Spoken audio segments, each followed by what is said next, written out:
Welcome to our very first stream of Mario Kart World. This is not a totally unfamiliar entry into the game. We actually have off-stream about 10 hours in the game already, pretty much entirely in the photo mode, in free roam, just driving around. And so we've unlocked a few costumes along the way. We haven't really done the P-switch challenges yet, because I thought maybe it's possible to save some of those for streaming later, but the priority today will be to finally get into some racing, because I heard that somewhere in this Mario series music identification game called Mario Kart World, there's apparently some racing. And yes, if you want to see some of the photos that are in the collection that I've been assembling so far, I do have them in a new section in the Discord, and you're quite welcome to submit your own. So welcome people who are here already, Lumino Life, 06i.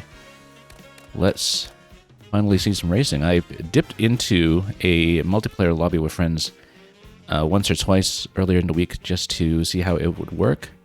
But other than that, I really haven't done a racing element of this game at all. We've just been driving around and stopping at points of interest and taking a long time tweaking camera angles and everything. So let's do it. Grand Prix. Go for gold in a 4-race cup. And, well, for the very first race, as you can see from the icon that has been the long-running emblem of our channel, I think we have to go with Aviator Mario. We'll be picking these things based on cosmetics rather than performance. I usually go higher speed than this, but we can't resist doing our first race here with the family computer robot that you may remember from such games as Super Smash Bros. And we'll see how it goes. It may be that the acceleration, or rather this top speed, is just far too weak for 150cc if we can punch this in at 150. So we have 7 cups off the bat. It's a very minor reduction from some of the 8 starting cups that was seen in recent games, but of course that's because we have all these new interstitial tracks in between, I guess. There are some other things with the format that I understand are different, but we'll have to see specifically how. And of course, the eventual Rainbow Road has not yet been unlocked, and we've remained unspoiled about its exact nature thus far. So, 7 cups, it's no longer divided into new cups and classic cups, it's just cup after cup. And we'll see how we do, and of course we'll go straight into 150. Start Grand Prix, let's go. So yeah, we'll do an initial read-through even if we race badly, just to understand the tracks and their structure. We will eventually reload things to go for the gold, possibly go for perfect first if that turns out to be feasible. Every Mario Kart game is balanced a little bit differently in that respect. But I found 3-star 150cc to be pretty approachable back in 8. We don't know that's the case here, with lots of new mechanics and new courses to learn. Now, the hardest thing for me to get used to in this game, acceleration on A rather than doubled on Y, because I had gotten into the habit of using Y for so long in Mario Kart 8, and I think it was actually incorporated as an alternate button in 7 as well. Oh, oops. I find sometimes that I want to go straight ahead for the new hop that gets you on the rails and such, that sometimes I accidentally drift because I'm not perfectly neutral on the stick. We have to sometimes deliberately let go of that. It would be nice to get some of these rail rides in as well, but just to show them off, but sometimes they're too short here for me to really set up. Oh, that was reasonably accurate. Well, yeah, every game has a bit of a different feel to it. Now, from the one multiplayer race that I did do, the coin cap is no longer at 10. It's something seemingly much higher. Oh, I thought I'd managed to round the corner for the red, but it was not the case. Also notice that all the dragging is now automatic. you don't have a hold the drag button. Let's give the red, or rather the blue shell, a little bit of room. Not that big an explosion on the blue anymore. Oh, a little too close to the corner here. Now, let's actually try to get a straight down.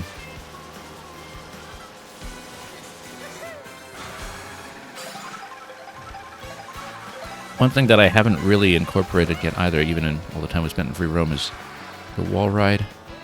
And it's a little tricky to set up without some practice. We've been doing the rail riding quite a lot because it gets you around the open world quite a bit, especially when you're on actual tracks or wires. But here we don't see a really convenient segment for using that just yet. So,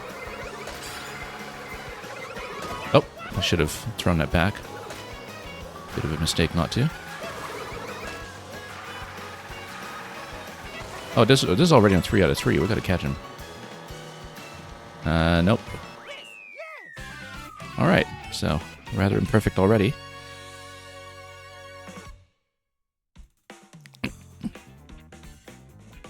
Yeah, I didn't realize it was already third segment because it's not really a lap structure of the sort we might remember, at least. I didn't think so, but let's keep going. And then we're going to go on to Crown City.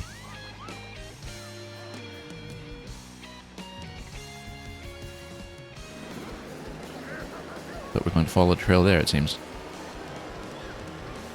So, not on the accelerator yet until we're on 2. It kind of drifts you forward going into the race. And whoop. And yeah, so this is essentially a segment that counts as lap 1, by the looks of it. Let's actually do the little boost here yet. I know it's probably been worked out in theory already, whether it's advantageous to be boosting on straights or doing the rail ride or whatever, but we haven't really looked at any of that yet. So we'll learn this as we go.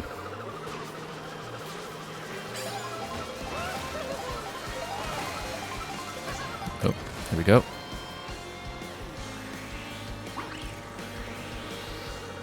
Not the most accurate. Probably should have saved that defensively. Whoa, that was a problem there. Okay, let's remember to actually try to get the boost down. The interesting thing I've noticed about lightning is that now it only hits people in front of the user. It's not just universally applied to everybody on the course. At least that's what I noticed in the one round of multiplayer that I tried.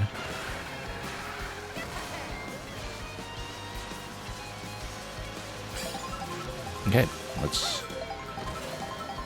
boost and boost where we can. And then try to get a little bit air going. Nope, not the most accurate.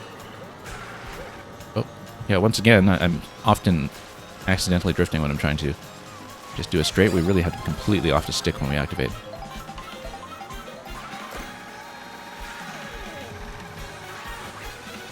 Beep. There goes the horn. Always thought of it as more of a boom than a beep, at least back in Mario Kart 8, when it was uses blue shell defense. We need to pick up a lot more coins. Yeah, I kind of feeling the top speed deficit here in some ways because we haven't been hit very much, but we're also not gaining.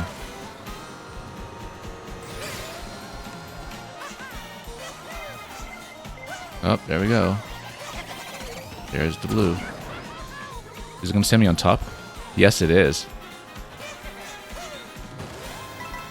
I was kind of curious as to whether it would do that, but oh yeah, unfortunately, that knocks us way down by the time we're finished 3 out of 3.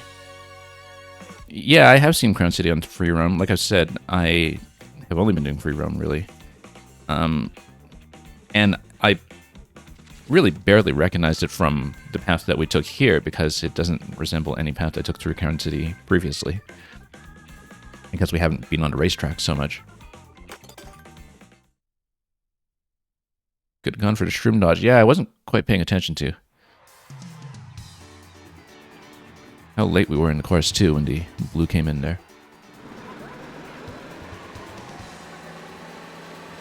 And yeah, Lumino Life, I know you're saying that constructively.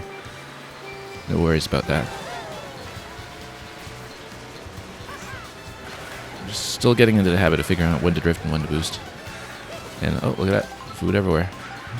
What'll we be today? Transform. No. There we go.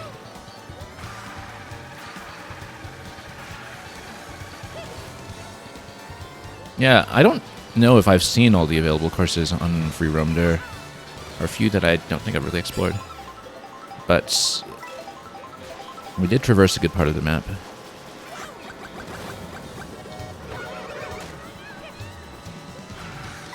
That didn't really hit much. But the whole group here is packed pretty tightly. Again, maybe the outside rail ride is advantageous, but we're not quite sure. If I see a good place to set that up, we'll do it. Oh, rails, here we come. Oh, that's a coin shell. We better get out of the way of the train first, but then I think if the coins kind of go in front of you, I was about to say it's advantageous to follow it on a rail. And we were trying to do that, except we were hit all of a sudden, and so couldn't really take advantage of that. This would have been a good place for the rail, but we missed it. Okay, let's do it. I guess it gets you out of the way of the crowd. Unfortunately, it does take us on the outside here, where we might have preferred to take the inside track. Whoop. Blue's coming in. Well, let's just give it some space. Some space. And then there we go. And we got clear sailing here. Oh, where are we going? Yeah, so the rails I rode quite a lot in the free roam because they actually get you from place to place very well. Also with bikes, it's a little easier to visualize where I'm going when it comes to the rail grinds, but functionally I don't think there's that much of a difference. Just a little easier for me to aim. Yeah, I mean we're still... Whoops. I probably should have saved that for a straight, but that's okay.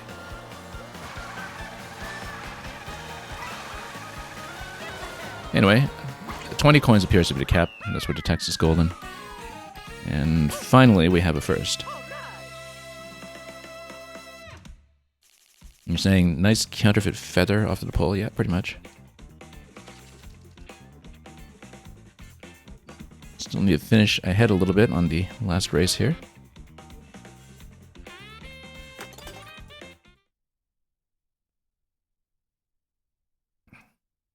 Yeah, and the free roam, of course, you're only given the movement items other than the food bags. You've got the shroom, golden shroom, and the feather, and not much else.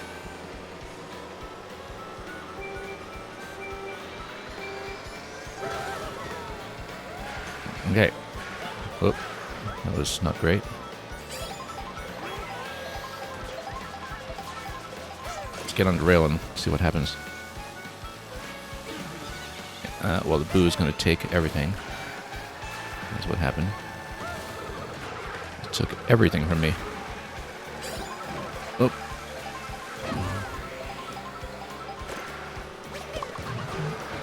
That was a boomerang.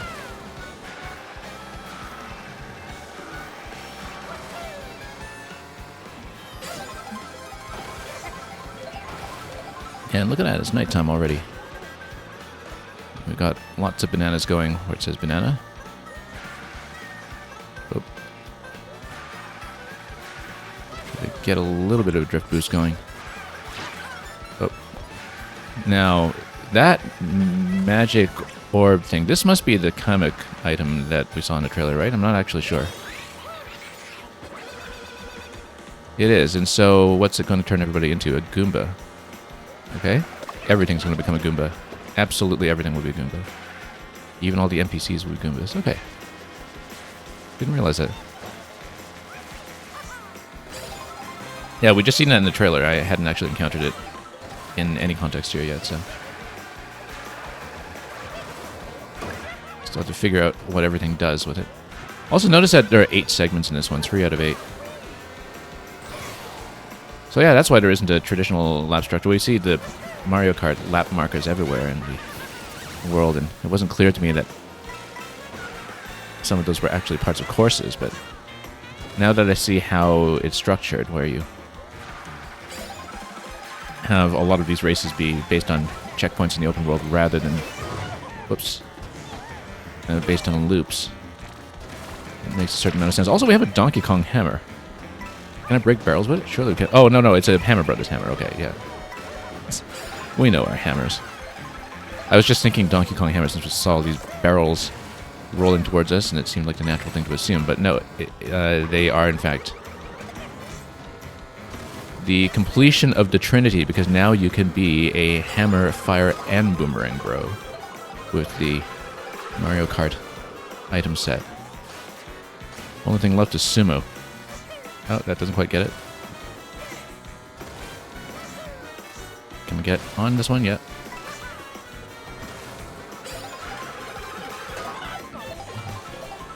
Alright, better grab that coin, and this is a wall ride location. We know that from the trailers, except I, once again, needed to straighten out.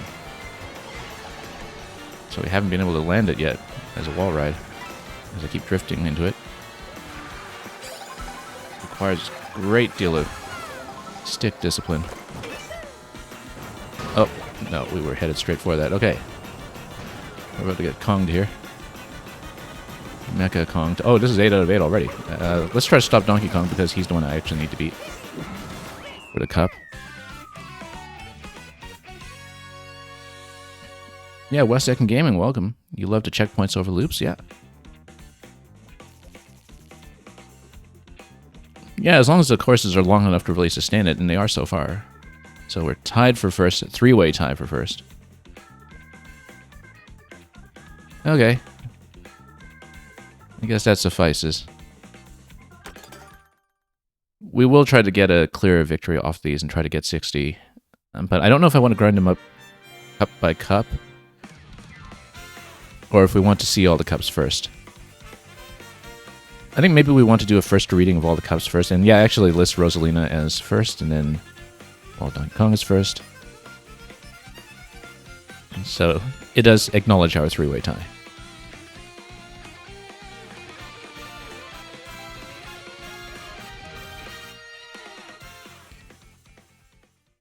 I think for the sake of variety, we'll just go for a basic gold in all of the cups in order, and then we'll go back and try to grind for 60s.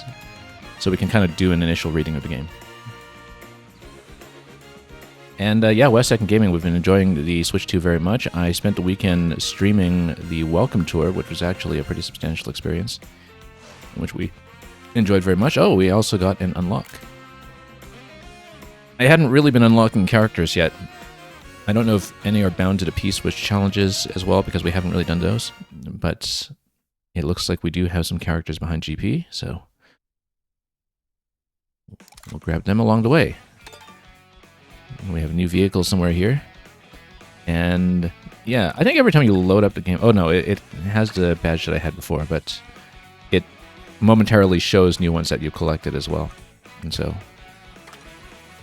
Alright, so as I said, we will try to just do basic gold trophies throughout the whole set.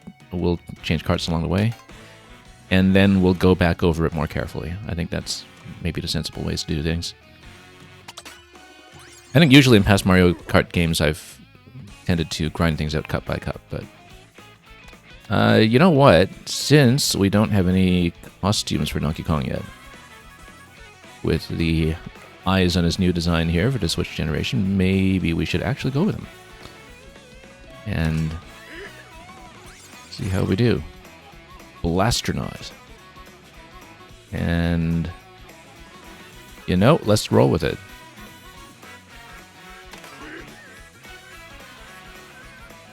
Okay, so gold trophy on the Mushroom Cup.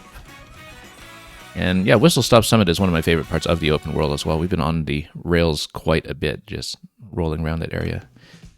Here we've got Desert Hills. We've got the very beautifully reskinned, as it were, Shy Guy Bazaar. It's kind of interesting that Mario Kart 8 courses now are coming back as retro courses, but the coat of paint there is just completely different. It looks so vibrant. And you got Wario Stadium, and of course, coming back from the DS, I think we have Airship Fortress. I think it's the third time we've had Airship Fortress, at least. Because I seem to recall it made a comeback in maybe 3DS, but I can't recall. Anyway, everything looks quite new here, even if they are theoretically modeled on retro courses. So let's get in there and do it. And that very low handling that we saw in the stats will hopefully not be too critical here. So I'm going to try to remember to pick up some costume bags along the way with DK grabbing some takeout. I wasn't really attending to that with Mario in the first cup there because we have all of Mario's costumes. There's Airship Fortress.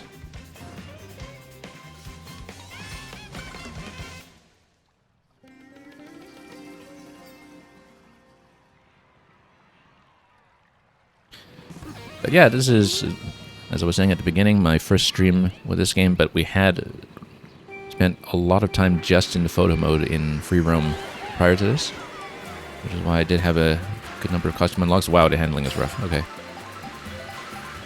It's okay. We'll deal with it. There's a bit of a heavyweight here. Well, not just a bit. All these Moai statues here. Oh, I see, because they've more thoroughly themed this after the Super Mario Land series. It's kind of interesting to steadily see some of the gameplay content trickle back in. You know, with the Super Ball and Maker and so on, that there's a lot more acknowledgement of Game Boy era Mario than it used to be.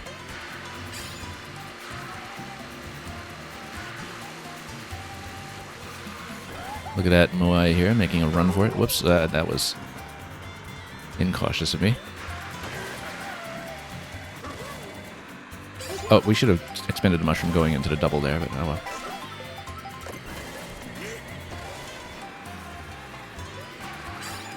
Okay, that's fine. Yeah, so we're kind of back to a lap structure with this one.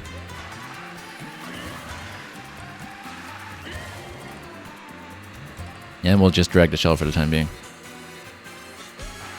I don't know what to make of the auto drag on the items yet. Because in one hand, it was a bit of a layer of tactical depth in 8 to decide what to do with the items, but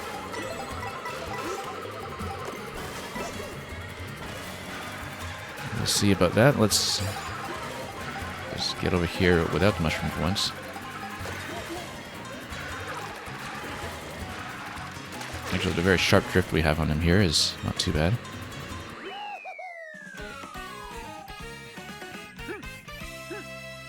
Nice to have a little bit of top speed back. And you feel like the auto drag is nice because this game is way more chaotic? Yeah. You feel the difference, at least not so much here in GP, but in the very brief stop I made in multiplayer, you feel the difference with the 24-player lobbies immediately. That it's a much more substantial change than back when they went from 8 to 12, for instance. Not just because it's, you know, doubled versus multiplied by 1.5, but it feels like a different game with 24. In a way that I think hasn't really been as felt with the increases in the past. Oops. I mean, if you're in the middle of the pack, for instance, it really feels like anyone can have anything, right? Because there's not much of a difference between 8th and 18th. And someone in there is getting the good stuff. Whoops. Let's get out of trouble here.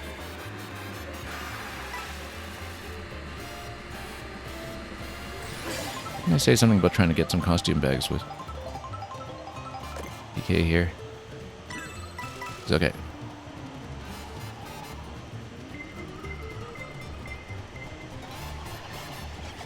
Anyway, it's not a desert open world without a little Molduga battle here. Very convenient blue shell too. Oh, it's a straight. We should actually play like it's a straight. And yeah, whatever. Shells are fine. It would be nice to grab more coins along the way, though, somewhere.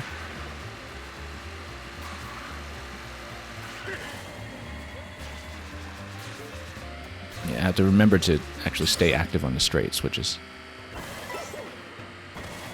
a new habit to develop. Let's try to slide in some coins. We're at 2 out of 3 already. And Shell will take care of itself there. Good. Yeah, I love how snappy the instant replacement of your rear guard is when you have 2 draggable items. That, you know, that green shell replacing the red one just came out immediately. Ooh.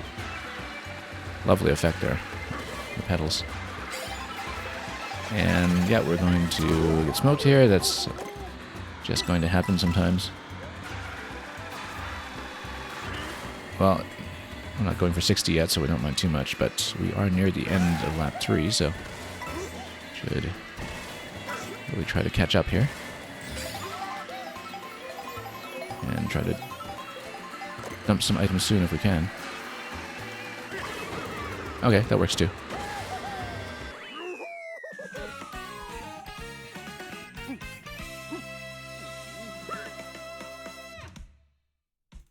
Yeah, 060, you're saying unlocking the Switch Online icons is so much faster without lag. Oh, you mean with the kind of performance on the sort of semi-web-based Nintendo Switch Online app that's embedded? Yeah, everything is in the menu is much, much better. Actually, the thing that felt really frictionless with everything at the OS level, and which concerns me a little bit, is the shop. Because with the eShop, I kind of had my initial shopping list of grabbing the Welcome Tour, punching in my code for Mario Kart World, and then grabbing the Zelda upgrades and so on, and it would just click, click, click, and you just got through it, right? And it's almost too frictionless in a way that encourages lots and lots of spending, you know, because there's nothing impeding you in the process. And even compared to most other digital storefronts that I can think of, it's actually really smooth now by anybody's standards, not just Nintendo's. Okay, are we finally going to get a DK costume? Let's see what it is. Oh, look at that. All-terrain. Actually, kind of mildly reminiscent of some of the suits in Mario Strikers Battle League. That full-body sports protection. Anyway, this course has been a mess so far. We'll try to get out of the middle of the pack. Yeah, I might have to peel off some of that shield there. Oh, no. This did not work out well.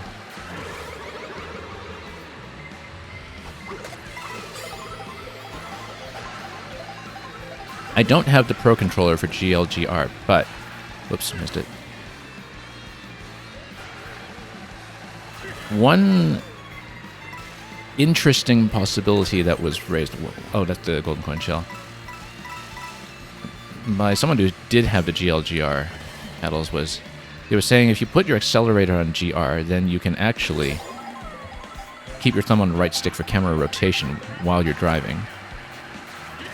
And so you have a bit of peripheral vision and you don't just need to swap to the rear view mirror. I guess you could do something similar with the system level rebind if you just put your accelerator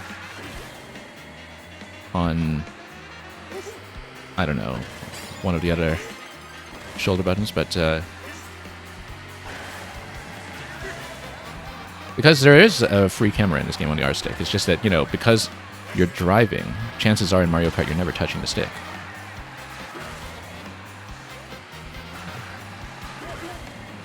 Yeah, the more I played this, the more I realized that for the first cup, the top speed was definitely the issue. I mean, you know, sometimes you've got item shenanigans right at the very end as well that will keep us from getting a full first, but this feels more like what I'm used to from 150 when it comes to how soon we can expect to take the lead. At least from my experience with 8. Oh, shocking. We're on 3 out of 3 already, and we are ahead of the pack, so this will... Oh, okay, that was close. Bunched up right beside me at the end, but that's okay. You're saying that the camera control is OP for battle mode? Yeah, it would be.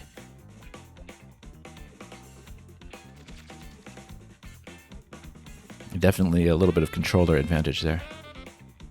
Now it's 15 points for first, so very similar kind of distribution, but with 24 players, maybe a little more granular.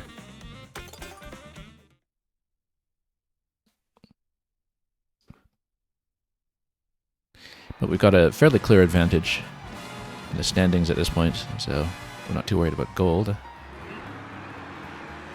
But it would be nice to just kind of get the 3-star or whatever the equivalent is out of the box. Can't always rely on it, of course. But yeah, I'm actually kind of liking this vehicle. There's a very noticeable bulk to it. As you can see, it had the really low handling stat. We've definitely had to sharpen our way around some curves, but...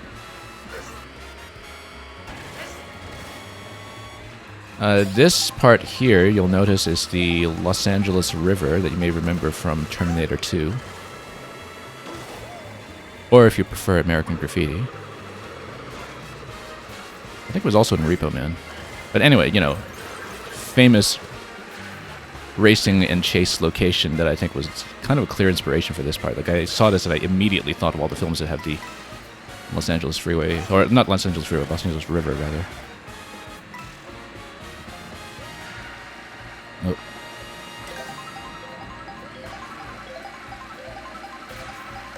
Okay.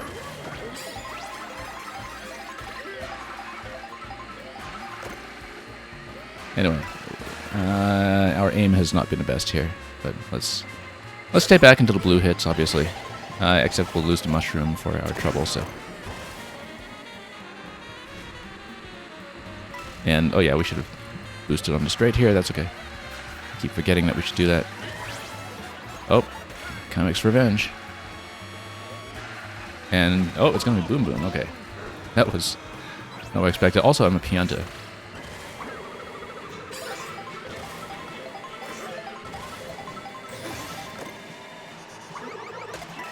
Now we're on 2 out of 3 right now, so let's keep the shells just for the time being.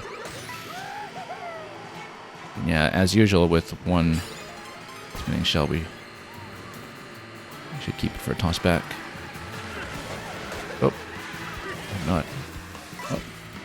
Well, that was very stylish. It was not intentional at all, but... Oh, whoops. That was quite a bungle.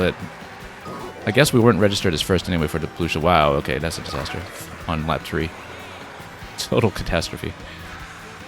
Well, good thing we're not strictly grinding out for the 3 stars yet. And look at that, the whole group is packed together. Oh, Golden Mushroom's going to get me into trouble. Let's just try to catch up. Somewhat. Whoop. What a crash. Yeah, this went badly, but we'll just grab everything we can to manage to finish. And we'll be 4th. Yeah, once we were knocked down and lost a lot of acceleration, then we really felt the handling penalty on this vehicle.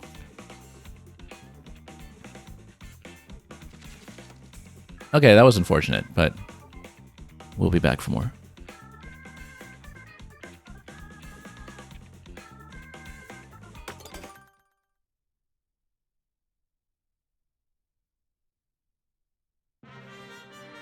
I guess we got one costume out of it.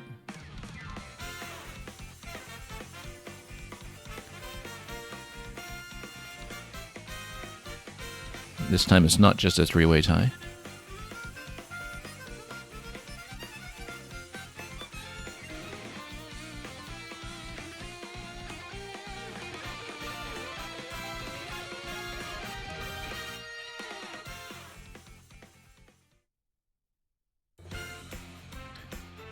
Okay, Flower Cup Gold is accomplished. That's a 1-star. That's enough for a 1-star.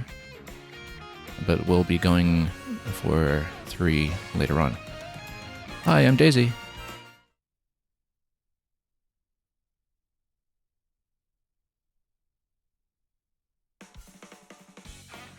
Okay. I've raised 15 times total, apparently. So, let's do some more. Yeah, we'll be looping around these a little bit, so...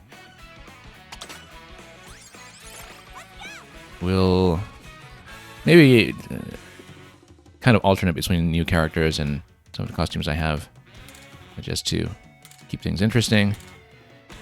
I will say that out of everything I've unlocked so far, the character who really has his costume game together is Wario. Just an incredible set of outfits. We don't have everything yet. I think we're missing one or two within that incredible set of outfits. So look at this, you know, desert oil baron Sultan Wario that we have here. Responsible for all kinds of human rights violations when constructing Wario Stadium. Let's see, what's his ride? I think for this one we have to give him the magic carpet ride if I can find it. There we go. What are the stats on this? Respectable. And let's go for the Star Cup. DK Pass. Starview Peak, Sky High Sunday, and Wario Shipyard. DK Pass, as anybody who is familiar with Mario Kart DS may know, I strongly associate with driving backwards. I spent so much time driving backwards in the DS mission for this one. I think that it's just a closest mental association I have with the course. I probably realistically didn't even spend that long on it. It's just the memorable thing that you do on DK Pass. But of course, everything is pretty substantially redesigned. Still recognizable, but...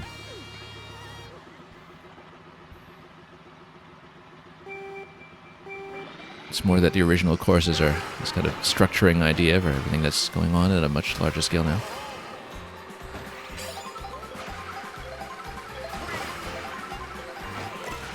Hey, this feels pretty good, actually, this one here. So far. Yeah, the problem with the DK vehicle in the last one was it was really good when we were in the lead. We had a terrible time recovering when I fell back. Okay. Let's see if we can do that. Nope, that's a big whiff.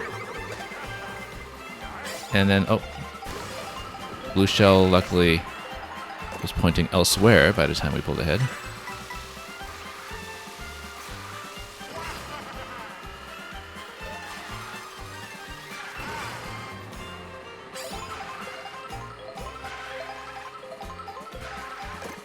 Okay. Not really getting a good boost here.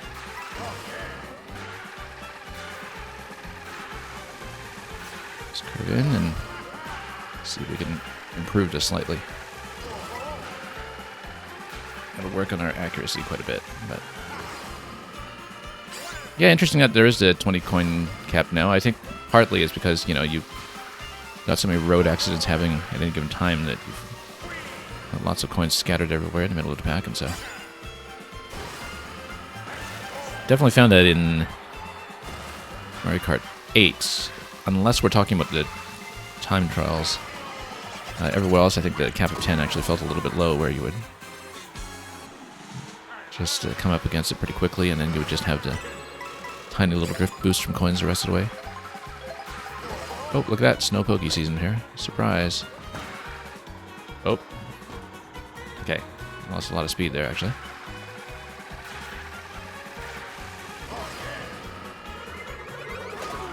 Unfortunately, the coin is not going to work for defense.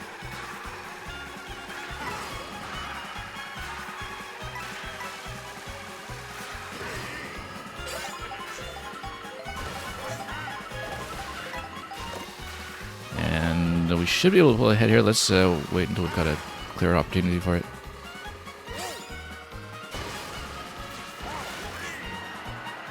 And then we'll slow him around this way. We see the finish line. Oh, looks like somebody had the same idea. But we will have the shells handy at the exact right moment.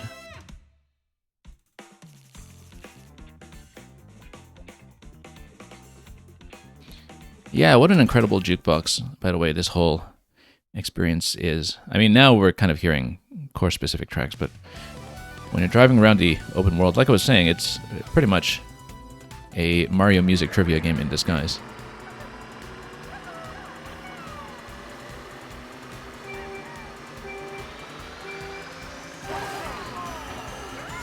Okay. Got some straights here. We can zip ahead a little bit.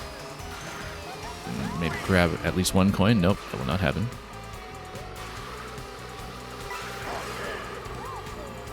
Have to work on that accuracy a bit. Kind of wonder how the staff ghosts are going to be tuned in time trials. Mario Kart 8 was in an interesting situation in that I found the staff ghosts to not really be too much of a problem in the original courses, but in the booster course pass, they tuned them up significantly. You really had to grind away at some of those. Oh. So the bomb works as defense even when it's detonated while you're dragging it. That's interesting. That you don't get hit by the bomb if the bomb defends you. Look at the snow splashing on him like that. It's very lovely. Oops. He's dressed for the desert, of course. Oh, can get the boost there. There we go. We're on 2 out of 3 with no coins, though, so...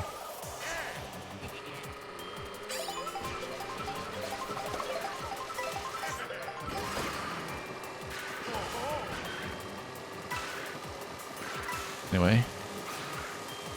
Bananas galore. Let's drop a few of them right here. Oop.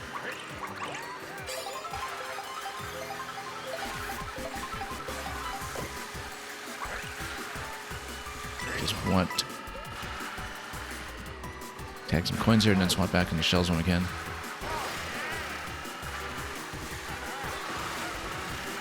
Yeah, we're missing way too many coins in this one.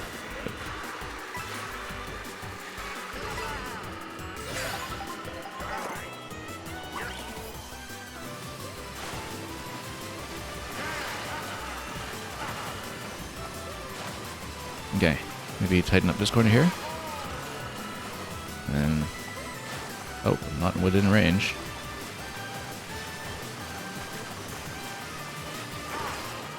But if we get in the rings here, we should have a good finish.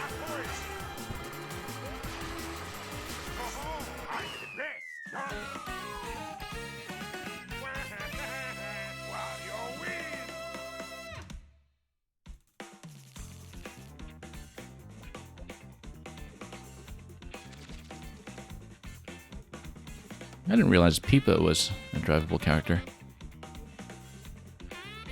We have not unlocked Peepa yet. We haven't unlocked a lot of the minor minions yet.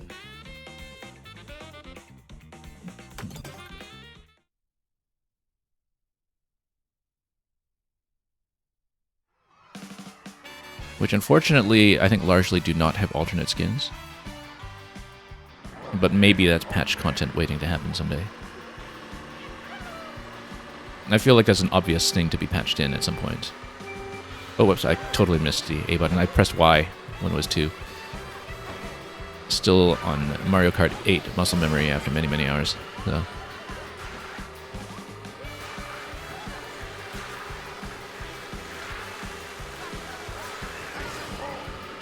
And of course, the music here is the Mario 64 slide. Because what else would it be?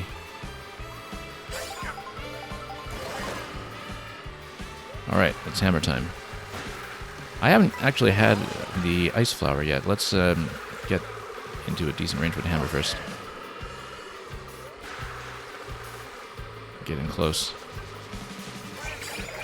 Oh, no. Okay, never mind. Ice flower will do just fine.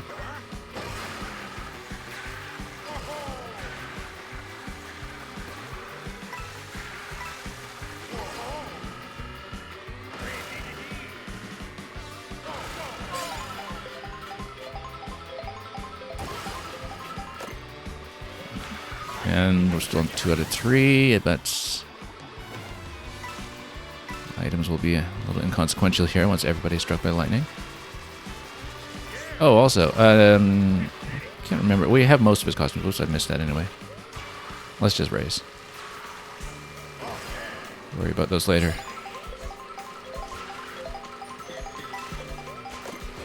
Kind of like that you have the opportunity to grab more costumes in all modes, though, because that sort of incentivizes rotating through to cast. Wow, what a disaster here. Luckily, we're still on lap 2, or segment 2, rather. Because that just happened.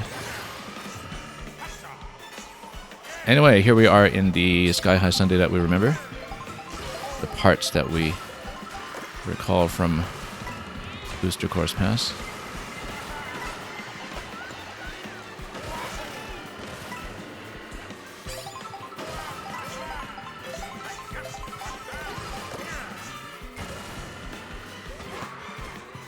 Nope. Oh, nope. That was a disaster. Okay, this has not been going well.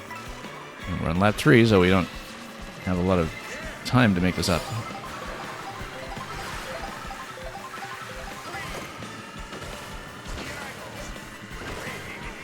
Okay, can we get ahead a little bit here?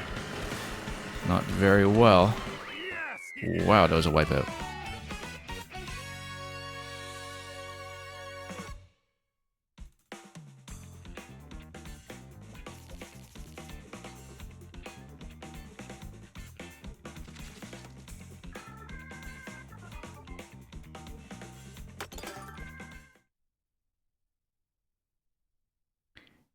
Anyway, back in the Wario shipyard. I believe this was from 3DS.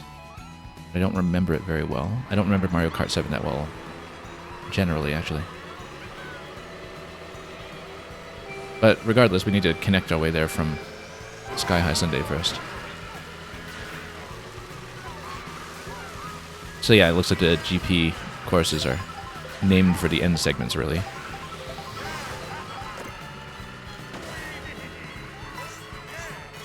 I wonder if you do the same segments in time trials? I don't know. I haven't looked at time trials, or if time trial is lap-based. I mean, I can't imagine that they're stitched together in quite the same way as GP, given that GP, the track order kind of determines what the connecting segments are, right? Which I understand might be similar with Knockout Tour as well. Oops. Yeah, it adds quite a lot of variety to the routing through the game, but I hadn't thought about it up to this point that, you know, time trial would actually be kind of its own experience in a way. If you're just doing the part that is actually labeled as the designated course. Oop, Taifu here, having a bit of a blowout.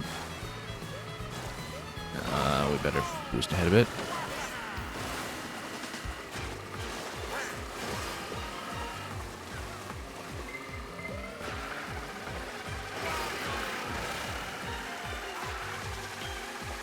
I bet the fellow on Miiverse who used to make all the posts complimenting the water in various games would be having the time of his life right now.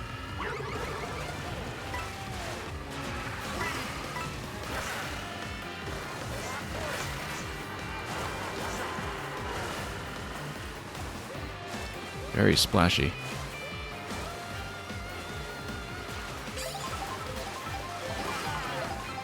Although I should probably see where we're going. That might be useful here. Can we... Yeah, jumping that was actually a bad idea. That's not where the course goes. Okay. That might have busted things up a little bit, actually. We need to finish ahead of Rosalina, I think.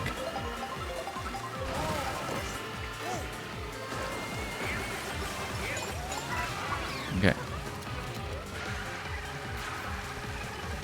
Kind of wonder if there's any friendly fire in bombs if it doesn't have friendly fire as a defensive item.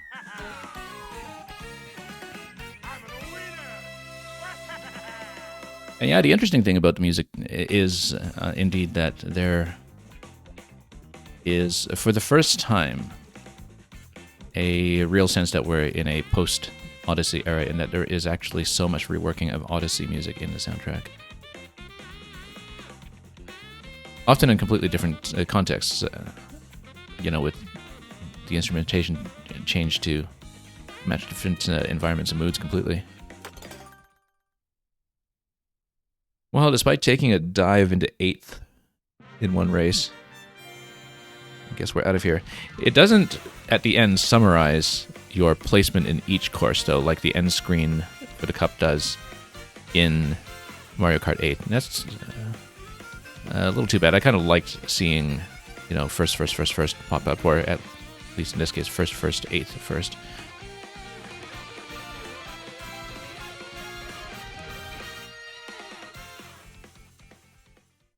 But in general, I think there are a lot of things here that give you less information than in Mario Kart 8.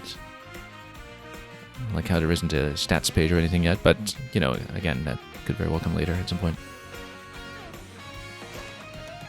And here's Rosalina.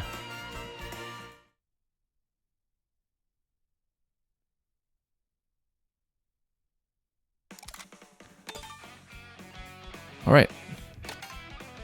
Like I said, we'll rotate between our costume collection and some of the new unlocks. And I guess we'll be doing everything twice over for the most part anyway, unless we 3-star one of them on the first try. So we'll go with Daisy or Rosie. Let's say... hi, I'm Daisy. And Little Dumpy. Oh, it's a dump truck. I see. And you know what? Let's go with that. Suits her yellow. All right, Shell Cup. Koopa Troopa Beach, Faraway Oasis, Crown City, and Peach Stadium. Crown City again, yeah, but a different segment of it, I guess. Because Crown City is rather huge. I didn't realize that Crown City would be separately designated as 2 different courses.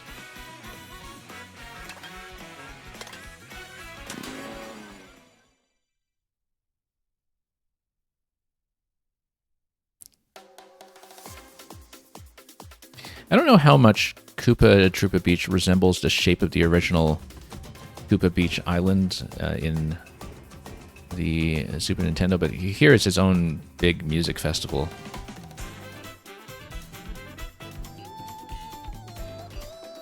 And yeah, Crown City is big enough to sustain multiple routes through. It's still substantially more coherent, or it will be, I think, than the multiple paths through the various city courses in Booster Course Pass that were taken from Tour.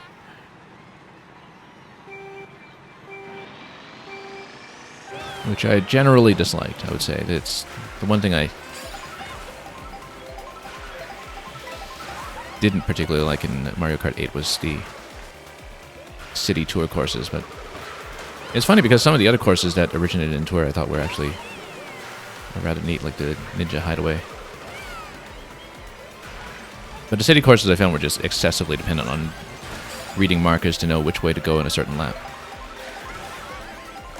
And if you've ever seen me play Mario Maker, you know that I don't read markers well. Reading actual interactable course elements, yes, we can do that. But just following the arrows instead of clear visual cues, not so much. Anyway, that's someone's lovely golden shell that gave us all that.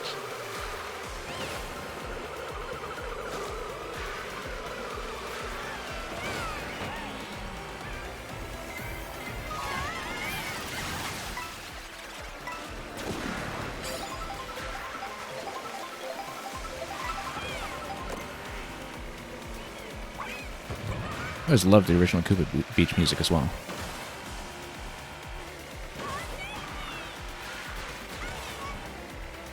Anyway, 4 out of 5 segments. Yeah, because we've got short laps here. Not quite baby park territory. This has got to be the original Koopa Beach layout, like the Special Cup one in Super Mario Kart. It seems terribly familiar. And of course, you've got the brevity of it as well in the little pockets of islands. Or outcroppings. It would be interesting to compare. I know that a number of the interstitial tracks are kind of amalgamated from some of the shorter Super Mario Kart tracks put together. Like all of Ghost Valley apparently was kind of spliced into the area around Boo Cinema. Certainly the Mario circuit in this game, from what we've seen, kind of splices together different elements of the original Mario circuit. But we haven't seen it in a racing context yet to know how it's laid out as a racing track.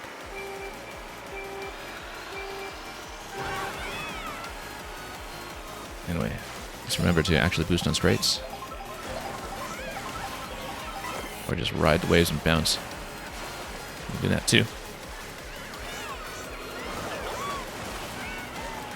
Drop a banana here into the crowd, maybe.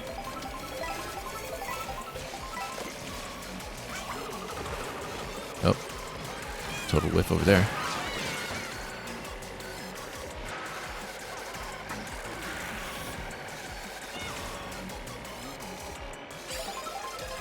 Okay. I got it a little straight over here.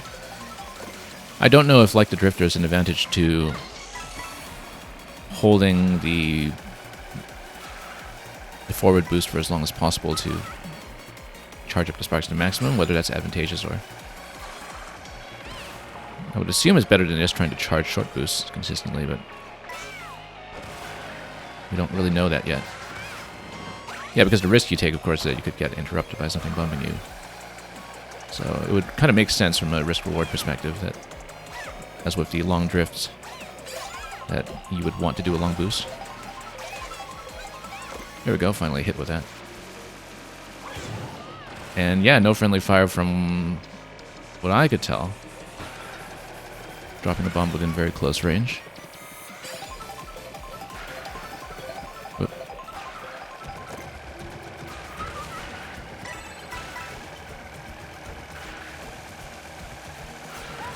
And Natcat, welcome. We'll acknowledge you with a shout out when I'm not accelerating. And Natcat, I did see that you were playing through Eli's World in Maker, and I hope that's been a good time. I had that code marked out for ages, actually, because the world that has been most recently uploaded there, I don't think I've had a chance to go through it, so... Oh, whoops. I did not mean to release that. I saw my coin and forgot that I was holding a shell in front of it. I could have used that shell just now. Oh, that's okay. It spares us the blue. Kaboom! It's in the water, so technically it was also a sploosh. And you know what? Right on time for us to finish segment 3.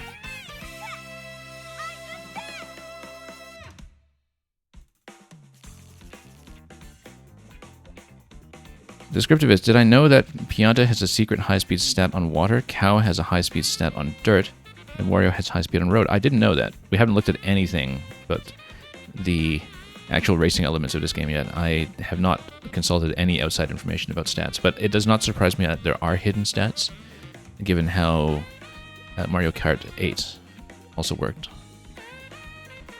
But character-specific hidden stats are interesting. It looks like there's quite a lot to chew on with the roster in this game. Yeah, Natcat, we have been spending so much time in photo mode in this game. The evidence of it, anyone wondering, is in our Discord. But this is my first session streaming it, and my first session really doing the races, apart from one small set of multiplayer races I did a few days ago. And despite that, we've actually spent a really substantial amount of time in this game just snapping photos, which is something I also did in Odyssey. We took a lot of nature photos of these ostriches, actually. This is the first time I've seen them running around like this, because we previously just saw them in a nature preserve. Anyway, here's the bridge.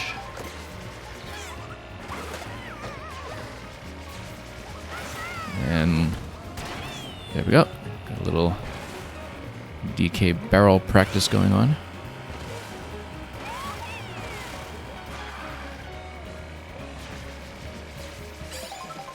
Yeah, a lot of interesting sort of NPC vehicle interactions here too. There's a little artillery piece that actually works as a rail grind, for instance. It's really quite difficult to hit.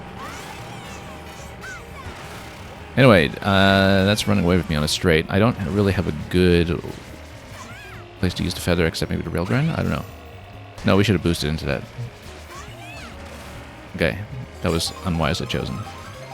We need to gain a little bit here because we are already on 3 out of 4, and this is mostly straight, this area, so... Should have ridden up the bridge, actually. Oh, we'll let the blue shell take care of business. Look at that, in midair. We'll just trick our way over the whole way. Still need to cover some distance here, though. That was a bit of an accidental drift.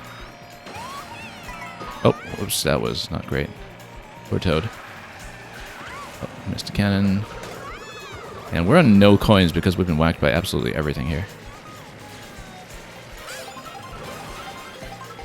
Okay, let's get some acceleration going again. Hit some of the mushrooms that are being dropped all over the place. And the bombs that are being dropped all over the place. And, whoop. That did not go well. Okay. Again, still in 0 coins here. Let's just try to recover some dignity. Oh, missed that.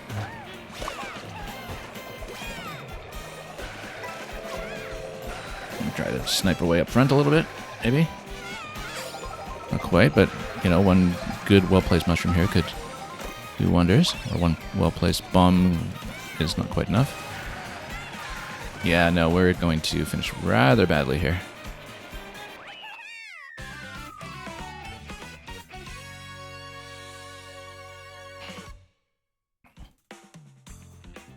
Natcat, am I going to play any of the third-party titles announced?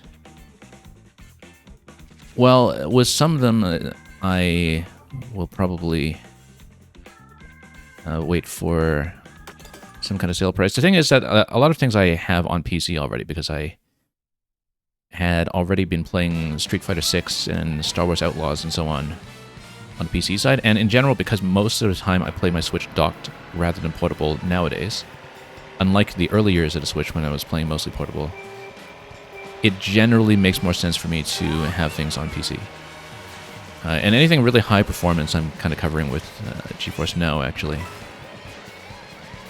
So things like Hitman especially, because Hitman, the progression on my, I don't know, 200 some hour PC file isn't going to carry over. If you've never played Hitman, though, and the Switch 2 is your first opportunity, I highly, highly recommend it. It's really something that took me by surprise with how it quickly became one of my favorite games of the past decade or so. There are some that I am kind of waiting on, I would say. In that all this time I've been putting off Hogwarts Legacy, for instance, expecting that it would receive a better port in Switch 2, but I think it's likely to go cheap. Elden Ring, similar situation. Elden Ring I was also kind of specifically holding up for Switch 2, and then, you know, we'll see how it goes when it releases with all the DLC intact.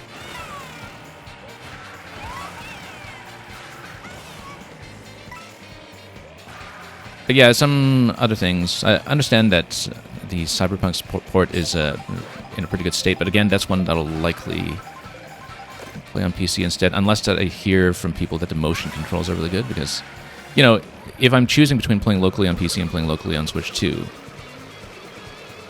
one of the deciding factors sometimes would actually be motion control implementation, because I far prefer Joy-Con aiming to anything with sticks. So.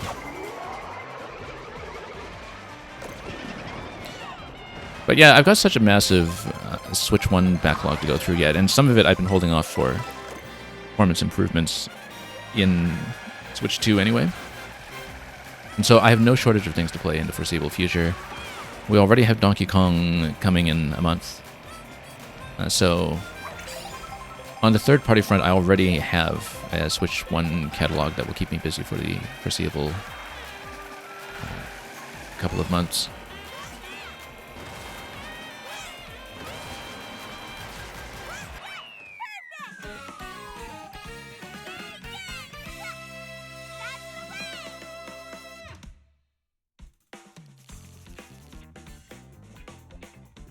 And yeah, with Cyberpunk, I already played it a few years ago, but I never played it with the expansion.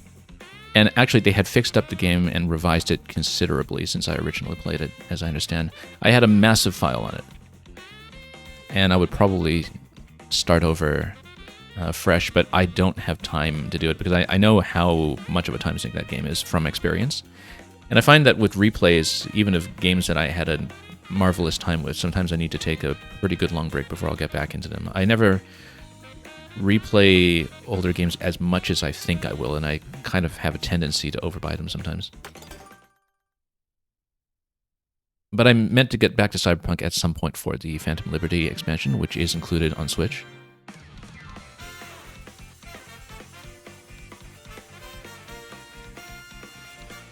Anyway, here's Pipa. Lakitu on his cloud, which we have not unlocked yet for ourselves. And hi, I'm Daisy. Yeah, Natcat, I was also holding off on word on Switch 2 for Outer Wilds. From what I've heard, out of the box, there are, of course, some of the performance improvements, but it's still capped at 30 FPS. But from what I heard, the developers are just waiting for a development kit to see what they're going to do for Switch 2, whether they will do something like a patch or a Switch 2 edition, or if it's too cost prohibitive for them to do anything. But it's one where I was specifically kind of holding off on a fresh port of it as well.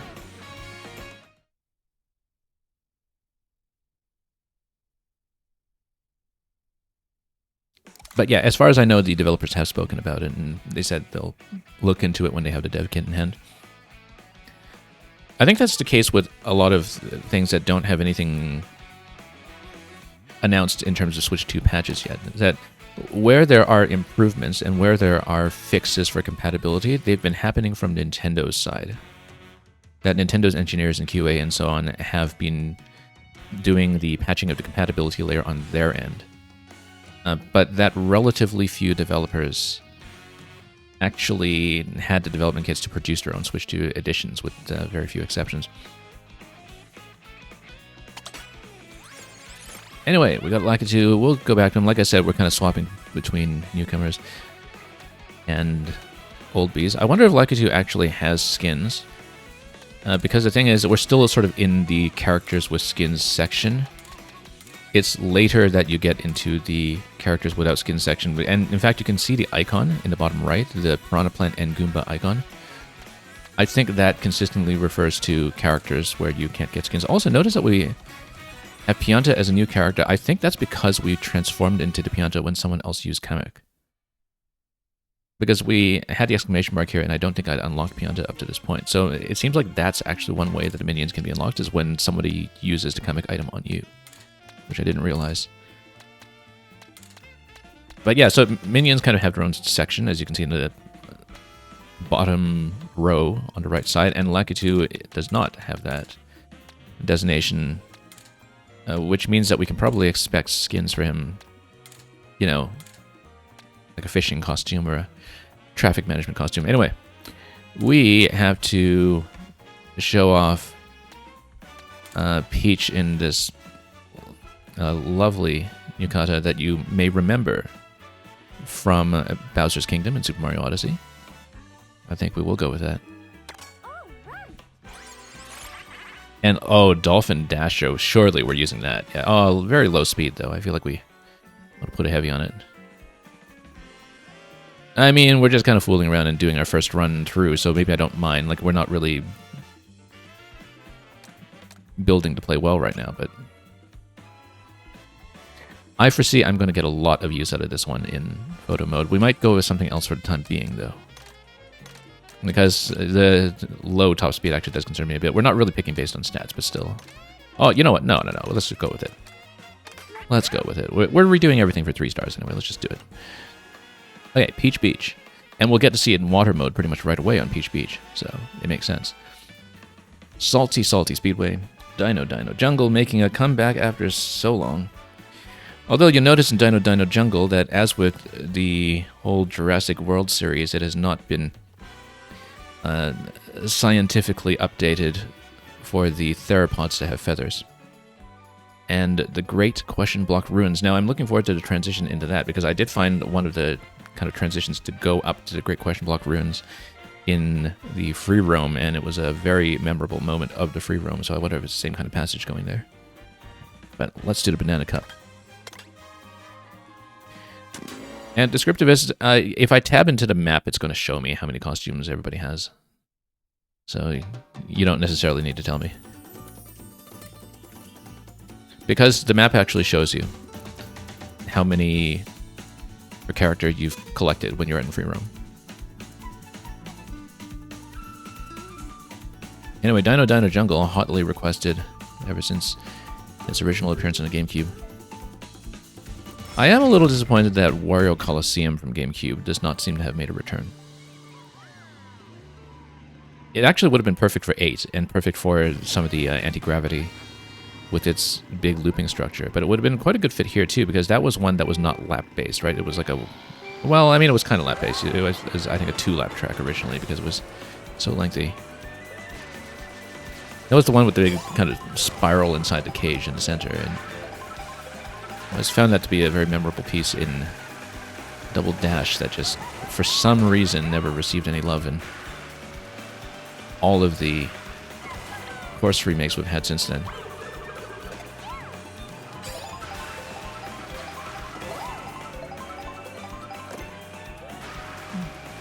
Anyway, Peach Beach,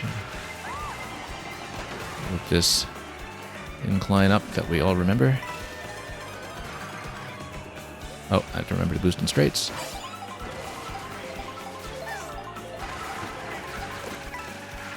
So yeah, wall run, as I said, I have not really been doing very successfully so far. You have to kind of straighten out, but then point to a wall, and you can sometimes climb up the walls. And that's required for a couple of different collectibles in the free roam, but I find it difficult to set up in a racing context, unless you really know what you're going for. Like here, for instance, I don't know if it would be worth it, given that it just converges on a gate. However, look at that, we can actually get up high. Try to sustain a boost, which we totally failed to do.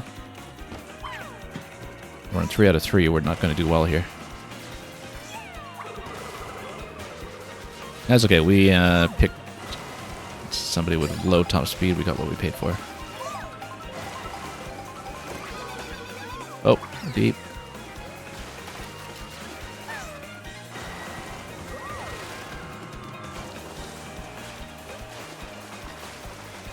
Yeah, definitely paying the price for the stats we chose here, but that's okay.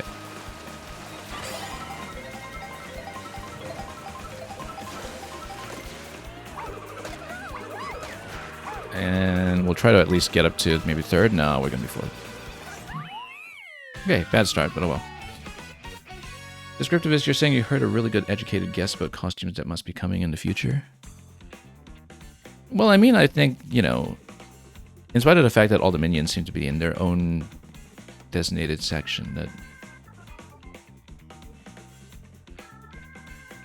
Actually, if you've heard what I've heard, it's that, first of all, we're kind of short on the Donkey Kong cast, and secondly, Donkey Kong and Pauline look like they have quite a lot more room for costumes to go, and so in conjunction with Donkey Kong Bonanza, if that's what you're thinking, that there will be a bit more content in this game.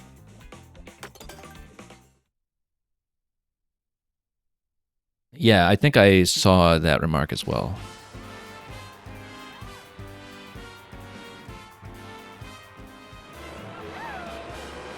Okay, so that went badly, but we'll try to recover and at least try to scrape our way to gold.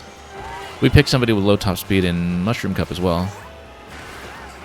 And we ended up having the 3-way tie for first, so, you know, it's recoverable. It's just not necessarily going to be a straightforward process.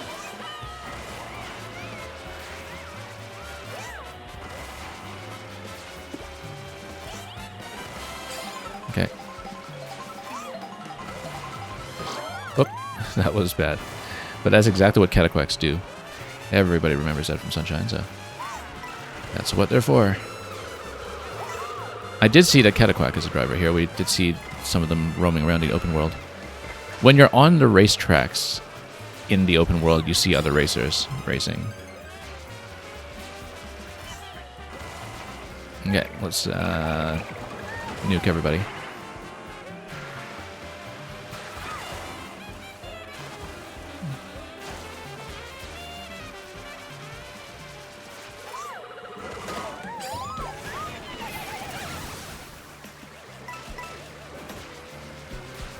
And, well, that was that.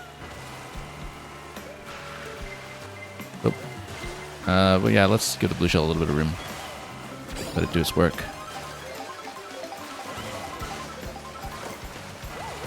Whoops. So there's a rail above this wall. Let's try this. Oh, couldn't quite get the climb here. Can we? Yeah, we can. There we go. So that's how you're supposed to do it. Except then you wind up in spots like that. Maybe that's not advantageous right away. Oh, not good. Considering we're on lap 3 and we've already blown the first race.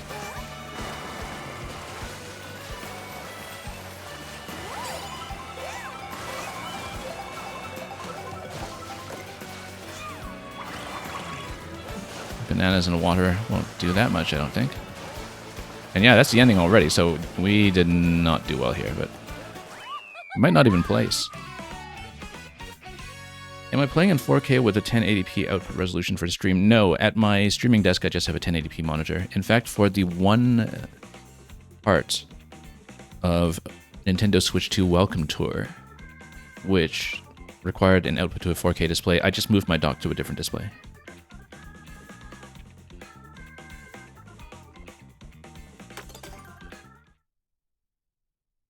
Because we did spend the last few days completing Nintendo Switch 2 Welcome Tour. We're missing precisely 2 things in it. One thing that requires the camera and one thing that requires the GL and GR back buttons on the Pro Controller. But otherwise we were able to do everything, and most of it can be covered in... like, there's a lot in the Welcome Tour that requires you to pull the system out into handheld or tabletop. And there's the one thing that does in fact require the Switch to detect that it's got a 4K output. But other than that, we managed to cover everything, so.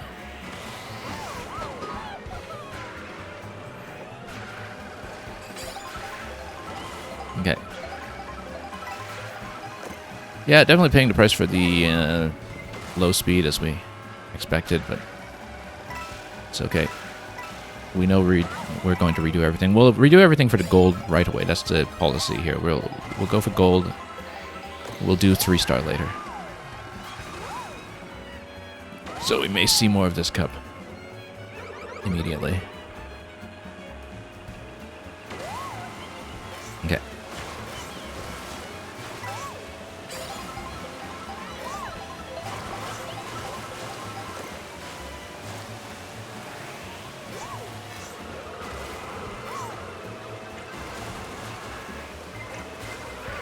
And then, whoops, saw that coming.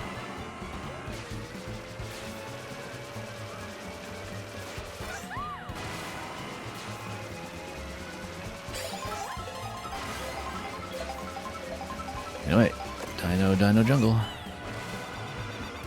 Went through this sauropod's feet quite a bit in the GameCube version.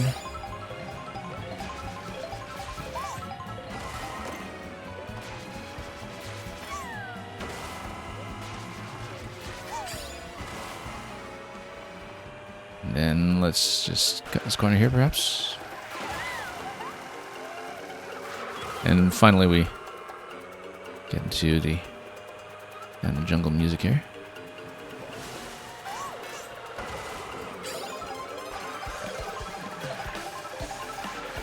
Okay. Whoa, that was a tight fit.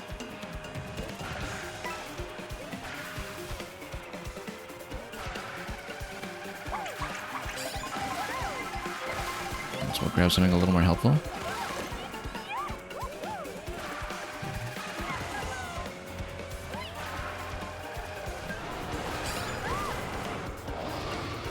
Yeah, I know there's a shortcut, or at least there originally was a shortcut in that section. We just totally forgot about it. And we could have set it up with the mushroom if it's still there in the same place, but I wasn't really paying attention.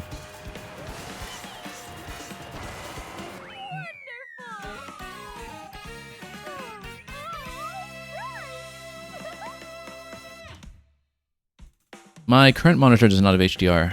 I did experience some of the HDR in handheld and on the 4K display that I was talking about earlier.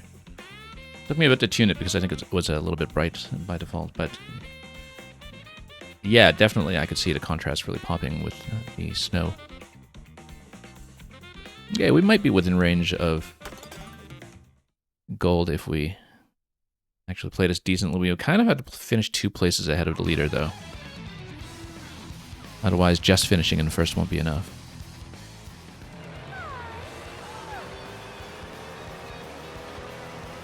You were asking, have I heard any songs that I don't think fit in a racetrack? No, I wouldn't say so. I mean, like I said, there are a lot of melodies that are recontextualized.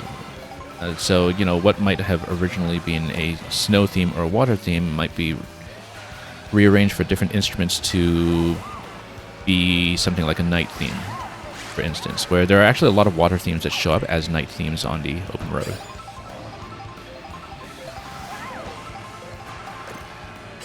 Because they still evoke the appropriate sense of calm, right? The soundtrack is marvelous. We haven't experienced something quite like the Dolphin Shoals saxophone moment in Mario Kart 8, if you know what I mean, just yet. That's something that was very track-specific in a way that I think Mario Kart World might not even be structured to replicate. But okay, so this is the entry to Great Question Block Runes I was talking about. We saw this in free roam, and I was gobsmacked. Because I went up this jet thinking, oh, you know what, we'll do... is my... Wait, that was not within range. I should have saved the horn. Yeah, because we went up that jet thinking, oh, this is a screenshot opportunity, and then we saw what was revealed when we actually popped up above it. I didn't think it would be something this substantial, but you have this whole area here that kind of feels like the K-levels treasure island in the sky that you have at the end of Donkey Kong Tropical Freeze, for instance, like the big golden temple, except for the Mario equivalent. It's a lost city in the sky. And of course, because of the way Mario Kart World is stitched together, we don't really have much in the way of sky courses like we had with that lovely galaxy-themed Cloud Top Cruise in 8, right? And so this one kind of stands out because that's really been a bit of an underserved theme. Oh, I guess we can hit the block repeatedly. I hadn't actually used the block before, so... But you have to tap to hit the block repeatedly. And then, ooh, yeah, that was miserable. So, did we even place? I feel like maybe we can get in top 3, but... I didn't realize it was that short. We were too busy talking about the course and admiring the transition. And so we are going to place in bronze, which means we're going to redo for gold. But this time we'll pick somebody who actually has acceleration.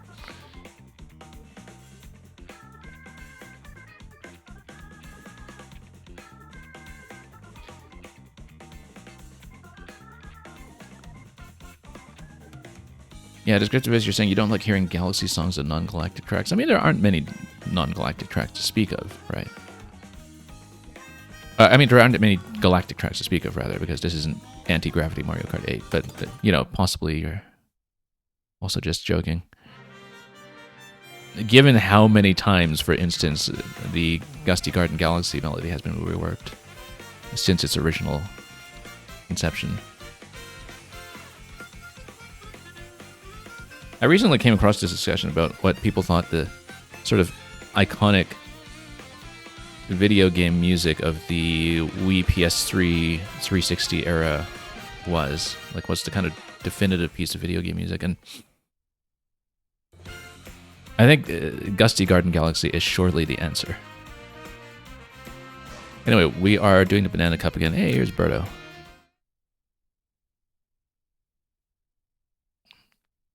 Although the other candidate that seemed plausible was still alive from Portal.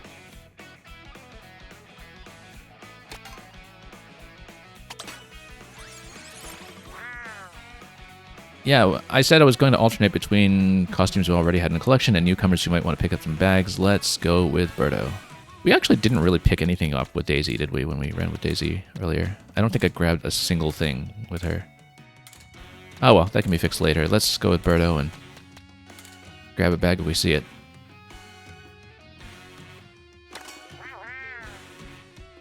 Anyway, it's new carts every 100 coins or so, which we haven't been collecting.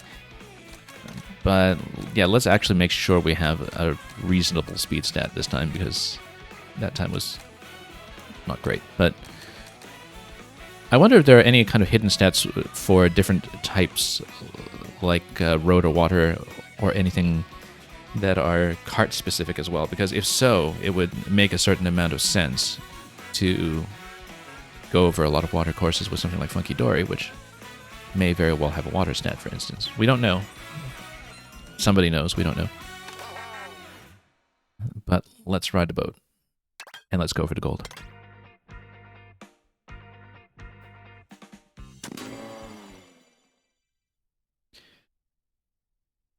Yeah, I loved how Gusty Garden was also worked into the end credits of the Super Mario Brothers movie, just because.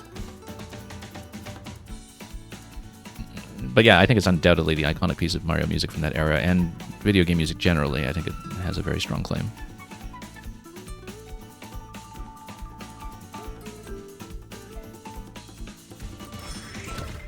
And 06i, you're saying lots of hidden stats in this game. Yeah, I hadn't considered that, but when you mentioned hidden stats on characters, it occurred to me there almost certainly must be analogous stats on vehicles, given that some of them, the visual design clearly evokes an advantage in water or in different types of terrain, right? So I never optimized my way through Mario Kart 8. I never did the Waluigi Wiggler thing that everybody did. As mechanically focused as we tend to be, I think there's a great deal in Mario Kart where you kind of pick for cosmetics first and worry about your skill second, and then worry about balancing and stats later.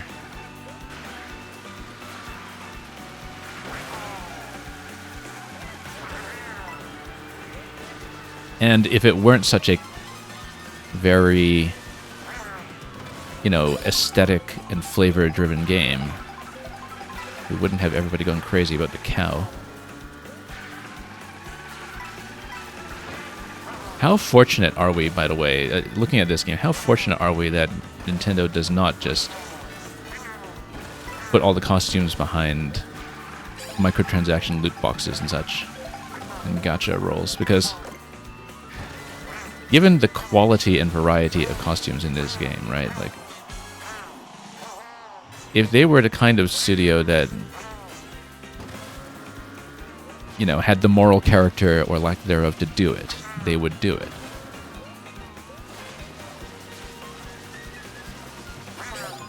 And we'd all pay for it, probably. I mean, no, I don't really tend to pay for cosmetics in general. Very rarely. And I tend to get complete editions of games that have things like cosmetics sometimes if we have a sale price anyway. That kind of mitigates that, but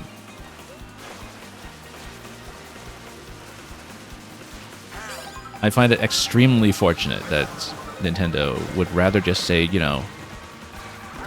look, we're going to charge everybody $80 US for this game. And you're going to take it. But you can trust that you're not going to have to pay for rolls for the costumes. Yeah, actually the various dessert and snack costumes are wonderful. Toadette's soft serve is definitely a prime example. Peach also has a lovely soft serve. And Toad, of course, is a mushroom burger. We should show that off when we have a chance later on.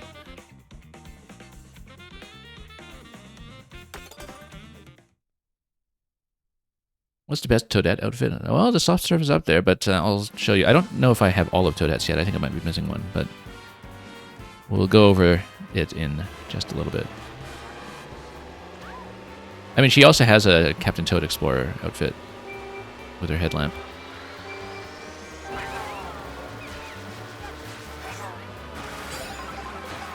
And actually, her racing helmet is gorgeous.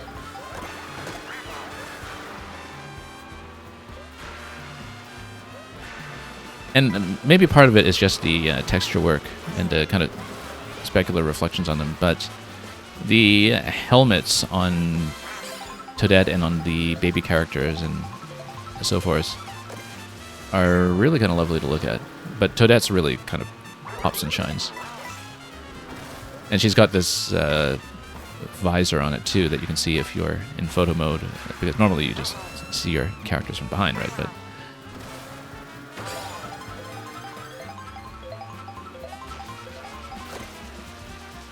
in general, I don't find the racing suit costumes to be the standouts in the cast here, but with Toadette, I think that's a strong exception. I think she's got a wonderful racing suit. Okay, direct hit. Whoop.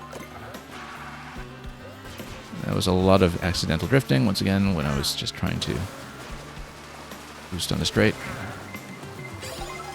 We're not first, right? No, we're not. Okay. Wow, look at that, shocking. Oh yeah, this is the bit earlier that we said we had the rail grind, but we were on a drift, not on a boost, so... But that's where you had the wall ride up to the rail, which we actually took a little too far. Oh, I missed a little costume bag there. Little takeout package.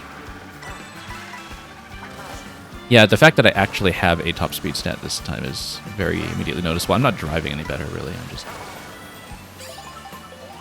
not sitting against a very low cap.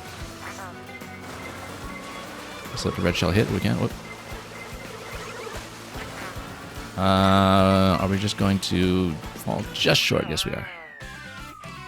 I was trying to see if we could pick up some kind of drift from behind the character. Obviously, the Conqueror had a couple of bananas in tow, so maybe that was not a good idea anyway, but it feels like drifting directly behind another character has been a thing for quite a few installments now, so I would assume that we can pick up on that every now and then, but...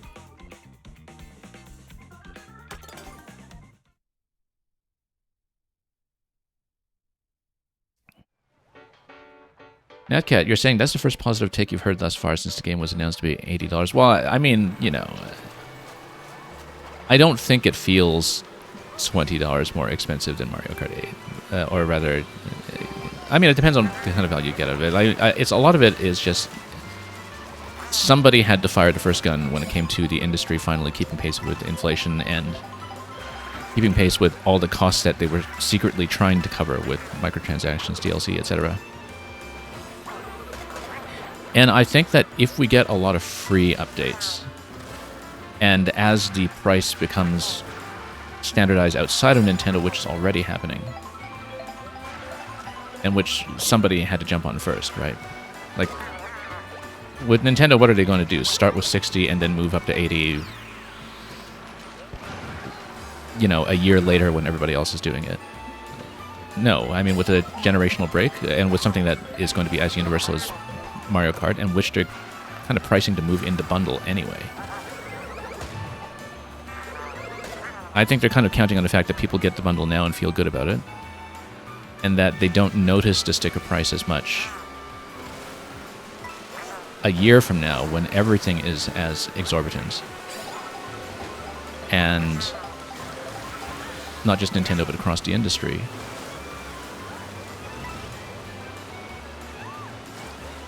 Anyway, the people who complain about Mario Kart World bumping up to 80, they, I think, are more easily sympathized with than the people who complain about the Welcome Tour costing 10. After having played close to 100% of the Welcome Tour, it is very, very fairly priced, I will say. I mean, you know, it depends on the value that a person gets out of it, but the thing is, it's very much like visiting a science museum with hands-on interactives, but you're doing it for longer, you have more interactives to play with, and it is actually less costly. And you can just pull it up whenever you want in the comfort of your home. But, like, you know, the content itself is pretty introductory. It's not like you're getting it for its value as an instruction manual, but it is very much what I thought it would be when Nintendo announced it, which is that it's the latest in a long line of gimmick tech demo Nintendo that is actually very thoughtfully designed in some ways. And in some ways, you're kind of paying for the thoughtfulness and the curation of the package. It's very much like getting to hang out with the engineers, right? And it's very rare for Nintendo to be so kind of front-facing about their hardware department. So, you know, if people are going to gripe about the cost of Mario Kart World, in spite of the fact that almost everybody who has it got it via the bundle, sure, that's fair. But after having played the Welcome Tour, I do kind of object to the sheer degree of, you know, price chatter about it that has infected any kind of discourse about the game. Descriptive is to find the strongest Rumble 3. Yeah, that... Well, I mean, you were here for that, for part of it at least. That was a good 2 hours of my time, but, you know, we, in the end, add the method. I missed the accelerator here. It's funny because I saw someone else kind of figure it out and actually get within one and get the third medal for find the strongest Rumble 3, and they had actually arrived at the exact same method I had, where they try to find the chord in a circle, they find a halfway point of the chord, and they try to measure the radius at about 7 markers, like 7 centimeters, so to speak. Although they actually placed it a little more accurately at about 7.15. I found it kind of interesting that we sort of independently converged on the same approach as the solution. And there was something satisfying about being able to do it in the end and figure out a systematic approach, right? Like it's... Oops, why did I burn that? Oh, I was trying to catch the controller within range, and it was clearly not within range. I should not have burned the horn there. That was a bad move. Especially now that I'm in first.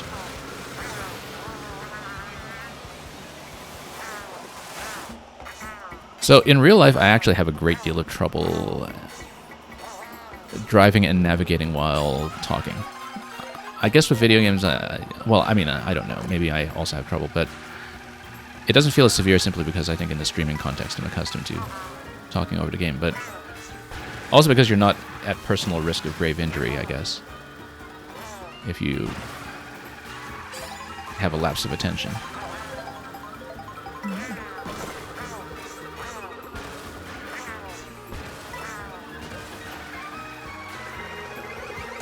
But I actually have a great deal of trouble conducting conversation as a driver. So. How are we still in first? That was seemingly so disastrous, but we're actually ahead.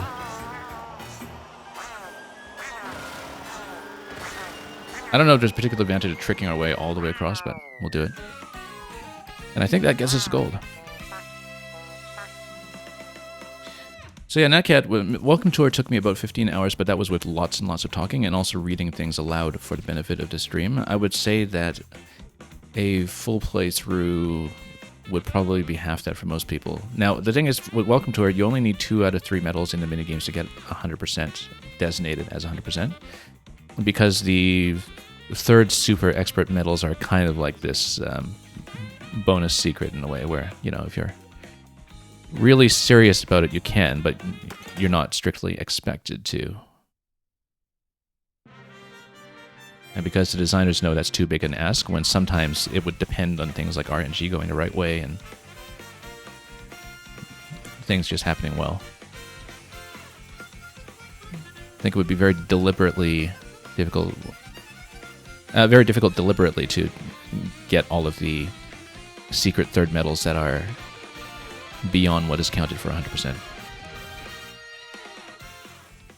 And we got a decent chunk of them, but not all of the minigames are equally tuned in difficulty. So we got a 2-star clear that time, which is respectable.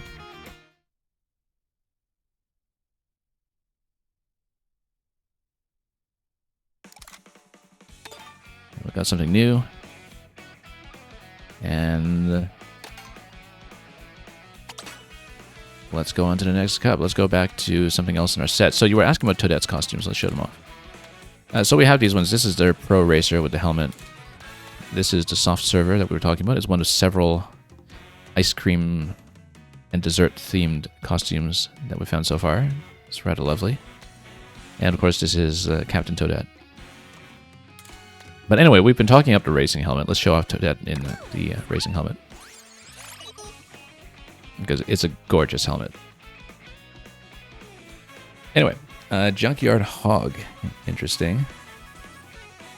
Let's try it.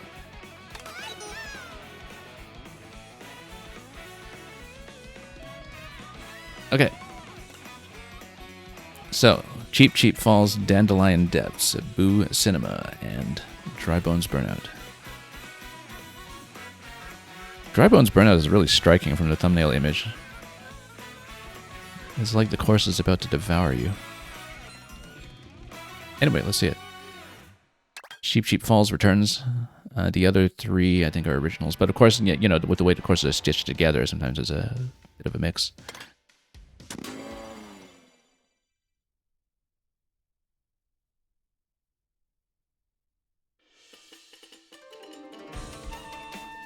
Natcat, I am playing these courses as racing courses for the first time. I have been in the free roam mode for quite a bit while snapping photos, and so I've been on some of the paths that are part of the courses, but I don't know how the actual racing courses are arranged. In fact, this section I've not really been too much. I've barely been to the entrance of the Dry Bones course here, and to the Boo Cinema. We haven't really explored them, really. Wow, look at the Cheap Cheeps on this lovely gate here, entering Cheap Cheap Falls.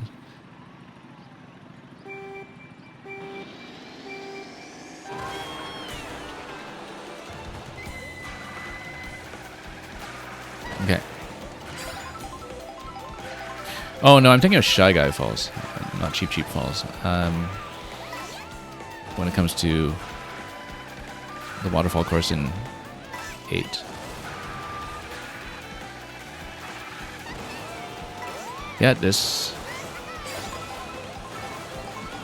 apparently tells you that Cheap Cheeps are from Japan, which is why when you get the various Japanese costumes, you have the sushi boats as the course that is being served at Yoshi's. Now we know what kind of fish the sushi is made of.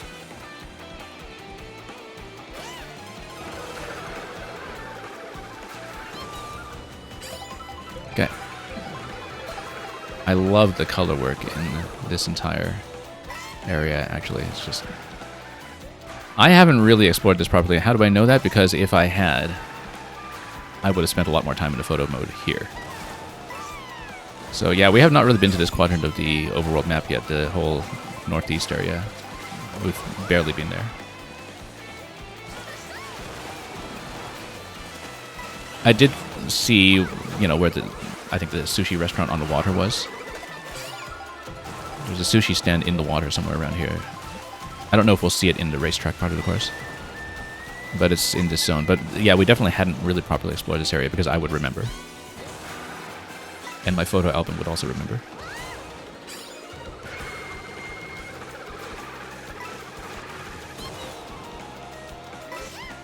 But yeah, you see what I'm saying now about Toadette's racing helmet.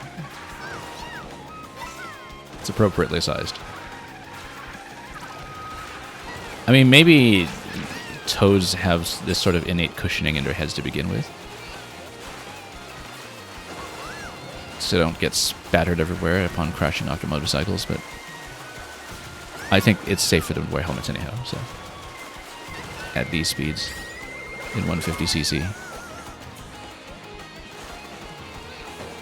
Oh. We're on 3 out of 3. Let's... Oh, no, that was a bomb defense there. Didn't expect that. So we're actually going to finish in second then. Unless Blue Shell hits in a timely fashion, which it will not. Yeah, that took me by surprise a little bit there. Kind of reacted late to the King Boo passing me at the last minute. And I didn't expect that it would be a bomb defense against my item there. I thought I would just shell them and go. But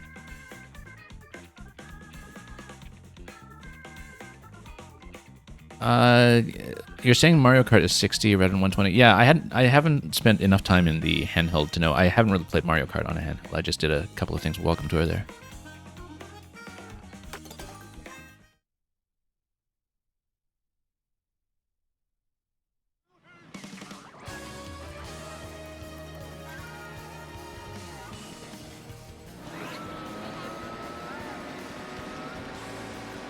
Okay.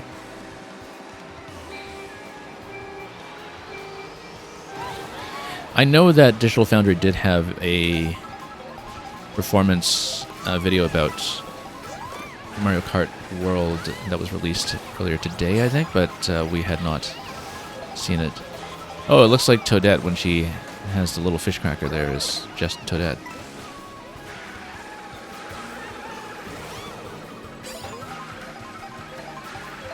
Oh, whoops. Okay. Yeah, we don't know the courses well enough to really take advantage of a lot of the rail and wall setups yet. Also because I often accidentally drift when I mean to boost. And that's a bit of a limiting factor. Also, that some of these rails curve on the outside, you see, and when they're curving on the outside, I am not totally convinced that it's going to help us for speed. But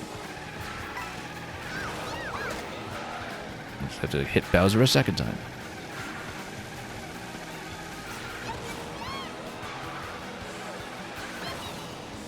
Oh, we should have gotten on the bridge here, actually. Missed opportunity.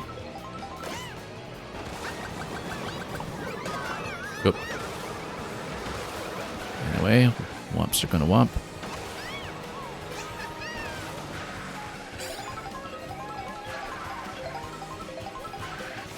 Wow. That actually saved me a collision with that NPC car there, so.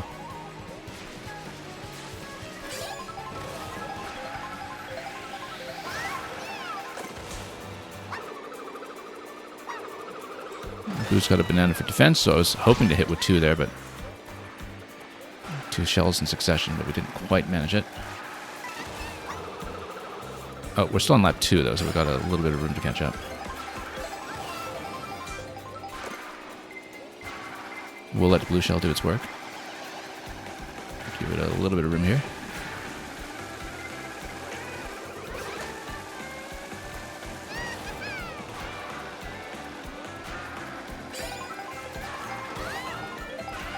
Lower path? Yeah, we can do it. Wow, look at that. Dandelion depths, as it said on a tin.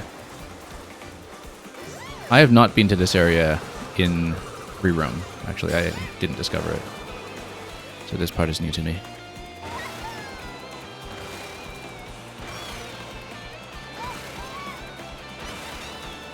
Okay. Probably could have tricked our way out of there, but that's okay. We will take it.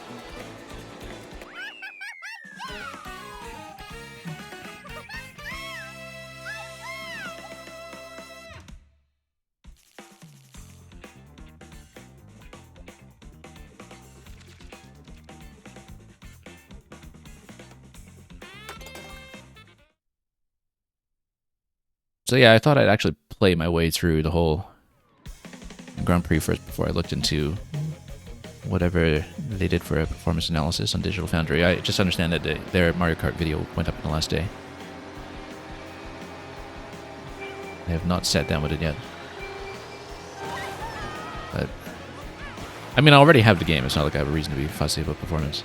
But it's more for, you know, just insight and edification.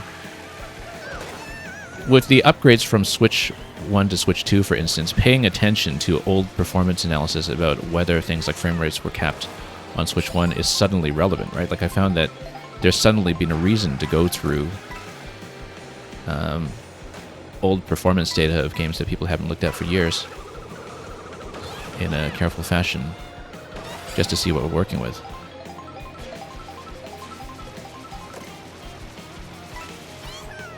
Because there are a lot of games that you wouldn't necessarily think of as being major benefactors from the backward compatibility, and then you realize that they were kind of uncapped, targeting 1080p 60 to begin with, and if they never hit that before, well, they do now, even if the developers haven't touched them in over 6 years.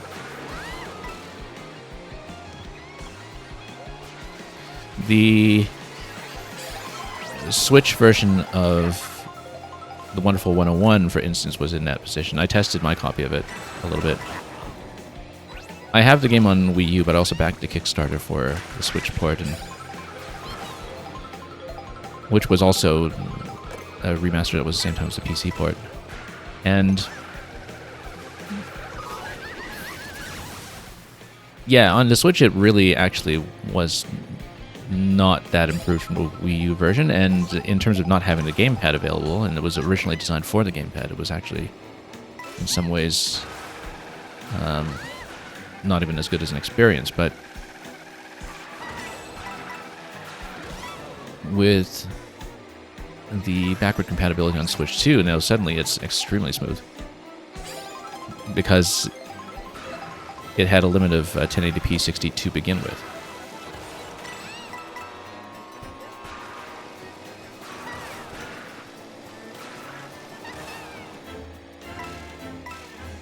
And into the cinema we go. Wow, that's lovely. I haven't really been into the cinema itself.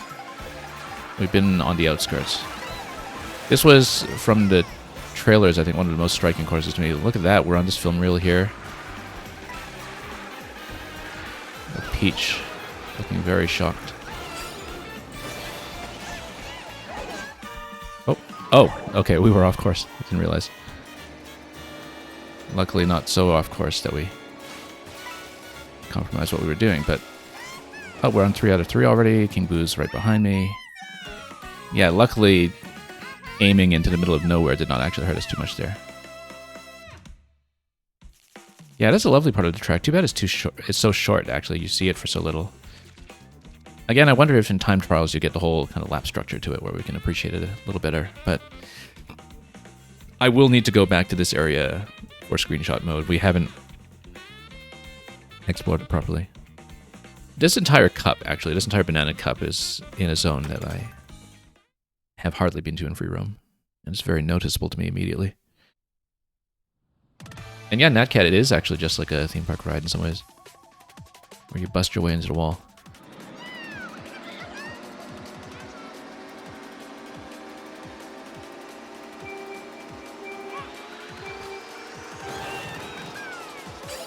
Actually kind of reminiscent of Mickey's Runaway Railway, Mickey and Minnie's Runaway Railway, I think it's called, in Toontown in Disneyland, which I think is fairly new, but which has as its whole entry area, it's designed like a cinema that's like a tribute to Mickey Mouse shorts and their entire history, with famous props from Steamboat Willie and other classics. And then the introductory area is a cinema where there's a break in the fourth wall, and then you enter the boarding area for the ride.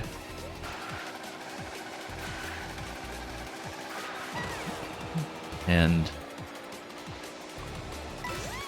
that specifically was what the kind of theme park element of the Boo Cinema course you saw just now was like. Why did I toss that? I didn't even see what was behind me here. Okay.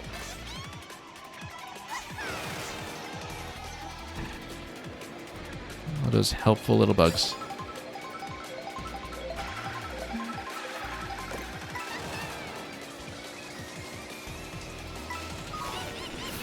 Yeah, some of the visual design here kind of reminiscent of Wild Woods from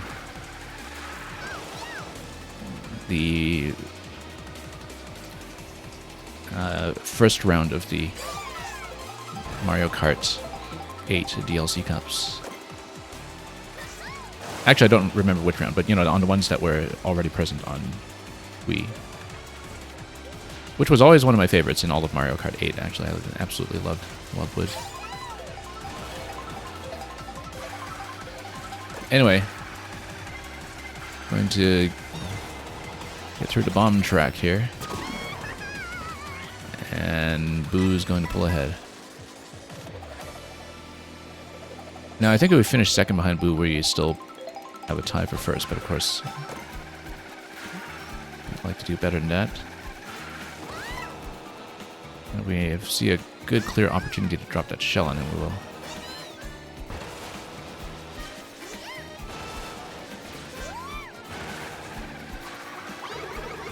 Right here. Might be a bit early if we get hit by Blue in just a bit, but...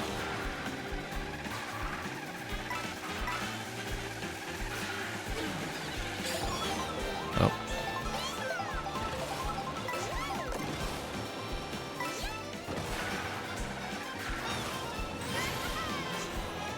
Yeah, there's a lower entry as well, as you can see. Let's do a layer. Oh, I totally missed a jump. Ah, that's bad. Okay. That's quite bad, in fact. Well, that's what happens when you don't know the course. That actually might have cost us the trophy right there, actually.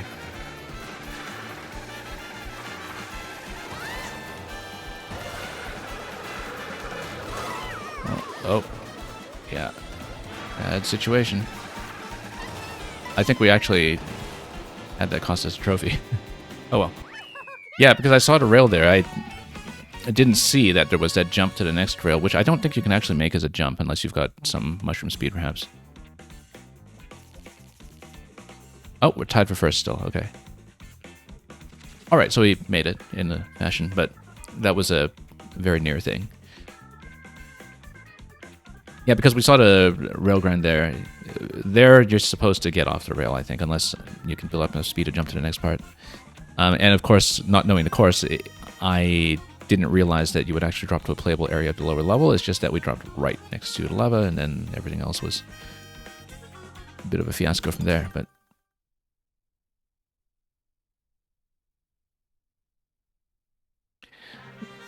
I feel like overall that has been the strongest cup so far.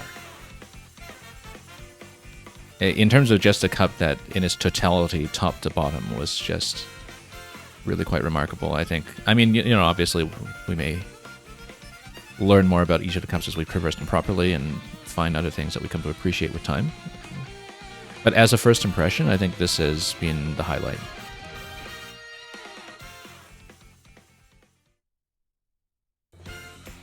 Toadette looks like the actual racer of the bunch because of the helmet. Yeah, she's very safety conscious. And look at this lovely Tanuki tail that is on the trophy. Okay. New character, King Boo. We will, of course, use him. I use King Boo a lot in Mario Kart 8. I mean, I just liked his trick animations and sounds in Mario Kart 8. It was, again, very much a cosmetic decision. But also, well, yeah, for his weight class, like I tended to go sort of medium-heavy in Mario Kart 8 often, because that's just where my comfort was when it came to handling. So naturally, we're going to go with King Boo. Yeah, while playing GP, we have not really run into very many costumes in general. So I don't think we actually unlocked anything with Birdo or Daisy when we played with them, but that's because it's very much a secondary consideration. Something to do in free roam later, so I'm not fussed about it. Anyway, let's try to show off a cart that we haven't already, if we can. Look at this big horn here. It looks like it's...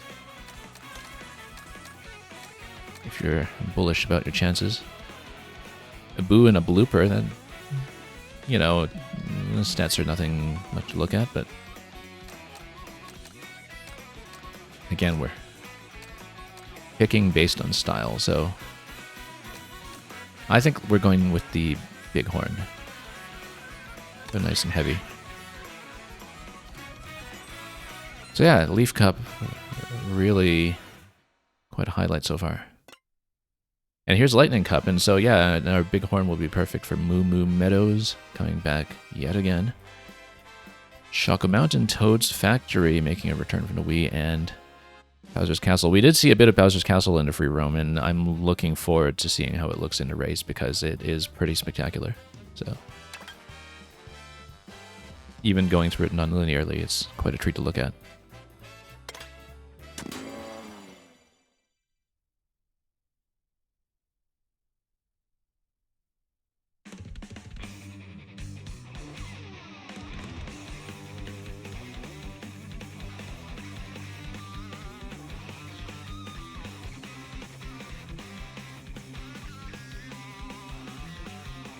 Yeah, I think sometimes, being new to these courses, without a looping lap structure, sometimes it's a little difficult to tell where I am in the race. And again, that's something that we will just acclimatize ourselves to with time as we learn the courses. But despite that, I actually do like this straightforwardly non-redundant structure of the GP, where the GP is like one big course through the world, right? Like one big 4-part course through the world. And which is itself going to be a distinct experience from however things are arranged in the most like Knockout Tour, I'm sure. You just get to see a lot more terrain and you have to play very reactively.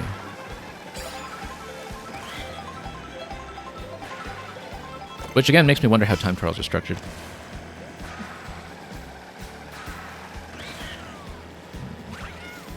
Because if they're quite different from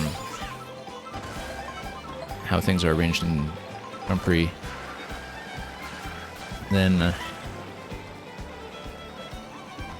that has some implications in terms of how you practice, I suppose. But I mean, realistically, the Grand Prix is something that we put down after the 3-star.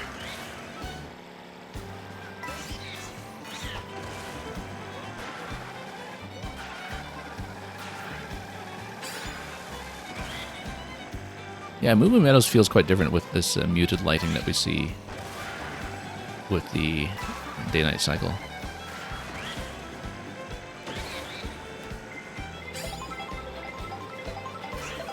Because I'm so accustomed to how it looks in what would, I guess, be the early morning.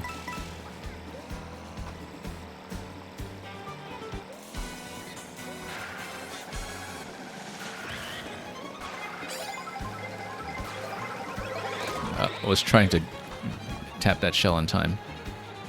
Let's actually try to slow the leader a little bit. We're losing a little too much distance.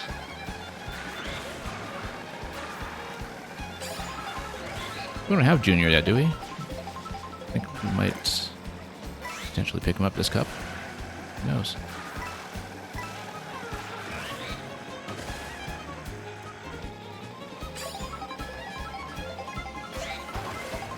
Alright, have to just deal with that, I guess. Unfortunately, that's right at the end. Watch your potty mouth there, Junior. With the beep.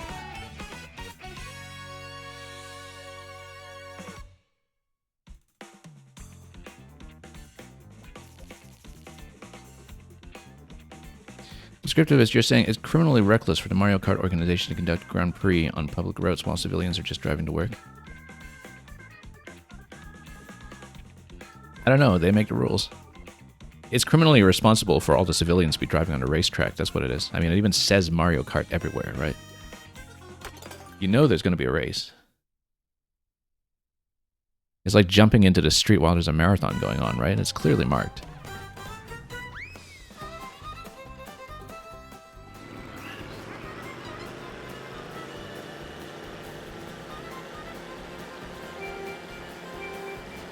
Oh, again, I have been hitting Y at the start when I see 2. And it takes me a moment to remember, oh yeah, no, I have to press A. We're still making that mistake so many hours later. Especially with the kind of rolling start that you have in the middle sections of Grand Prix that, you know, mentally I'm just kind of on autopilot. And so we just hit Y to accelerate. And the Y button isn't even doing anything else, right? Like, I don't see why it can't just be doubled here. In the free roam, it's used to toggle the map. And the thing is, I'm so used to other games having the minus button toggle the map that we often hit minus and get into photo mode by mistake when I actually do want to bring up the map. And of course, very often, of course, we also just bring up photo mode deliberately because that's what I do. But oh, we also have Comic here, so let's see what he does. There's no one in front of us, but maybe he'll transform to Piranha Plants or something. There's actually absolutely no one for us to see him transform. Oh, Chain Chomps. Okay, he's going to get him rolling.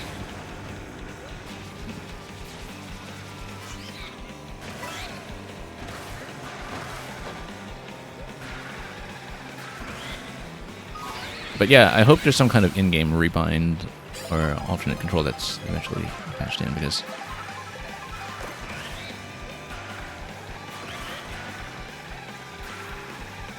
I vastly prefer the ergonomics of having Accelerate on Y. I never thought that we would actually be changing back. You know, when I saw that Accelerate was an A, you know what I did? I tried out this game with the GameCube controller, with the big fat A button that's in a very convenient location, which would also, I think, match Double Dash. And because I thought, okay, if it feels so awkward to have Accelerate back on A, then let's try that instead. And oh, come on. I was trying to see if you could do a back toss on the hammers, but it wasn't necessary in the end.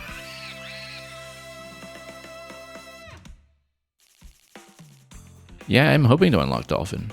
I haven't unlocked Dolphin yet, but I would love to drive as Dolphin when I do. I always loved the Dolphin level at the top of a Vanilla Secret back in Super Mario World.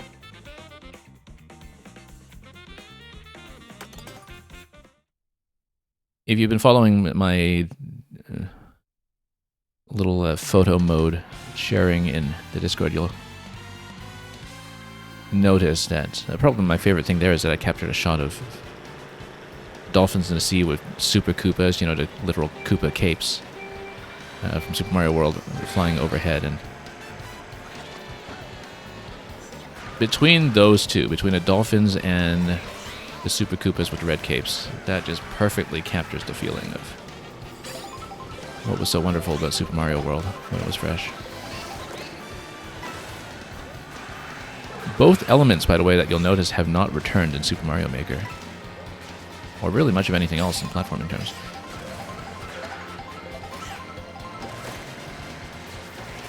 In the platforming series, there have been a few creatures since that were kind of analogous to the dolphins in function in some ways, but definitely the Cape Koopas have been long gone. And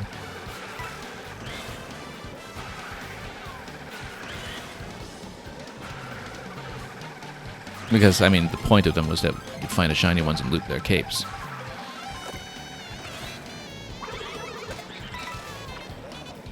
Oh, I actually managed to land a hit there despite rotating bananas. Oh, can I go around that? Almost.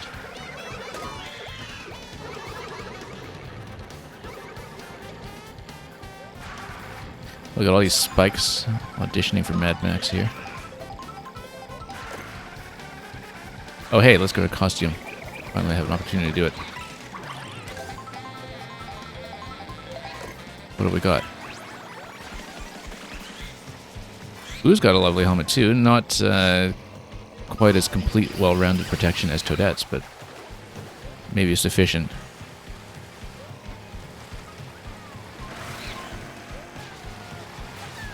Actually, the concept of Boo having to wear a helmet is maybe a little dubious to begin with. It's not like the Boo just cracks open onto pavement or something if he falls off his motorcycle, right? So I think it's more of a cosmetic thing than anything. I guess the visor would be useful as a guard, because, you know, Boos are not accustomed to having to look at things that are moving towards them, if you think about it. Oh, these directional swap tracks that are all over the place in places like the Mario Kart 8 Rainbow Road, but also just originally in Toad Factory as well, I guess. Because I guess this is supposed to lead into the sort of main Wii area of Toad Factory. Or was the Toad Factory, rather. We're not really paying attention at all.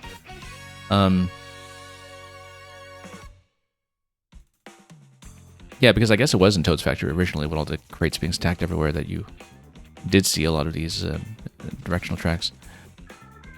Also a gimmick that was used in Wii Coconut Mall, of course. Anyway, we fell back a little bit there. That was not great, but let's try to catch up.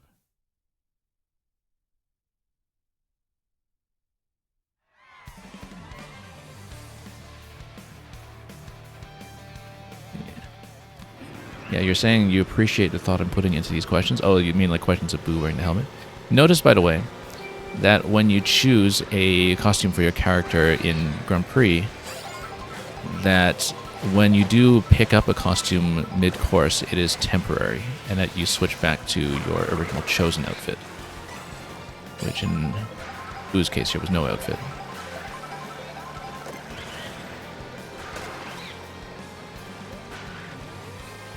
Alright, let's grab it. And what do we have here? We're gonna put on the Pro Racer helmet yet again, yeah.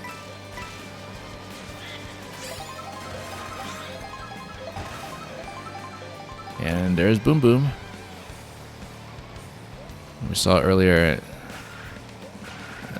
due to Kamek dumping him into the middle of nowhere, but rather fast entry passage here. We've not been landing drifts or boosts here at all.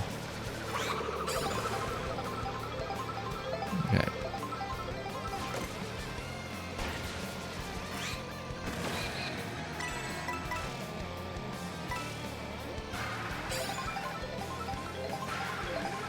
And Bowser Jr. is like, you think you can race me here? I grew up in this place. Oh. Oh, no. I was just about to boost for that. Lost it, unfortunately. Okay, here is this lovely bit here. You launch into this place. Oh, and try to land not in the lava.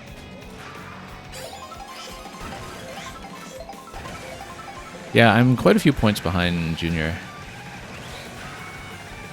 So, I need to do something about that.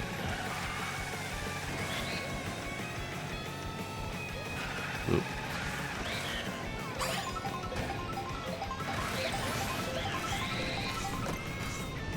See if we can get within range of him with a horn.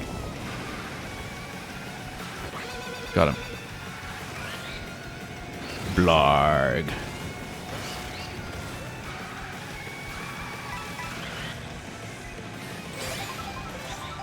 Yeah, this course is glorious. Fire everywhere. Clearly signaled with red circles. Because Bowser is nothing if not fair. Okay, I don't know if we picked up enough points with just one place above Junior, but let's see. Yeah, the thing about Boom Boom is that it looks like they really wanted to push him against the entity limit here, didn't they? Just dropping all the Boom Booms you can. So yeah, unfortunately, just a little bit off what we needed for gold, which just means that we'll do the cup again, which is great, because we'll see this glorious Bowser's Castle with a different character.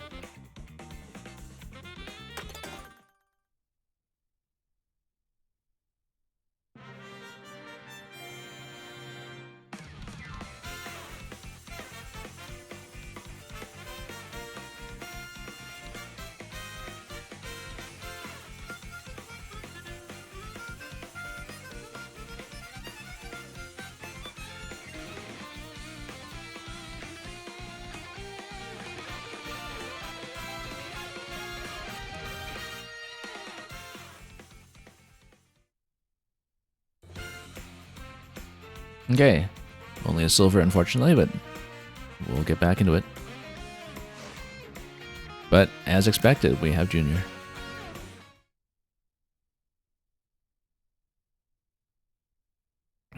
Yeah, but again, we'll alternate back to one of the costumes I have. Oh, this must be the Rainbow Road reveal. There's a place you can pass in the open world that says Home of the Rainbow Fragment.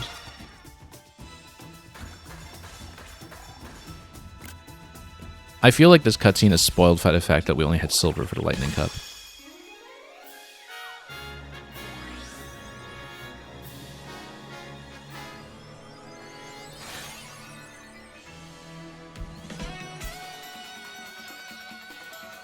Alright, what is it going to get us?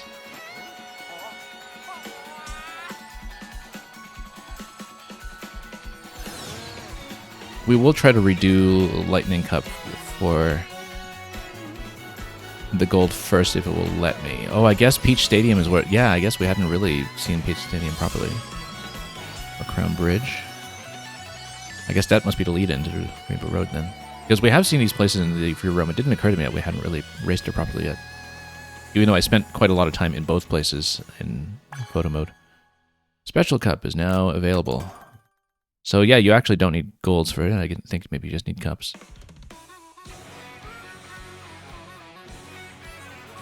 So, actually, that's interesting that it dips you back into the title screen, because the thing about the title screen is that you can kind of dip into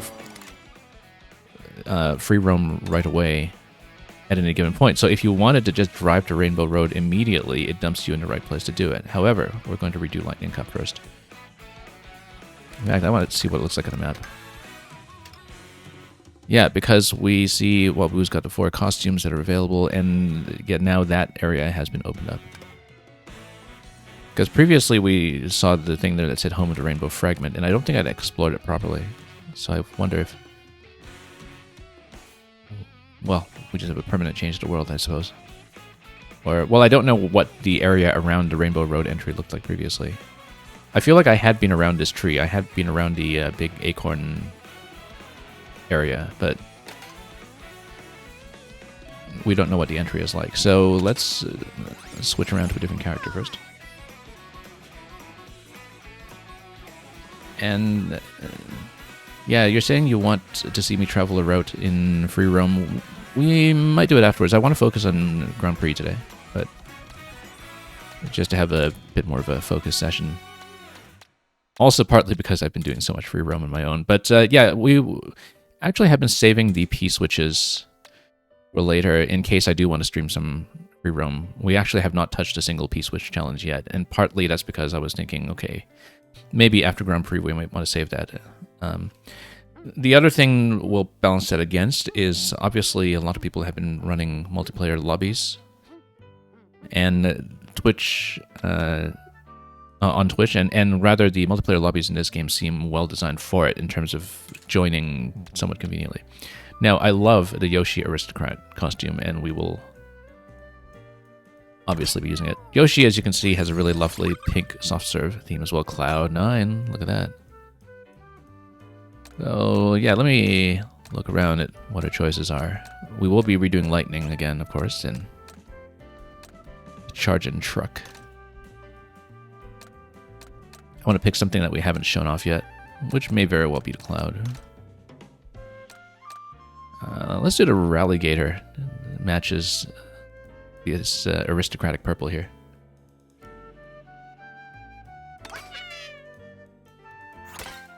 I haven't seen a special cup yet, so we will get to it after this one.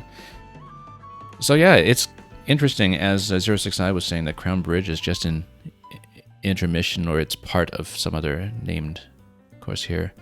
Oh, I see. So you start at Acorn Heights and you go all the way down to the Rainbow Road entry at the southern point. You kind of do this straight route through the middle. So yeah, we have explored the different areas here. It makes sense for Mario Circuit to finally show its face in the Special Cup. It's kind of a nice way to place it, actually, because it's, you know, much further back than the Mario-themed area typically is. Peach Stadium is wonderful, by the way, as a place to look at and explore, and so we certainly look forward to racing through it. And we'll see what the Rainbow Road here is all about, but before we get there, let's do the Lightning Cup. One more time. As you can see, it fills in silvers for 50, 100, and 150. But we're going to fill in gold for all of them instead. In hopefully not too many attempts.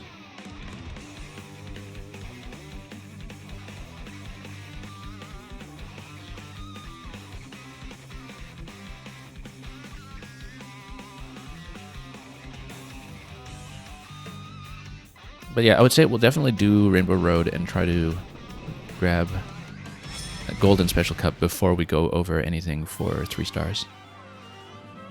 I do mean to 3-star everything, as we always do in these games, but I actually never completely 3-starred 200cc in Mario Kart 8. But I never quite mastered 200cc at that point. We did get gold and everything, but 200cc sometimes has too much going on, and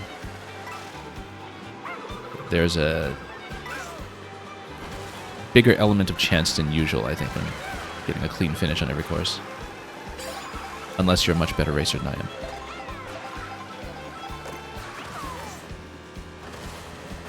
Okay.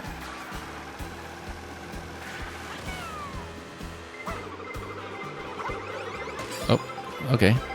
Had a little bit of shell defense there, but not enough.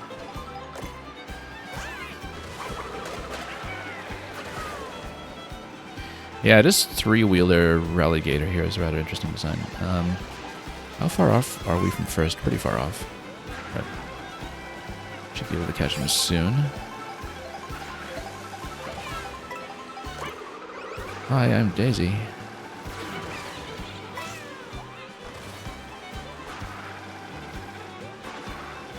Alright, let's wrap around.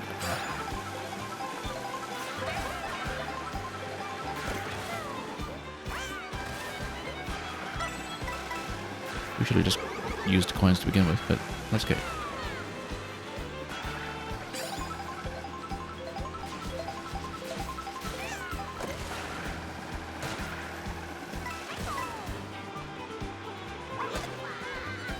Just gonna bop him here and take the lead. Yeah, one thing I rather liked about Mario Kart 8 was that despite everything going on with the blue shell, that it was actually, compared to past entries in this series, easier to defend a lead. That you had a lot more options for doing so. Very often with Grand Prix in 8, I would just pick up first nice and early on, and you just defend it the rest of the way. And okay. Hey, we actually hit it on target. I mean, you know, new game, we have to sort of learn the timing, but will we still stay ahead? I see Junior creeping up behind me on the minimap, but I think we will, in fact, make it.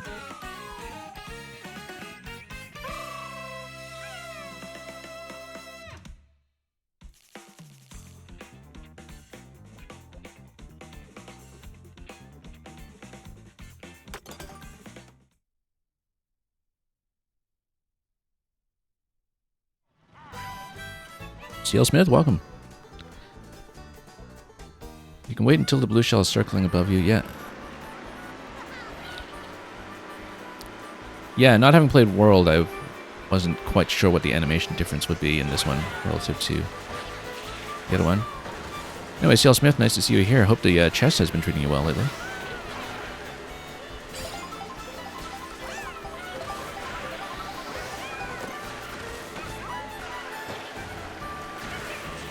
It's kind of a lovely arrangement of Super Mario World's overworld here. I don't know if I have any costumes missing for Yoshi, but oh, I don't have the item space for that anyway, so... Whoops. Whiffed on everything here. We probably should have checked the mirror for the blue shell as well, in fact. Yeah, because you can let it hover really closely for the horn in Mario Kart 8. But we haven't been targeted by the blue that much in this game yet. So. Yeah, you've been playing more poker than chess lately? Yeah.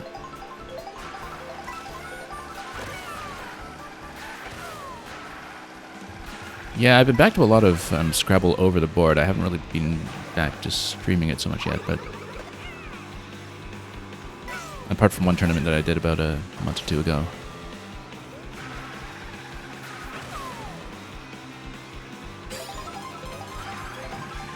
But yeah, I've definitely seen people make that chess to poker transition, and especially if you've also, as we know from Scrabble, just taken an interest in imperfect information or probabilistic situations. The appeal is pretty obvious.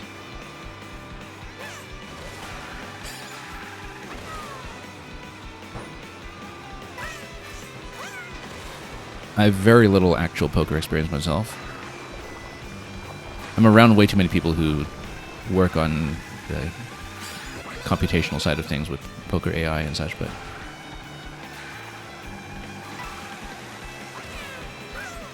in terms of being hands-on with Texas Hold'em, not so much. Oops. Oh, I should have actually bananaed him. Yeah, no, I didn't realize how close we were to the end there. We absolutely could have just sniped him there.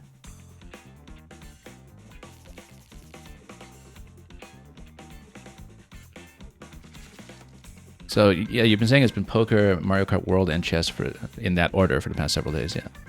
Understandable.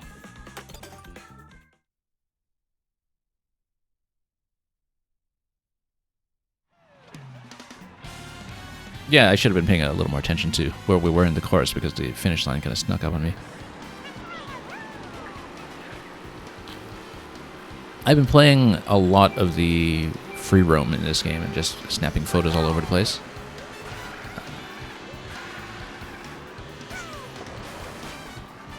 But this has been my first day with GP and practically my first day with almost all of the racing.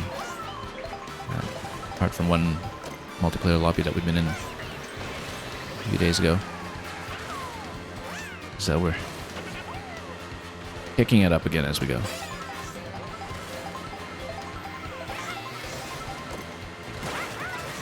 We're backing up to grab a star. That's not something we've had much of recently.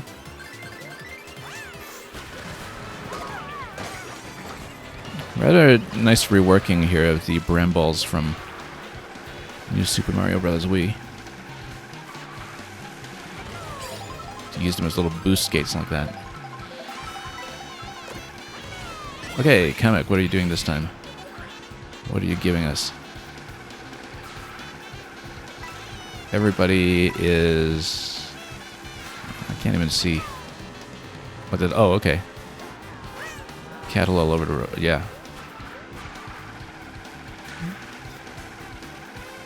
Right. Let's grab that. I'm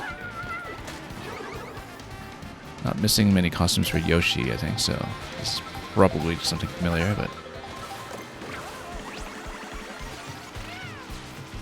Yeah, he's got his own little racing suit here. Whoa.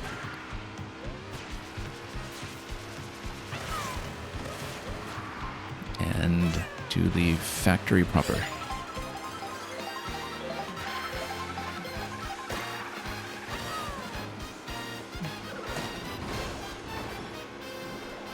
It's kind of interesting to do this area with 24 players because in Mario Kart Wii it was one of the areas that I remember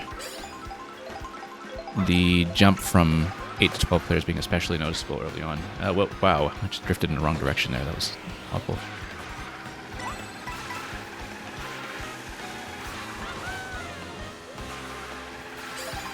Okay, let's see if we can catch up though. Bit of a short course though, and Banana's not going to gain much distance here, so yeah, that's unfortunate. But maybe we can speed past here? No, we can't. In fact, we're going to be past... Whoa, yikes.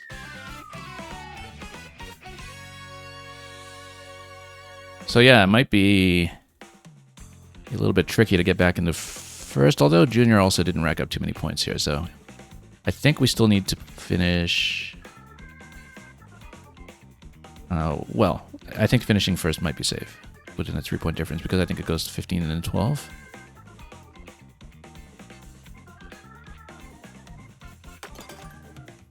But we will see.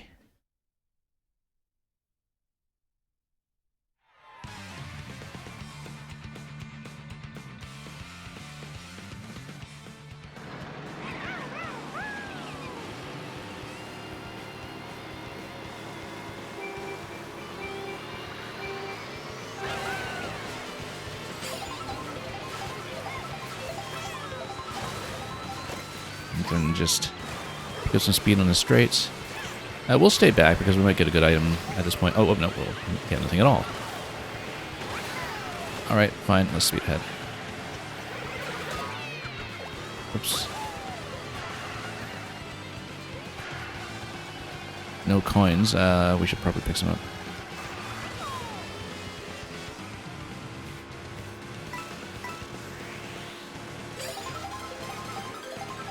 And just try to boost somewhere here. There's Boom Boom again. Let's maybe stay on the inside a little bit.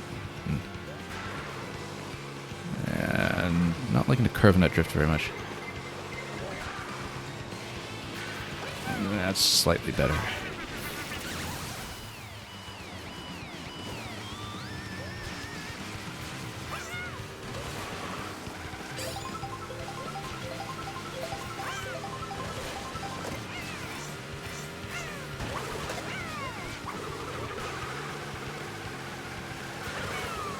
Okay, let's see what we can do here. Oh. The flight entry is this way. Now we're ahead. Oh, okay, just in time to be nuked by the blue shell. That's okay, because we're just about to boost on top of the ramp, and so we can probably keep up. Still lap 2. The only issue is we're no coins.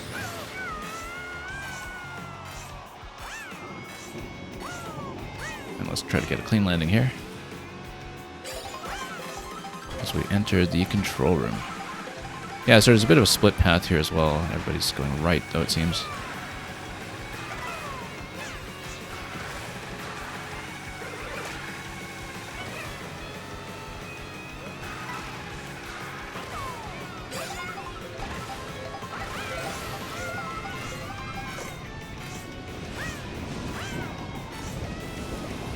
Okay, let's see if we can nuke Junior here. There we go. It's good. Good placement for it, too. Relative to where we are in the course. We still got some distance to cover here. And then getting shocked here. Okay, that wasn't as bad as it could have been. Well, except slowing down quite a bit here from losing my drift. Yeah, that was bad, actually. That might cost us to cut right there. Just a really bad recovery from being hit by the lightning there, because I wound up on the outside of that boundary and could not drift my way in. We just didn't have distance to do it. So that might put us back in silver, yep. Yeah, it was just that last turn after the lightning there. We just did maybe braked into it. It's alright, we'll do it again.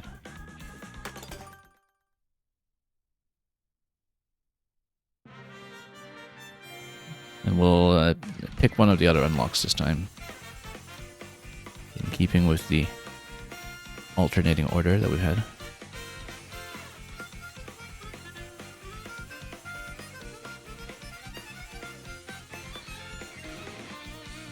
Yeah, once we actually start pushing 3 stars in earnest, we're not going to watch the animations every time. But for now, let's enjoy it.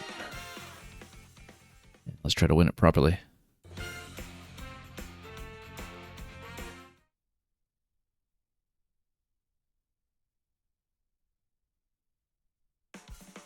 Okay, so who have we not used yet? Well, I mean, I guess we picked Junior. We're not going to deal with Junior.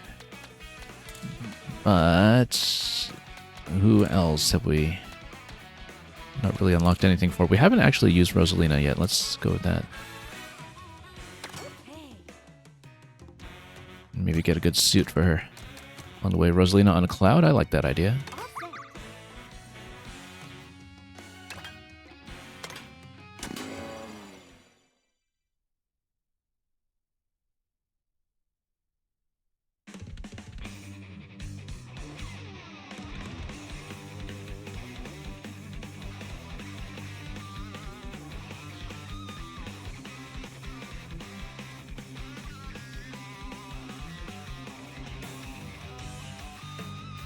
Anyway, take 3.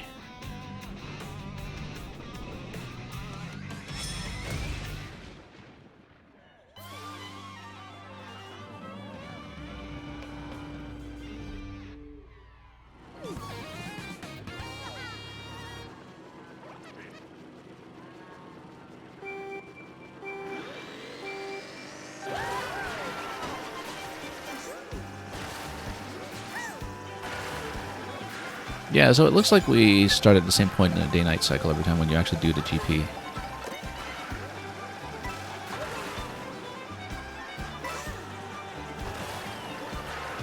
At least that's been my experience going over Moo Moo Meadows here.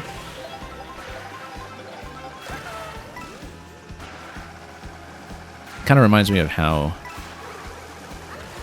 with the Animal Crossing track in 8. for obvious reasons, for the time trial, you would just kind of have this standardized season, because it would actually have meaningful changes in the layout.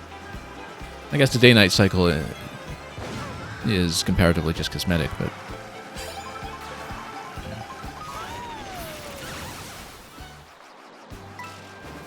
it does seem like you follow the cup in its entirety over the same passage of time.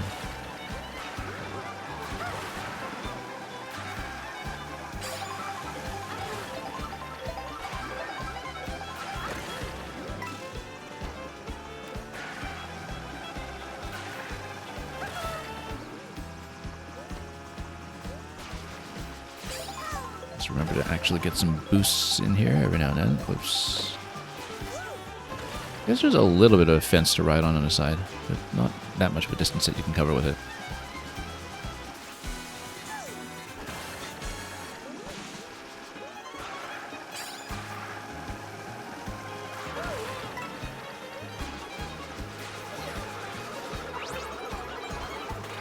And everybody is a charging chuck. Even the cows are charging chucks. Some of them anyway. Or maybe, well, it's just a bunch of chucks that have been chucked onto the road.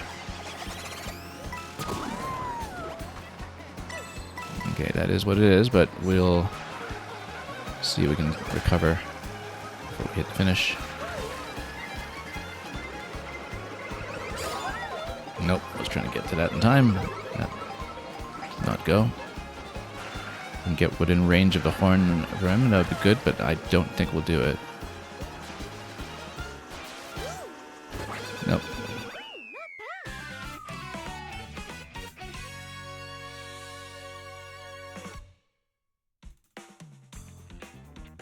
Well, Junior's been putting up a fight so far.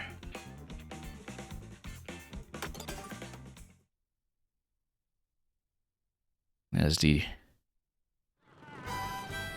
designated boss for the cup, I guess. It's kind of interesting that Junior's been the main rival in this cup every time, rather than the rival being somebody who's character dependent. I mean, I guess if we're picking Junior, then it would be somebody else, but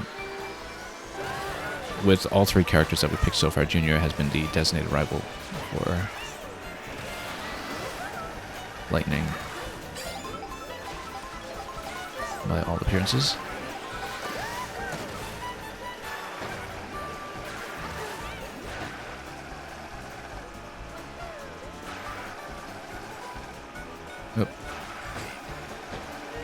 Oh, we should get a costume for Rosie.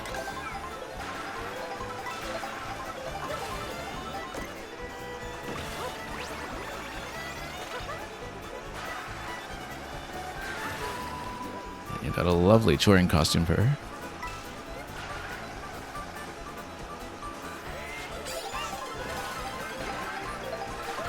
I always rather liked her biking suit, in fact. Motorcycle suit. The last game.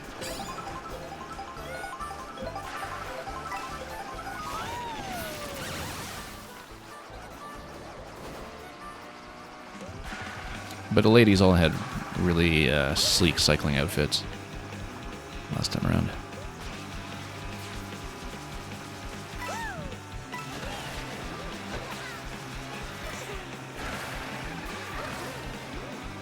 Two out of three so far, so okay, we've got some time to make up for the first round defeat. Let's see if we can smack Junior with something here. Before the chucks get in the way, or rather before the wall gets in my way.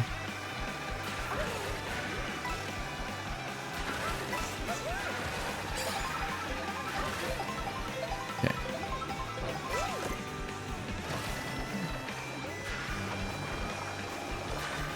We'll try to be a little strategic about Mushroom here.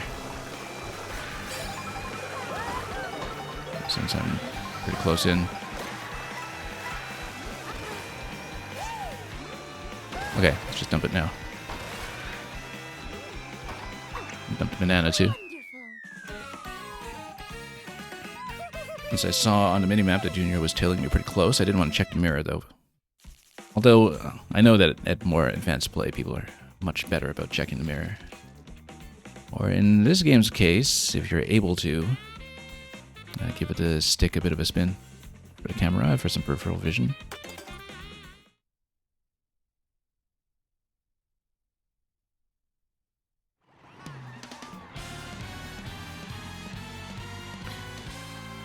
Was it just me, or did everybody else pack into a three-way time for third, just to stay competitive?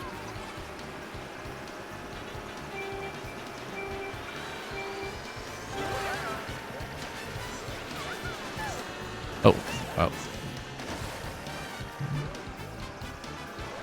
Getting down to the lower level already. That was not entirely intentional. Let's get off the mud.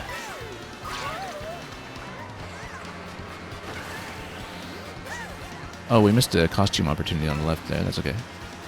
Again, free roam's going to cover that stuff, so.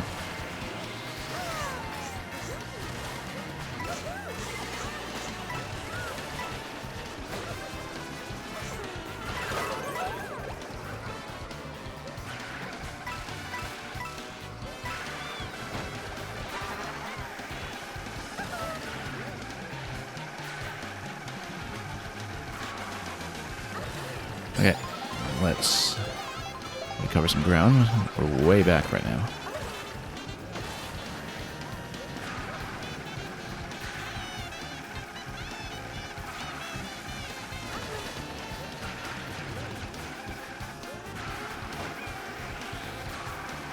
And we'll just try to hit the boost on the outside. No, we'll totally miss it. That's okay. Let's head up there and just... Yeah, with so many straights in this game, there are actually, oddly enough, a lot more opportunities for mushrooms. I found, for instance, that in 8, that golden mushroom was really not that useful because everything was just so twisty. And that there weren't really many opportunities to use it cleanly. And so we mostly keep mushrooms as a shortcut tool. Here, I think you actually do occasionally want to use mushrooms just to cover some ground on straights, because we're dealing with so many more of them. Like right here. Oh, blue shell. Let's totally not get whacked by that. It was actually, yeah, the ice flower there. Let's get.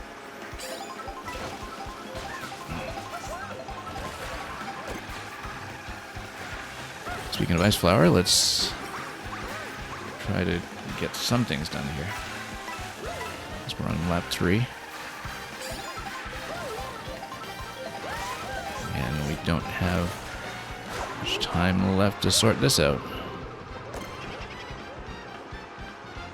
Nope. Big miss.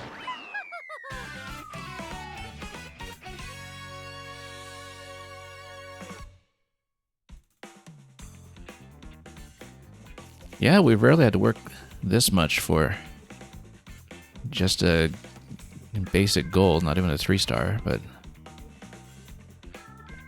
we've definitely been running into a few issues in this cup. Which is nice. I mean, I find that in past games sometimes 150 is actually something that just collapses a bit too easily. It's been a while since we've had a 150 that you really had to work for.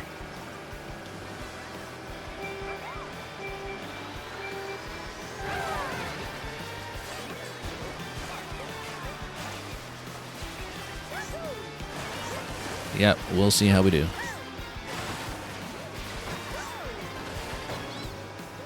Missing all of the item boxes early probably wasn't great, but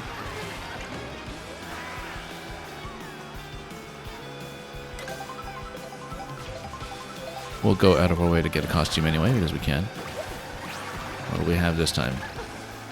Arrow. Very nice. The flight suits have really been great. I mean, you know, we've always loved the Aviator Mario that we had in Odyssey, and which is all over some of our channel's branding as well, but there are a couple of really good flight suits in this game. Pauline's only costume currently is her arrow suit. It's a good fit for Cloud, in fact. Let's rack up some coins once we have the opportunity.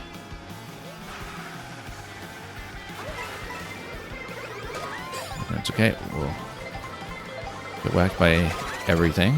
But it's before we finish the item roll, so...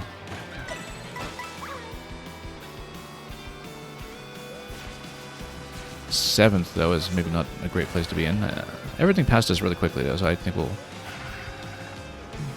get back into the pack soon. Everybody's kind of bunched up here. Well, we'll need a really good item draw, I think, from 8th.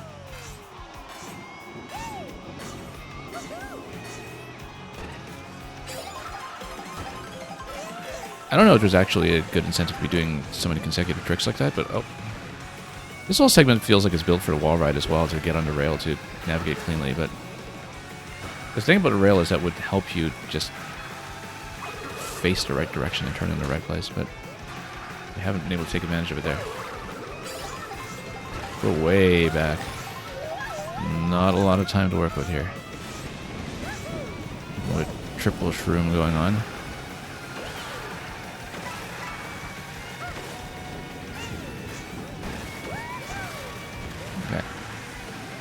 Do something here.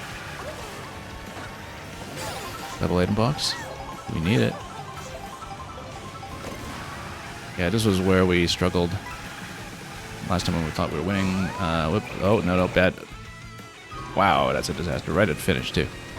So, yeah, that did not go at all. That is not first. That's not even close to first. All right, guess we're doing it again. Bowser Jr. is cheating. Well, the AI always cheats, and it has since Super Mario Kart. There's a designated rival for a reason. Look at how clearly Jr. is ahead of the rest of the pack, though. He's finishing 14 points ahead of the pack because we were asleep at the wheel when it came to actually putting up a competition. I'd pick Jr., but I am more inclined to actually defeat him outright at this point, so... Because normally we'd kind of rotate into another character like Jr. Natcat, I don't know how severe the rubber banding is, but it's Mario Kart. I just kind of assumed that there would be some degree of it.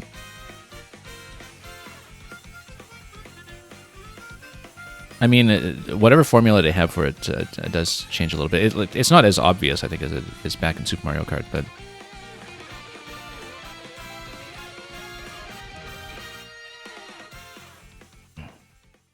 People who have actually studied this game would be able to answer that more competently. It's kind of hilarious to go back to Super Mario Kart, though, and observe just how conspicuous the rubber banding is, where, you know, you can put your rival in last and they will just speed right past everybody else and wrap around the track.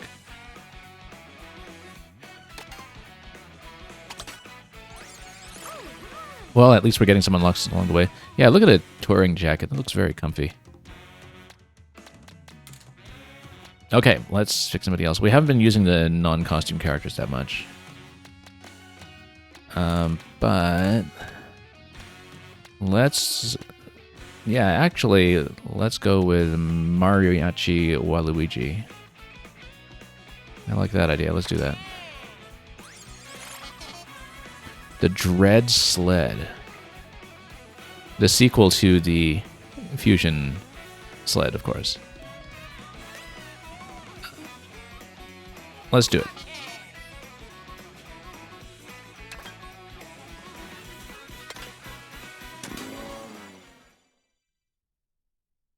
Natcat, you're waiting for 250cc? Well, I mean, with all the straightaways in this game, that might even be playable. 250cc is just called F-Zero.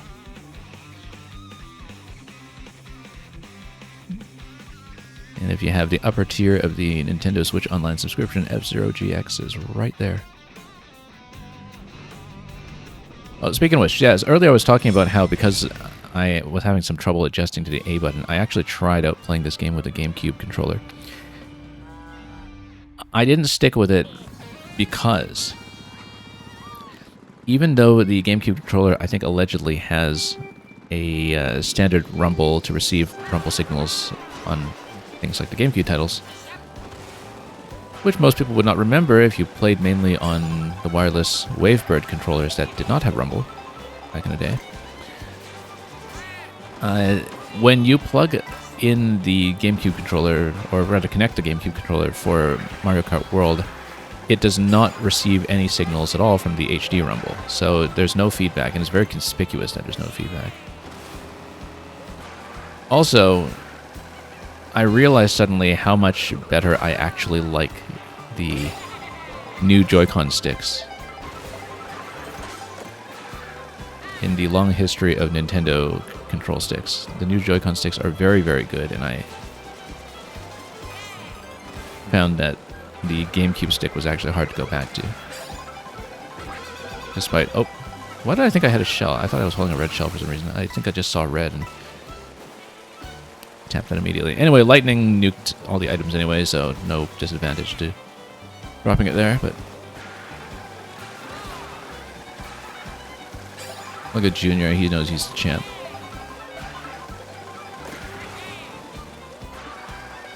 Well, we've got another horn here. Let's see if we can... Oh. Well, we'll just let the blue shell hit, actually. If we let the blue shell hit, then we'll... I was about to say keep the horn, but then we'll just get nuked by every red shell instead. So maybe we should have just blown the horn on that one, but oh well. Okay, we'll try to get... Whoop! Close in. We should use this horn before we lose it to lightning or something, because we're not really at risk of being hit by blue at this point. I wonder if the other characters that you see, like the Aristocrat Yoshi up there, consistently keep some of the most recent costumes used from... No, I don't think so, because we got Pirate Wario here, and we last used Sultan Wario, or Oasis Wario. Okay.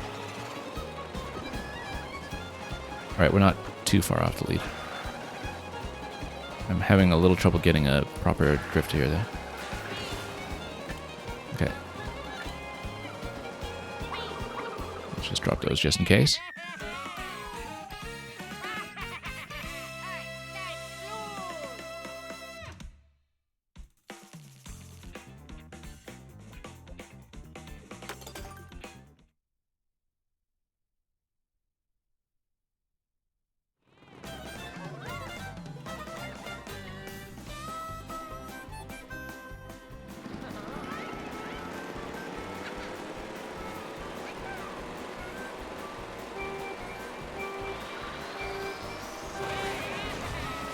Yeah, there is some music alternation, as you can see. Previously, at the end of Moo Moo Meadows, we heard the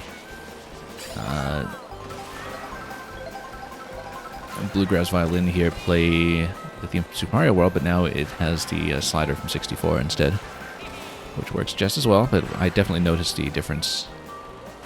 So there are music changes in the GP in terms of alternate tracks that are available in certain segments. I don't think this banana is going to do much against the blue shell, so let's just maybe dump it and see what else we can catch. Oh, and of course, Junior takes the opportunity to sail on ahead.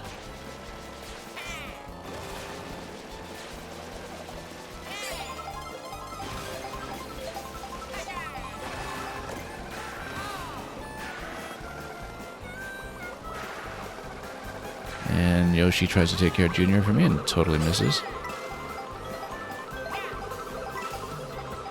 And look at that, right on target. Whoops. Except we're going to flub the driving afterwards.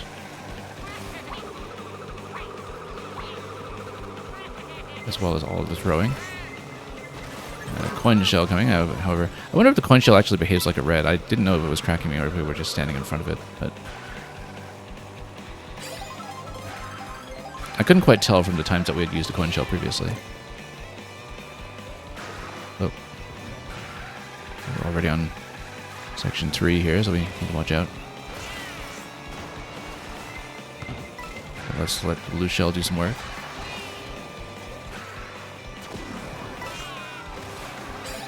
That worked out in my favor.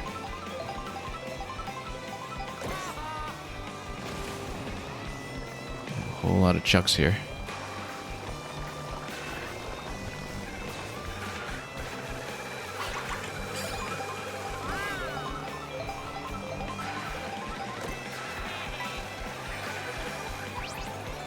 Okay, for a moment I thought it was a racer zooming ahead, but no, it was just comics spawning moles everywhere. And turning me into a mole as well. The full Monty. Yeah, so we've definitely noticed that Junior is the designated rival for this cup. There was only one other cup earlier that we had to do a second time, and I don't recall who it was, but it's very noticeable here that there's a cup-bound rather than a character-bound rival. Well, it makes sense for it to be Junior here. I wonder if it's Bowser proper in the next one. And I wonder who takes the place of the rival then if you are Junior.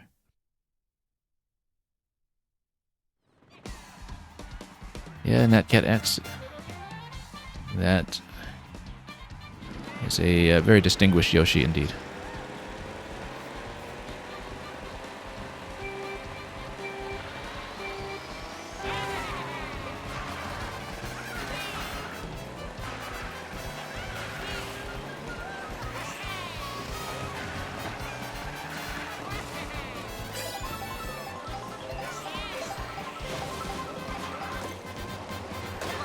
Whoop. A little bit rough there.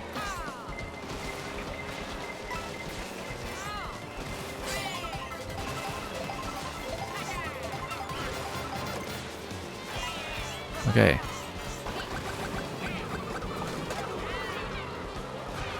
What else we're gonna smack around here? Okay, that worked out well. Thought I was running into the leg there, but it actually did work as part of the boost.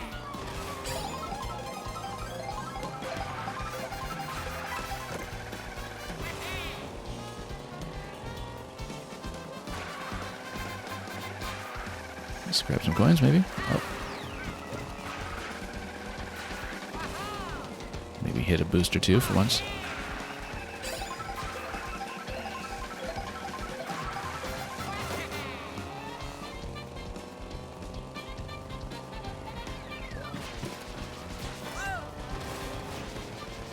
Let's see if we can get under rail. There we go. We don't want to miss on the way down, though.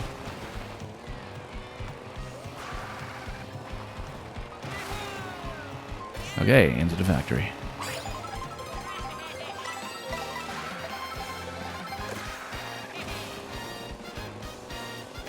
Well, this is the best we've done coming into the factory. We're not that far ahead, though. Junior's right on my tail.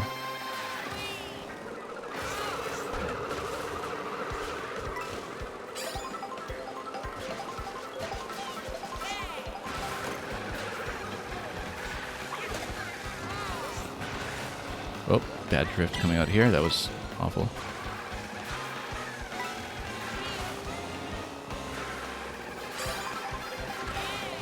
Yeah, I messed up the drift coming out of that turn.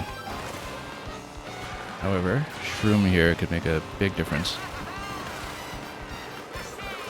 Will it? Yes, it will. Natcat, I've heard that there's a very unconventional unlock for the mirror mode. It might be dependent on something like the P-Switch collection free roam. I'm not exactly sure. I know there are people who do know the answer, of course, but the mirror mode is not unlocked just by clearing 150, as far as I understand it. There is some other condition for it. It does exist, but it's not the usual. Okay, we've got a pretty clear lead at this point. I mean, obviously, it would be nice if we could get 3-star now, but so that we don't have to deal with Junior, but let's not assume anything. Because we've had a couple of mishaps at the end of Bowser's Castle here.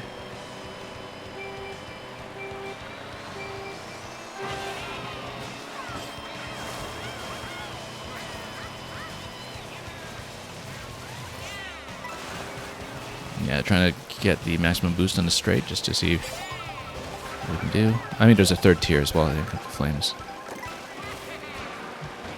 We haven't quite gone for yet, but...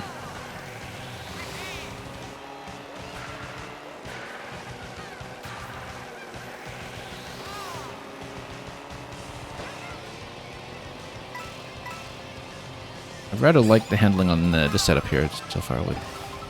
Mariachi Waluigi. Well, I guess if we take the outside, you get some coins, but if you actually aim for it. I was thinking that arc that would cover a little too much distance, but... Now, where do we think we want to use the feather? You really have to know the courses, I think, to really get some decent utility out of the feather, and so...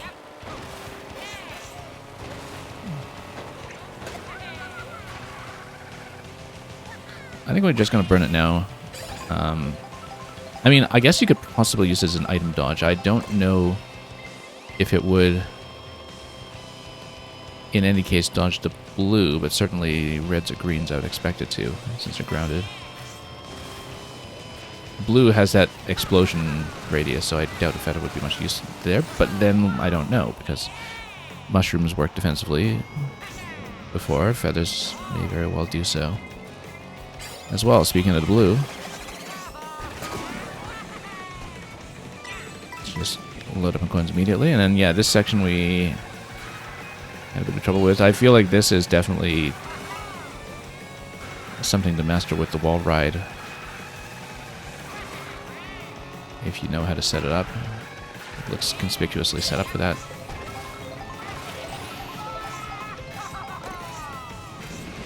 Okay. Good time to have the red, actually. Because we do want to pull ahead of Junior here, and then try to have a clean finish. There's still quite a bit to cover. And quite a few items that will come in behind this. And also, we need to land here accurately. I don't know why I was going... Yeah, that was a mistake. Yeah. We lost the items there, too. Did I blow it again this time? He's got the horn. Yeah, we might have blown the 3-star just on that turn. Because I aimed the wrong way on the ending there. That's okay, we got the gold. We'll move on to Special Cup, but we really did just kind of choke on the 3-star. On the last turn. Oh, well, on the last jump, rather. 06i says, a feather will just make shroomless shortcuts easier. You've only seen one intended use for it built into the track.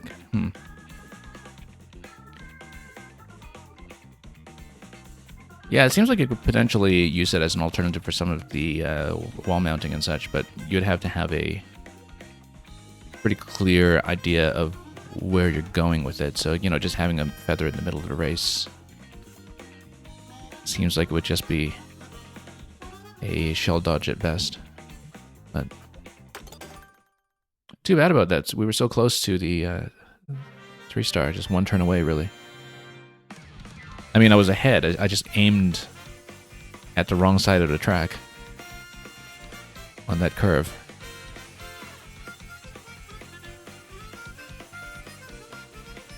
So we're not done with Bowser Jr. yet, it seems, but we will be done with him for now because we will see the Special Cup.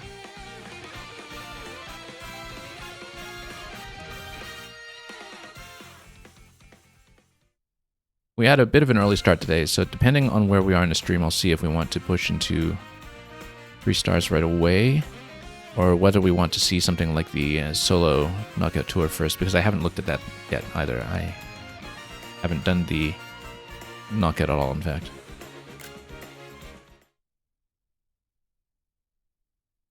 Alright, let's take somebody into special. I think we're taking Junior into special because we've earned it.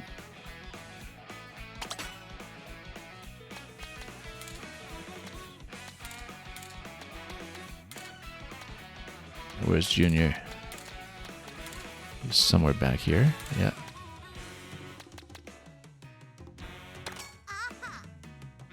Okay, and what are we riding on Rainbow Road?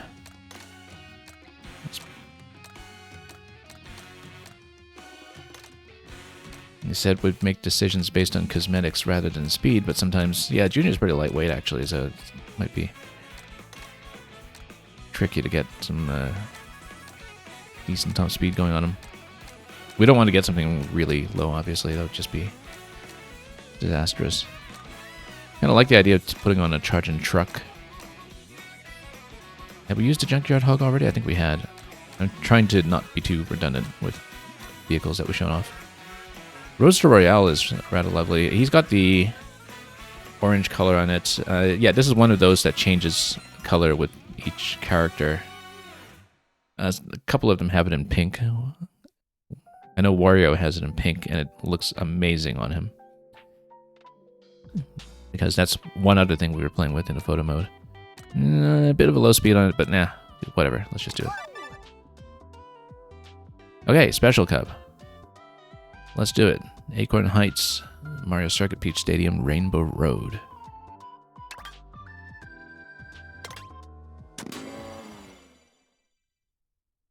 And as before, we'll redo it for gold, if necessary.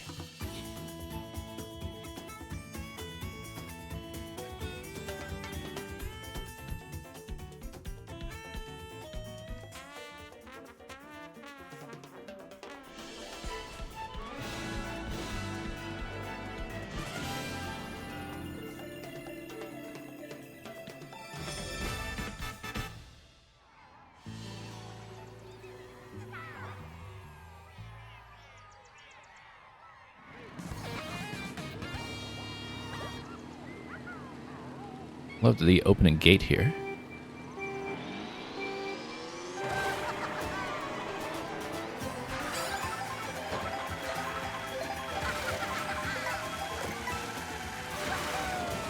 Well, let's get a nice big drift here. Lots of rails to ride here, actually. We can figure out how to make use of them. I guess one disadvantage of not having the lap structure so much is that when you learn things in one lap, you can't reapply it on the next one. It does change some things about shortcut structure as well, right? Where you can't just have shortcuts that are essentially built for the laps once you've amassed things like mushrooms.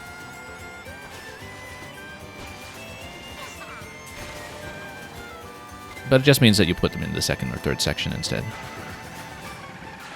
But it's not like you can observe a shortcut on the first lap and then try to go for it in the later one. It's alright though, it's a fresh experience. It was, I think, very necessary for Mario Kart World to be bringing something quite new to the table. Whoops, that's the risk of doing a rail grind, by the way. You can just get knocked off the course entirely.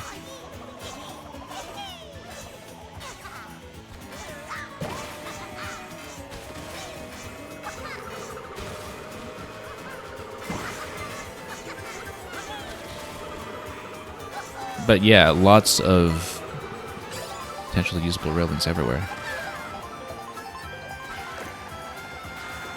I feel like there's a lot of pathfinding to work out with this course.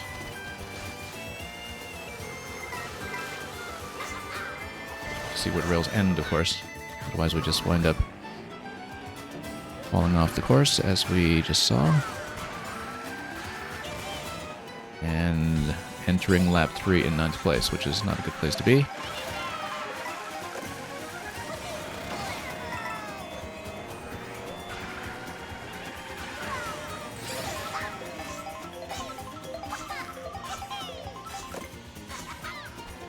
Like I said, I don't know if there's much of an advantage to just doing so many consecutive aerial boosts, but we'll do it because we can.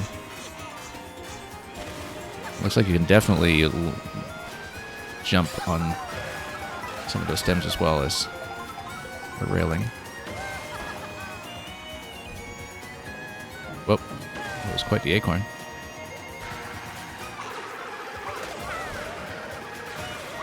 And then, no, just shy of first there.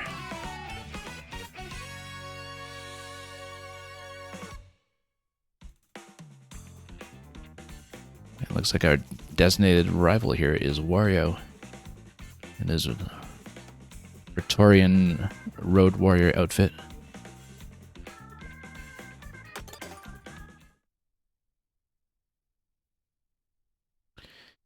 Anyway, Mario Circuit. Like I said, from the free roam, you could see that it's kind of an amalgamation of the Super Nintendo Mario circuits in some fashion, so it'll be very interesting to see how that actually plays out in a race.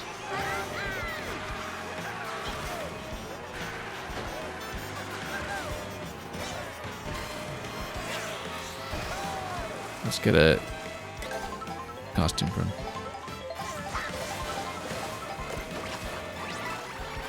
What do we have? Explorer. And appropriately, we do have the music that is from Wild Woods in Mario Kart 8.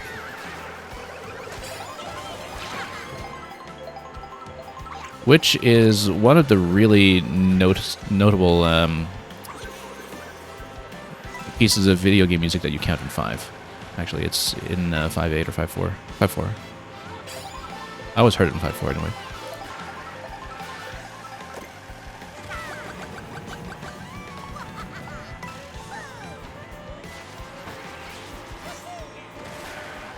But it's a very, very groovy 5.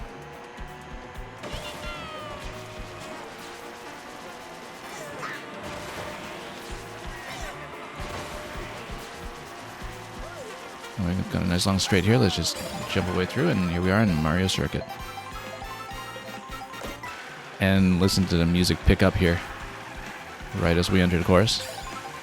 That's a beautiful musical transition, by the way. One of the very noticeable transitions so far.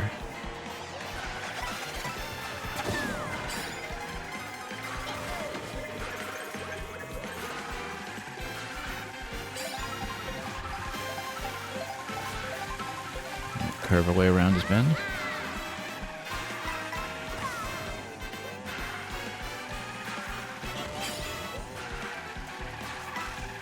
Oh, and we've got the notorious Mario Circuit 2 jump here. Fell off of that one quite a few times back on Super Nintendo.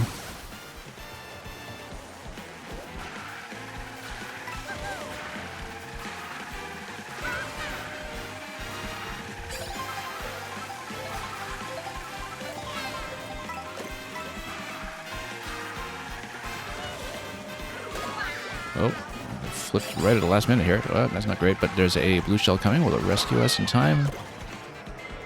Not really, because everything else will bump into us as well, but maybe it'll set Wario back, and that's going to help because we'll mop him up with a horn.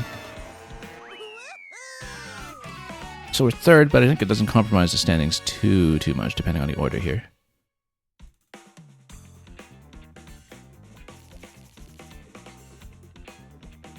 Pretty tight pack up top, though.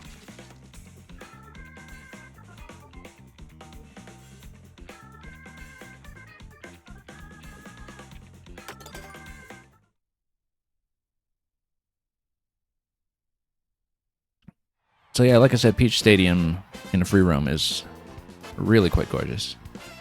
We'll see how the racetrack goes.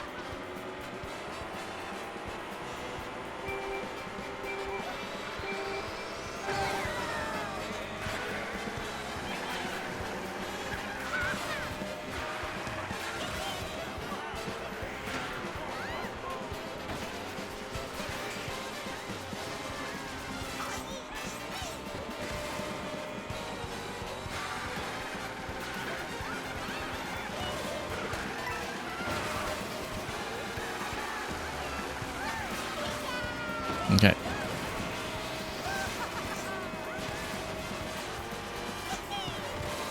Way back in 10th here, or 11th, but let's see what we grab. Golden Mushroom, very good for Mario Kart World, as we were saying, because you go straight everywhere. It's going to take us up very nicely.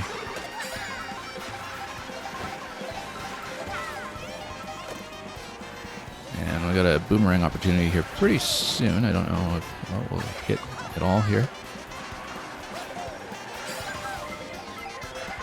And, oh, let's navigate properly. Got distracted by that costume spot that we missed anyway.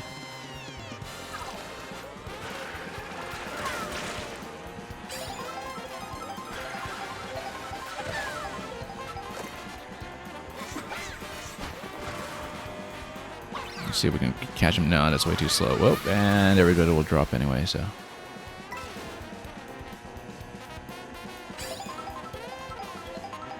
Okay, let's actually hit some panels.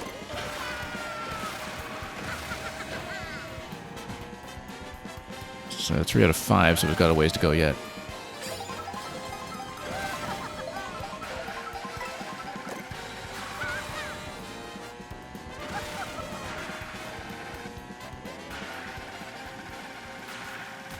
I see a good opportunity for the bomb here, but in the meantime, we'll just keep it for defense. Actually, we got blue shell coming, so let's let that take care of things.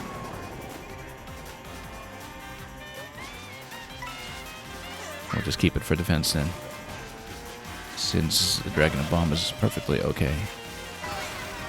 Oh, we should have just zigzagged across all the panels here, but that's okay.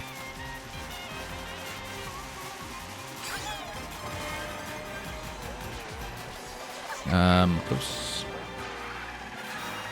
Should actually follow the curve here.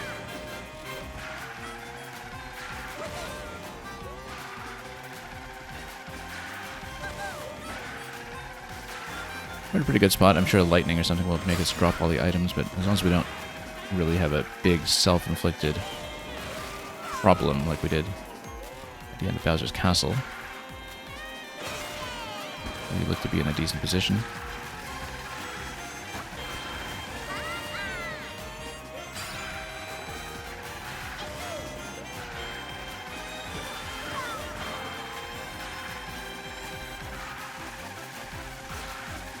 Okay, how are we doing?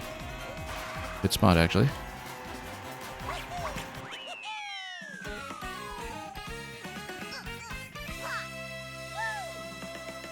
And with Rosalina in second this time, that evens the score a little bit.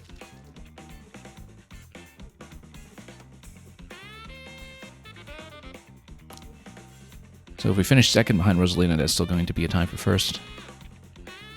But we'll just try to win outright. So let's see, Rainbow Road.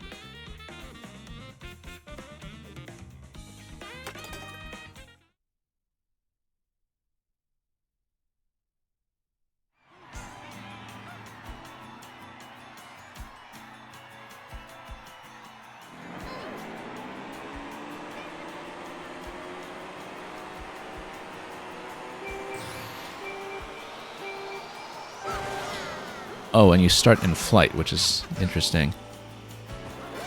Then we're going to pass through the Crown Bridge. And then we'll see where that goes. Yeah, look at that star there. I guess we're going to warp in.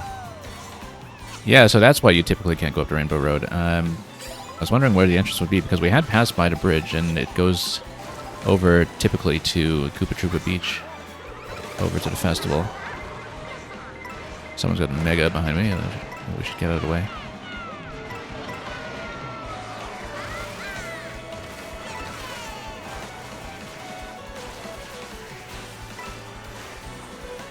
Alright, what does the entry point look like? Very much like the Great Question Block Ruins, except wow, look at that. We'll have a screen transition here that then takes us into this zone here. Look at the fragments just dropping off the road there. And yet they have adverts for the repair service. And for Yoshi's. Even up here in the rainbow, you need your sushi. Your pizza and burgers.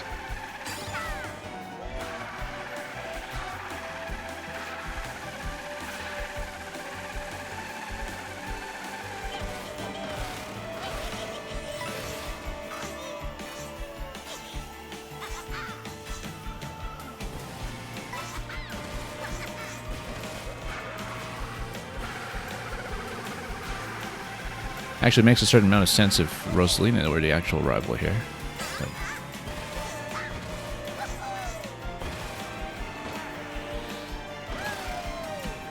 nice little split path here.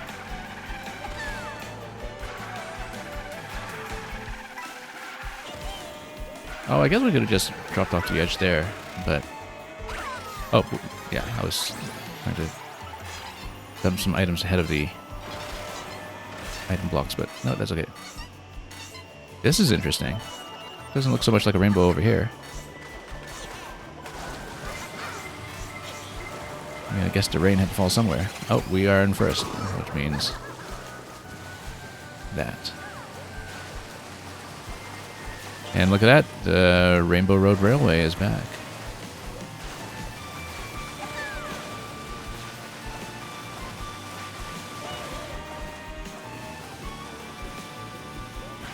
Yeah, kind of neat in that you have elements that are reminiscent of many Rainbow Roads in the past. You've got this train from 64, I think. You've got the whole area with water feeling kind of like the whole space segment in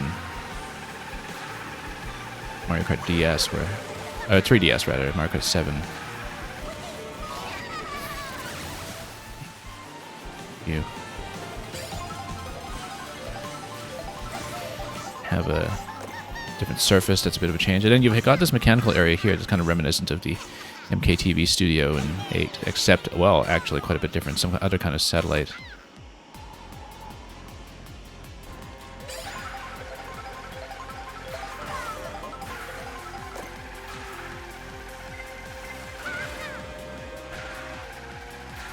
And then split path over here. Get out of here. And here we are, the classic rainbow thwomps that have been with us since the Super Nintendo.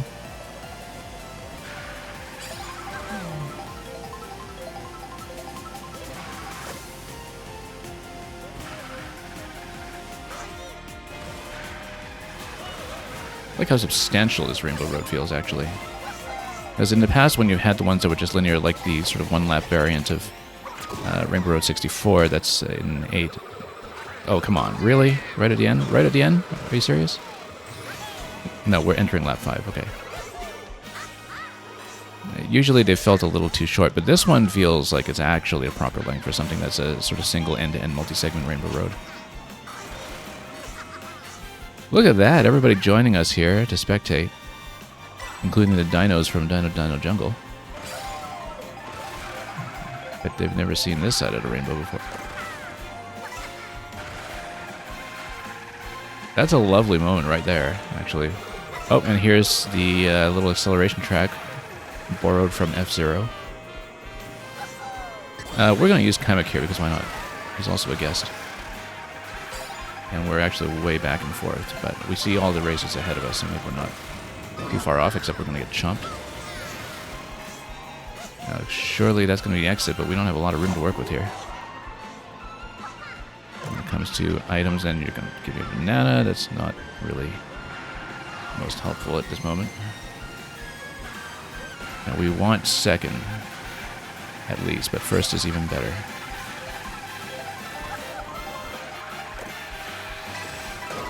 Oh, I was hoping we would boost ahead there for a moment, but let's see if we can do it. Nope. Nope, drift behind. Second. But I think that actually puts us ahead on Cub.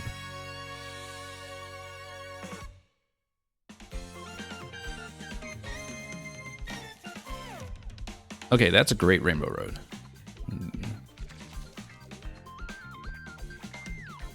Best one in a while, actually. I always thought the 3DS one was very strong in a course selection that I thought was a bit uneven on Mario Kart 7. 8, I always felt was a little abbreviated. I mean, with the space station theming, you know, you kind of loop in there a few times, but it's certainly wasn't the highlight of the game by any means. This was a strong Rainbow Road.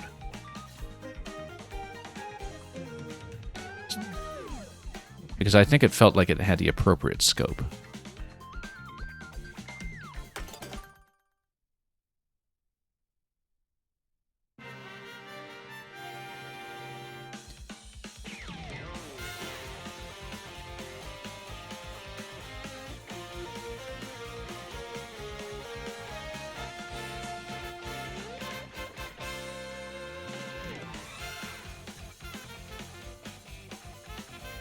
Anyway, let's watch the celebration. And of course, this being Rainbow Road, I'm sure we'll hit end credits afterwards, and we can enjoy the video as well as whatever the end credits music may be, and I'm rather looking forward to that.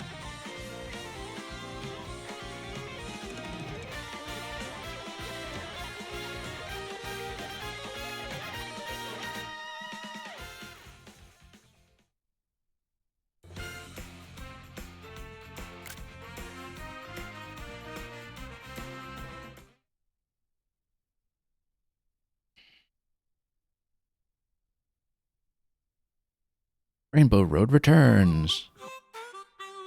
Which I would assume transfers over to the free roam so I can get up there with photo mode.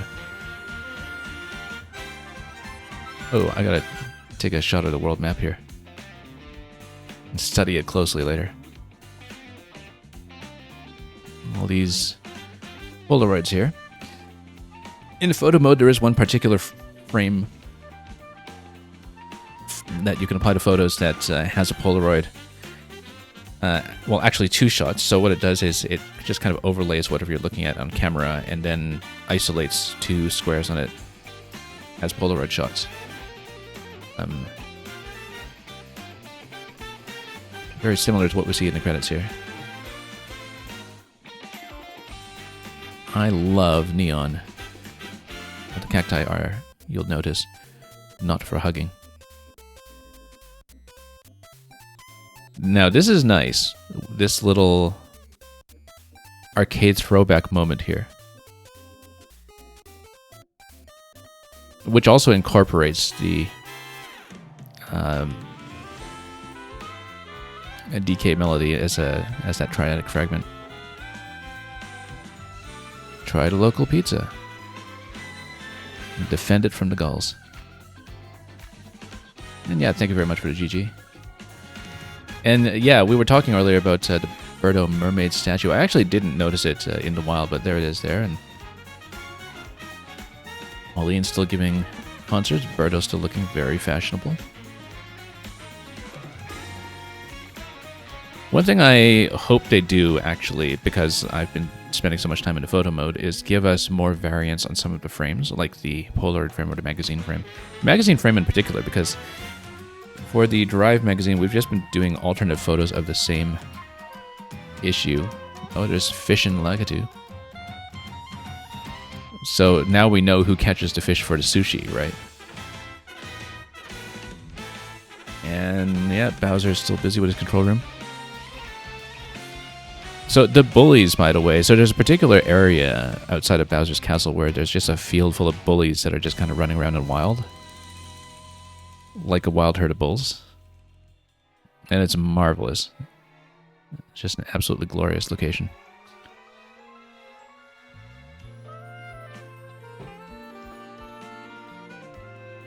And the penguin says, "Wee," as he would. And there's the Great Question Block ruins over here, and somebody's notebook about the local vegetation. Captain Toad exploring somewhere. And look at that, what a lovely tribute to Super Mario Kart.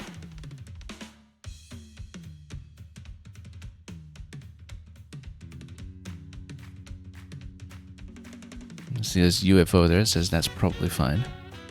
Must have picked up a cow or something.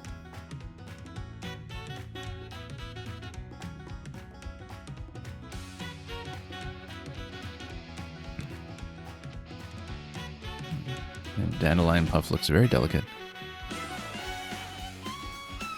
And then you have all these course stickers everywhere.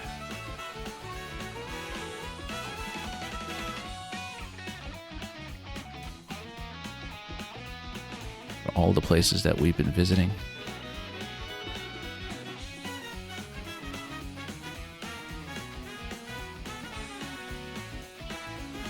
We really do need a concept art gallery where you can see some of these postcard designs in isolation. What do we unlocked in the vehicle catalog? There are a lot that we have not unlocked, by the way. We don't have the B one yet, for instance.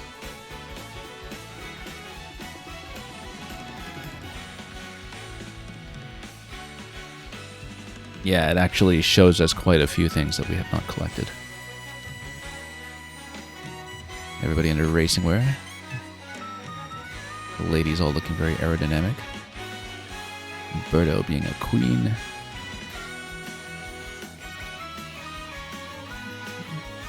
And that's a really great Boo pirate costume, actually. We have to collect that. We don't have that yet. Okay, so they've noticed us at last, and surely they say thank you for playing, or...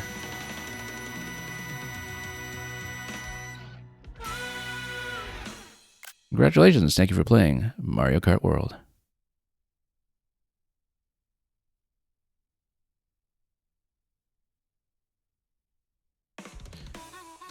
And yeah, it lands you here on the main screen. Outside Peach Stadium at nighttime in your most recently used vehicle.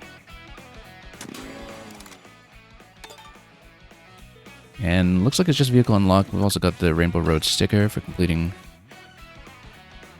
Special Cup. And as we saw in the end credits, you actually do collect everything for racing in the Special Cup. You don't even need to place in it, I think, but you have all of the different stickers that unlock at once. So yeah, these are all Special Cup unlocks. Here we get into some other things that count up things we've been doing.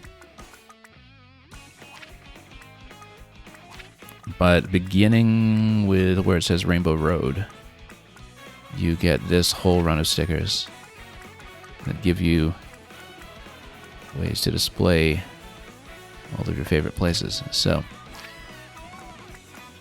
what do you think? Let's see. Oh, let's put on this Luma here. I rather like that. Okay, so we completed gold in all of the Grand Prix, but we don't have 3-star so far. Now, I'm not getting back into Grand Prix right away. I just want to see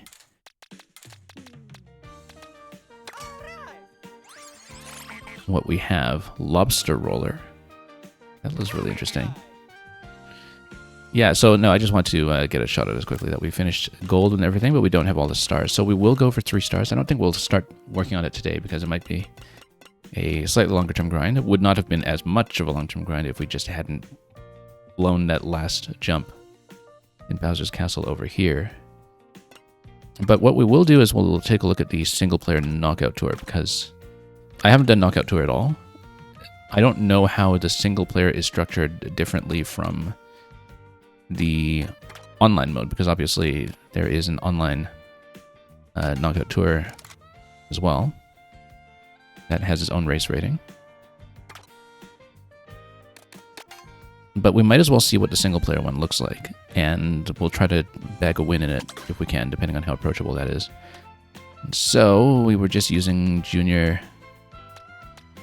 and so let's rotate to a costume that I previously unlocked, just in keeping with the pattern that we had so far. Had we shown off... Oh, also, you can see that, I think from some of the comic effects, we got a few other ones here. Well, actually, I don't know what unlocks them. Peepa, Chart, and Chuck, we unlocked them. I don't know how. Definitely, I noticed earlier that when we had unlocked Pianta, it was from a comic effect. Let's take a look here, and... Oh yeah, I said that at some point today would show off Burger Bud Toad, this mushroom burger over here. Let's go with the mushroom burger. I think that would be a good choice. And let's pick something... Yeah, he's very lightweight, so we need to kind of balance that out with something. Look at that. That's putting him on a big horn just averages out absolutely everything on him. Let's go with this new lobster roller, actually, since we just unlocked it. And it looks wonderful. As another 3-wheeler. And, oh wow, there's actually quite a few of these. I didn't realize that. Yeah, because I thought, my impression of Knockout Tour from seeing the multiplayer as played from other people was that it would just be something kind of scrambled, right? I didn't know that you would have preset courses for these, actually. That it would be similar to GP maybe, but in a different order. So we'll see how many of these we can do. We might not be able to cover all of them today, but we'll get started on these at the very least. And try to bag a win along the way. I think we'll try to win outright. I mean, it's a knockout, right? So if you don't win outright, I guess you would place in, I don't know, top 4 or whatever it is if you're racing to the end. But we'll try to win each one before we move on to the next, and so we'll try to do some of that. And then that'll give us plenty of content even in single player to work with. And of course we're doing it at 150.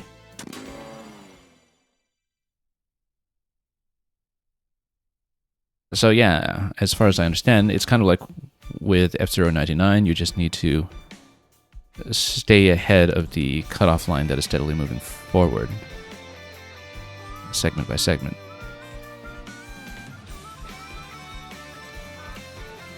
But it looks like it is a series of preset routes, and quite a few of them, indeed.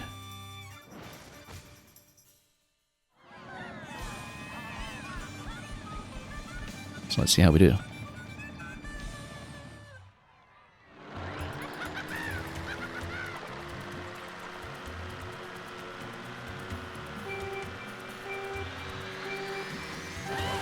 Yeah, even as somebody who's played the free roam already and seen a lot of what's going on in this game, I think the interesting thing about the way that the game is structured is that just depending on the combination of paths that you're stitching together, the area you're racing over, at least at this stage, you know, feels like a very fresh read where you have to play very reactively and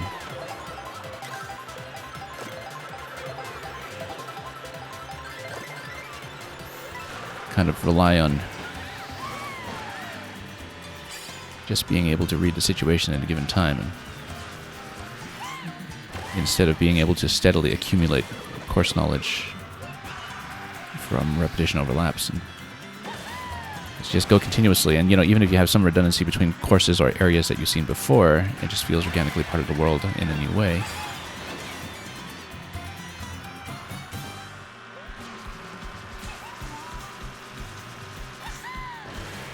So seeing the same area of the world in a different context doesn't feel redundant, right? Anyway, we're way ahead of the cutoff for 20.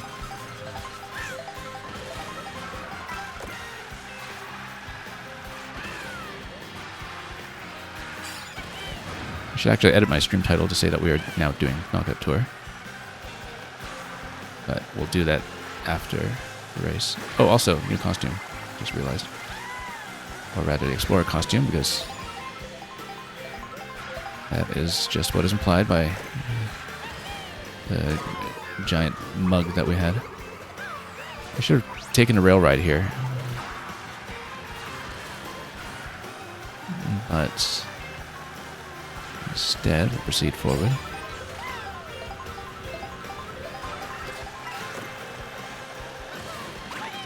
Yeah, because that's a good amount of single-player content, potentially, because the Knockout Tour, you know, you're covering enough ground that with the GPs also being roughly linear all the way through, it looks like they feel like they might be on a scale of a Grand Prix, almost. Depending on how long the segments are.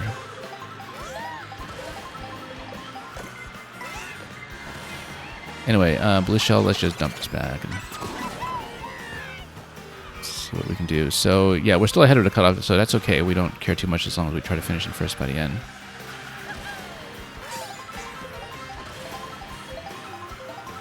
So, until perhaps we get near the end, it actually feels a little bit more resilient to RNG disasters at the finish lines than the cup races. So even in single player, I think it makes a certain amount of sense as a format. Oops, missed everything with the hammers there.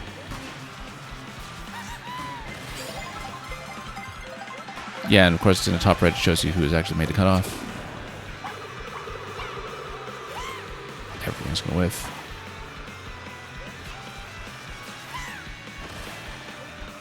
Oh.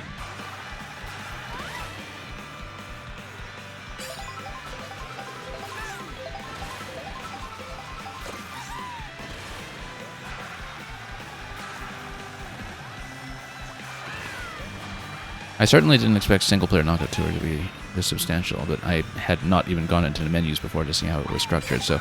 Oh, why don't we drop that back? That was a bad idea. That's okay. Grab the shroom. I'll try to stay on the leader.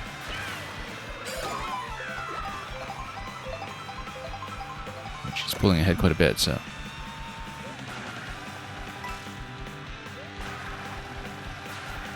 Just leave this for defense until we can get closer.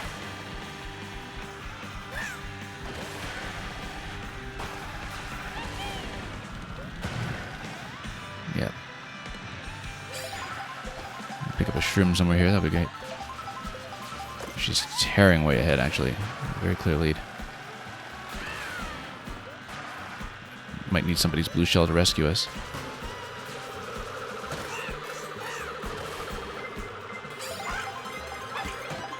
Okay.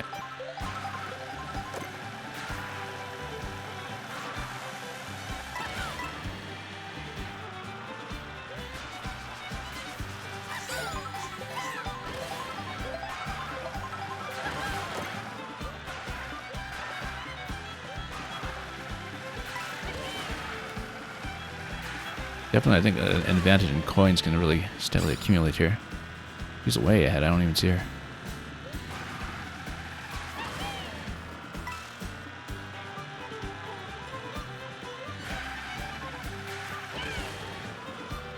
Kind of wonder if Knockout Tour for multiplayer will be a lot more tightly packed than this. Let's just try to get some more shrooms going. Oh, blue shell. Let's let it do its work. And we'll also get a visual reading on how far off she is. Way ahead. Okay. That's right, we're still on segment 4 out of 6, so we're not in the worst possible spot.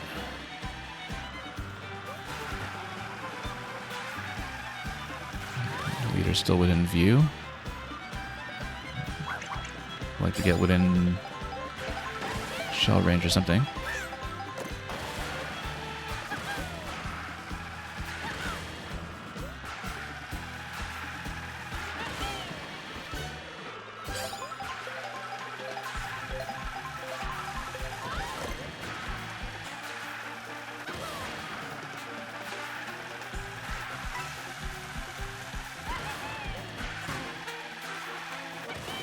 Okay, we're in the cutoff. It's still kind of a distant second, though.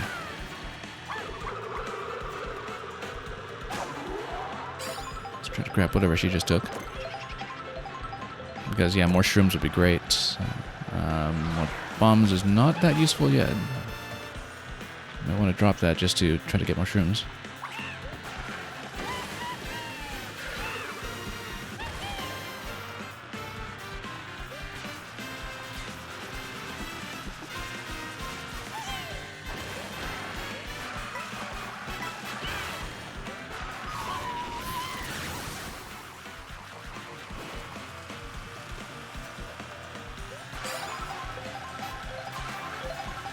And it's still within view. Again, if we have blue shell save us, that'd be good, but we're still on segment 5 out of 6, so you know, there's some room to recover. I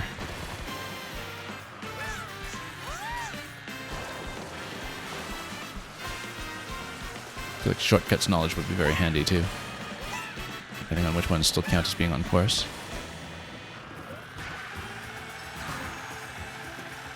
Kind of interesting that, of course, compared to how the races usually go, because everybody's so spread out, at least at this point. Almost feels like we're doing time trial to some extent. There's not that much player interaction in our current position, but it means that you have to do a lot of pure driving here just to stay on track. And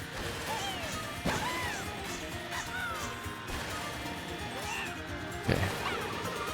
We just need to see if we can grab something more useful here. We should dump some bananas too. Oh, and actually we're at risk of falling in third.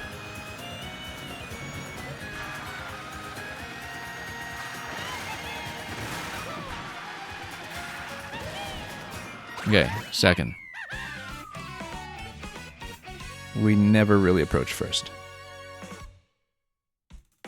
What is photo mode?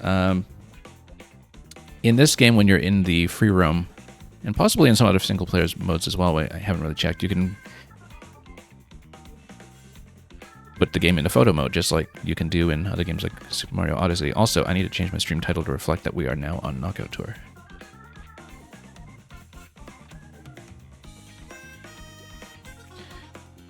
And if you want to see what we've been doing in the photo mode, I have been putting a lot of my collection in Discord of some of the better shots. But yeah, there's a mode in this game where you just kind of freeze your position as the driver, and then you can move the camera. You can also alter the character's pose, their eye line, and so on, and do some other things. There are a couple of custom frames. There aren't filters like there are in photo modes in some other games like Odyssey or Animal Crossing or 3D World, but there is a good selection of photo frames and focus options and so on. And so, just given the sheer volume of visual material to look at, it's actually a pretty compelling reason to just, drive around and get into trouble. Just to set up interesting shots. Will there be Odyssey 2 on Switch 2? Well, there'll be a 3D Mario eventually. I don't know if necessarily it'll be an Odyssey follow-up in the way that Galaxy 2 followed Galaxy. I think it's just as likely to be a big change. I don't think it will be soon because there's quite a bit of circumstantial evidence that the Tokyo team that had been mainly in charge of 3D Mario since Galaxy is the main team behind Donkey Kong Bonanza, which is coming out in a month or so. So that seems to be the big follow-up to Odyssey in an indirect fashion. So yeah, we have the Silver and Knockout Tour. We're going to go for Gold if we can. I wonder if this gives you unlocks in the same way that GP does. Maybe not. It does not. So we're going to try it again. I think for Knockout Tour, we actually want to hit up in top speed a little bit. We have Spike, I guess. We haven't been using the minions that much. The various characters here, and maybe we should, but I've been trying to grab costumes along the way, which is why we haven't been doing that so much. Maybe we'll finish using some of the unlockable characters that we hadn't really worked with yet. Have we actually done anything with Lakitu? I don't think we had. So let's go with him. Although he's likely to be lightweight, and so we have to really build for speed again somehow.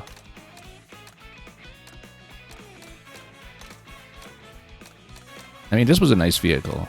If we can go a little heavier, that'd be good. Let's put it on a charging truck.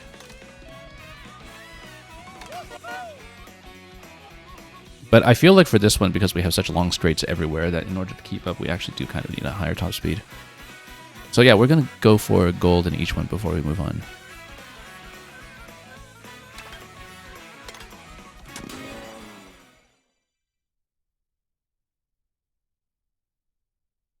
And we'll see how much I can do in today's stream.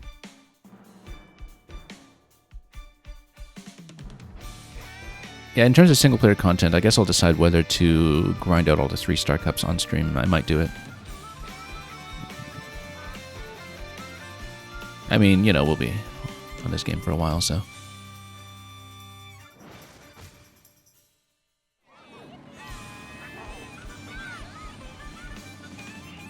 But yeah, certainly as a single-player experience, this is an absolutely massive Mario Kart. Because it used to be you just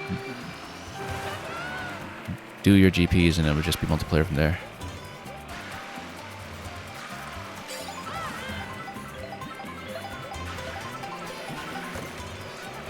Apart from the DS mission mode. And I was always kind of curious that they never followed up the DS mission mode.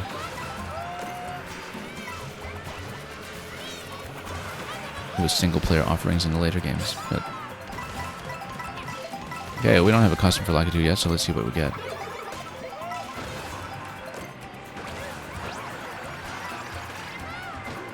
Pit Crew.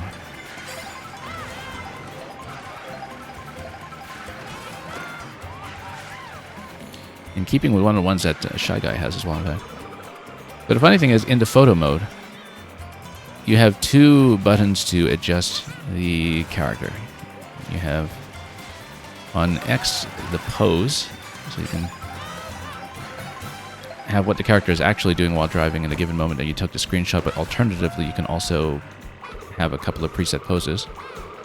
And then there's the expression, so you can change the facial expression so they can look shocked or angry or elated or whatever. When you choose Shy Guy and you go into photo mode, the expression button is disabled.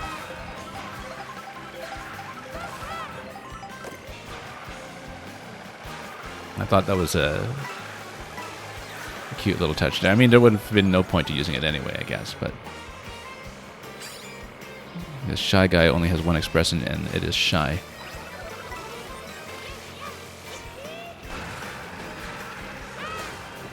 Okay, once again, we're letting the leader pull way ahead of the pack, so yeah, again, if we're struggling with winning outright knockout tour, we have to build for speed. We have to go heavy.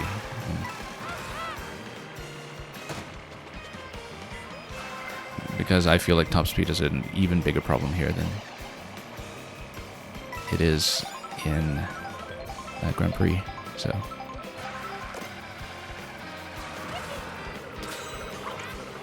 oh, and there's a crown that automatically attaches to you as soon as you are leading. You don't have to earn it, you just need to, well, temporarily claim it. Oh, whoops. We're on 17 coins, which is good. I feel like coin count was actually a bit of a problem for us last time. That it took us way too long to accumulate, and that, again, because top speed is so critical to success in this mode, that we want to get up to 20 as soon as we can. So we're in the second course right now. I think it will make quite a big difference to get up to 20 and defend it. Oh, Boo's going to take the hammers away from us. Our nice toys.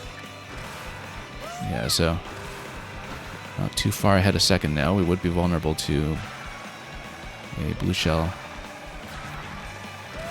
But it's nice to be in the lead. I mean, we were chasing the whole time in the previous segment. Oh, didn't get a good drift here. Now, when you're at cap, I would assume that it works like 8, where you get a little bit of a micro turbo off additional coins, but yeah, you get a little bit of flames at the back. Not much to work with, but good enough. We have a horn for shell defense as well, so... Oh, I missed a bag. That's okay. Here's blue shell, and yeah, it's well within vision when it spins. So we don't need to guess. Now, defending against blue shell in this kind of position here is very optimistic. And, oh yeah, we should have saved the coins. What do we do there? We're already at cap.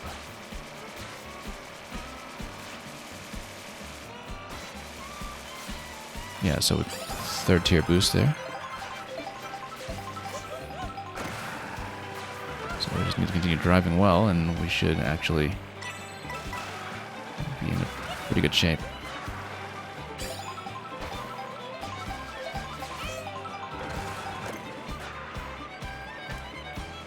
Yeah, you can see second place character kind of around a bend behind us, so we may as well keep the feather for shell defense, I guess, but I'm assuming I know how to use it for such purposes, and actually against blue shell it's not going to work, so that's okay, we were wondering. And okay, good, that she got stalled out by the lightning as well before going too far ahead. That's alright, we're still competitive this time, which was not really the case in our first attempt earlier at this stage. Oh, not really landing any boosts here. Also, yeah, the food bag was just way too far out of the way.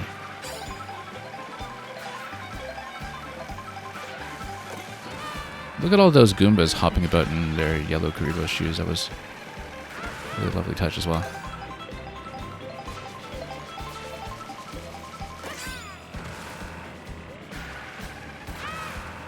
We'll need to use the horn before we grab whatever costume this is.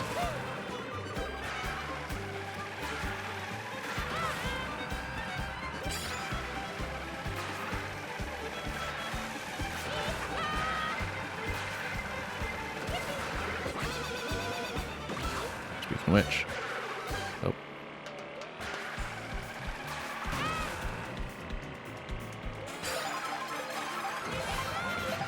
Yeah, we find ourselves really trailing heavily in second again. There's a similar situation to last time now. Definitely needed some of those boosts on straights, I think, to keep pace. And then maybe try to aggressively dump some items ahead too. Oh, Blue Shell can solve this problem. At least partly. Pretty far.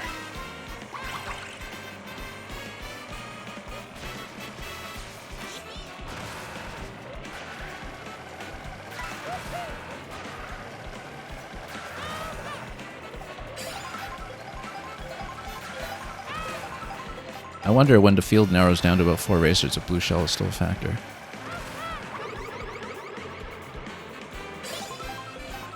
Oh, we didn't really need a double there, but...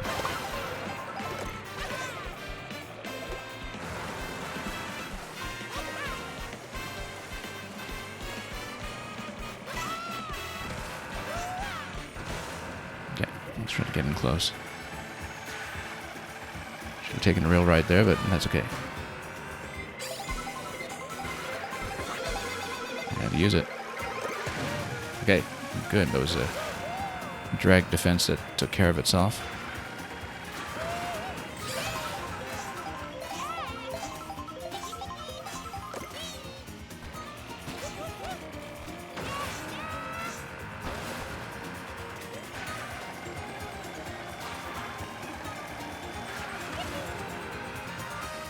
Have to get in close as we're on the final segment here. Oh, come on, it had to be bananas, really? No, we're going to be second. There's the finish line. Yeah, first is going to be tough with these, because even with holding 20 coins most of the way, I mean, we once again had a pretty mild top speed, and if we build for that a little more explicitly with a heavier character, then we might be better off.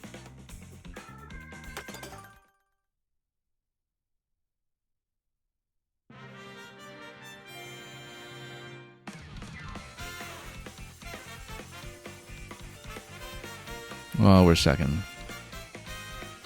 So, yeah, let's try it with one of the heavies. We haven't used Bowser in the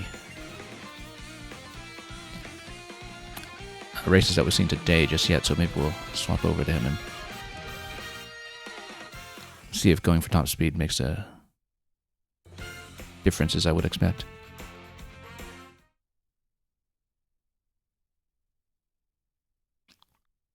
Because you have such long stretches here where you can remain untouched, and that's true of whoever's in the lead, including whoever is computer controlled. So let's go for an appropriate Bowser costume. All terrain over here. I rather like supercharged Bowser.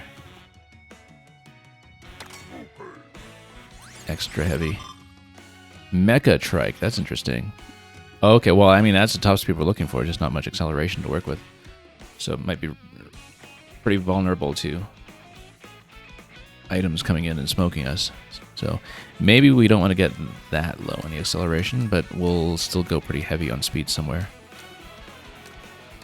Yeah. We will have to, I think, reuse some of the vehicles that we've seen earlier today, but because I've been trying to change it up just to keep things interesting, but to a certain extent. We'll need to start building around some things we've seen already. Let's go with the Blasternaut again. We used it with DK early on. Actually, no, we haven't used a B-Dasher. Let's do B-Dasher. Making us come back from Mario Kart 8 as well.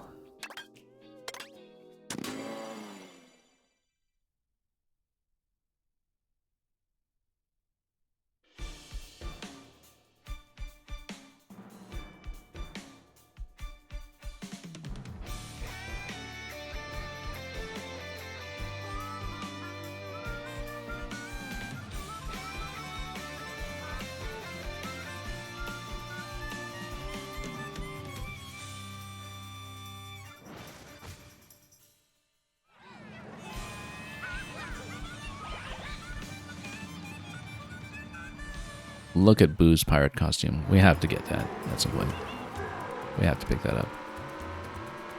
Now, Bowser, I think I have all of his available costumes already, so we don't need to go out of our way for any takeout.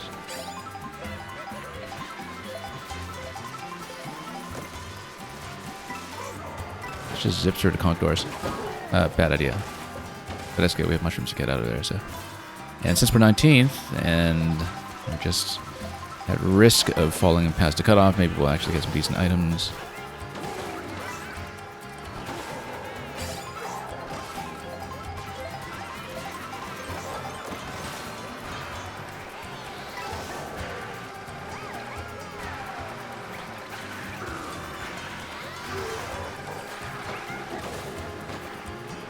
It is utter madness when you're in the middle of the pack. Look at a bully chasing everybody down.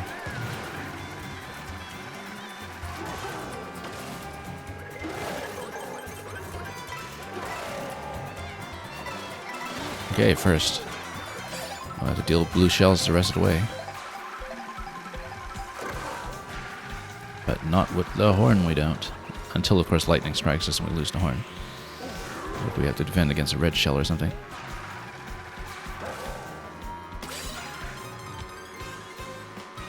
Okay, next priority, let's try to get up to 20 coins when we can. Actually, still a little behind here.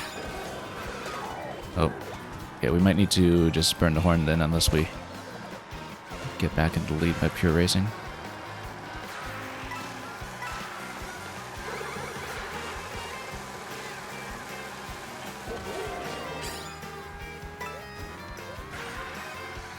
And yeah, once again, we should remember that. Well, if you have a very specific plan for the rails, you can go for that. You can see that the character in the lead there has been doing that, in fact. And going for rails in that segment. Whoop, the Goomba there.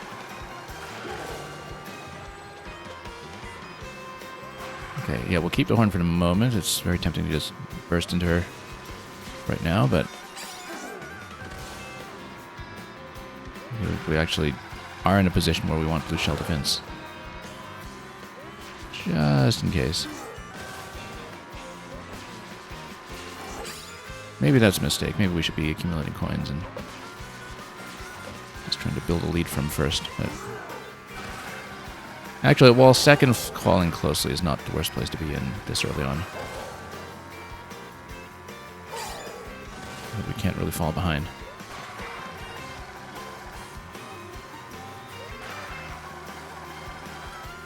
Oh, missing all the boosts here.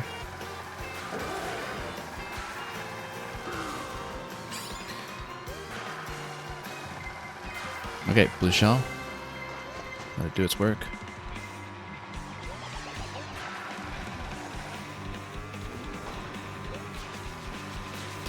And take the lead.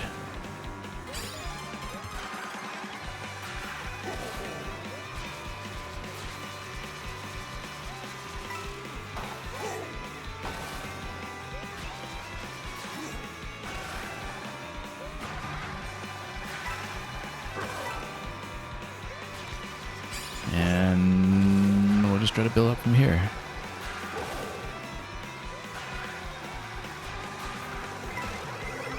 Oh, should have tapped a shell there. That's okay. Still in first.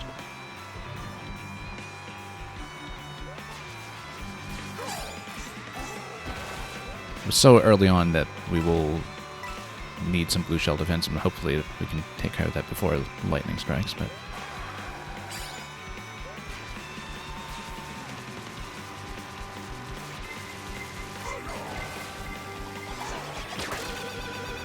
like I said.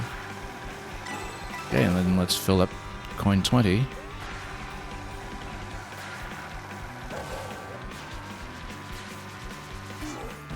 Oh, tried to do the rail grinder. That was a mistake.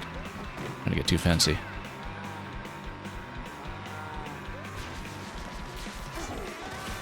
That actually cost me slightly.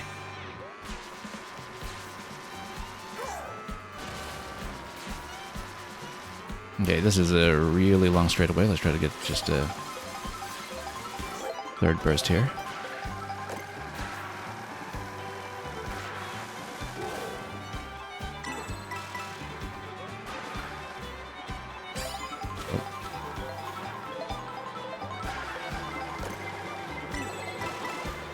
And sure, we'll let the shell do its thing.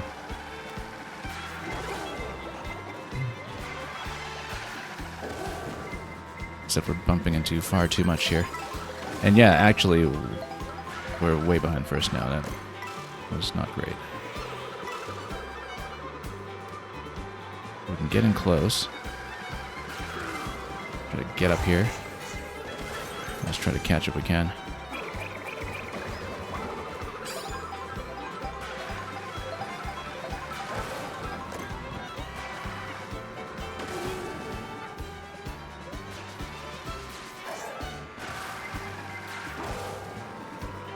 Got some mushrooms being dispensed on the road. Works for me.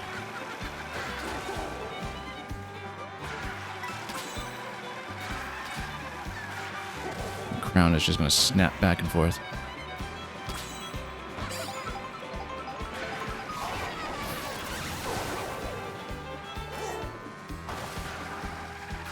Okay, a couple of tight turns we need to watch for here. Let's plan the drifts accordingly.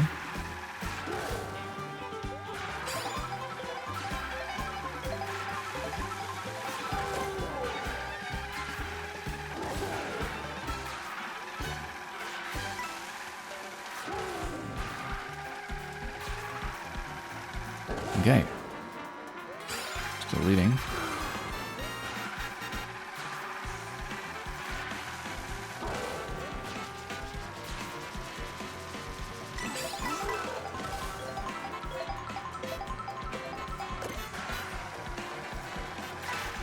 I guess we'll keep the horn for the time being and see how we're doing. Yeah, we're not that far ahead. Oh, no, we whiffed that on the green shell. I was trying to block the green. We shouldn't do that. We really needed it for something that would actually hit us.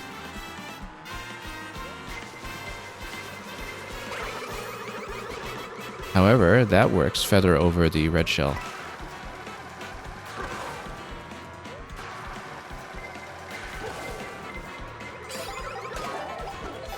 Okay. Oh. Back this one.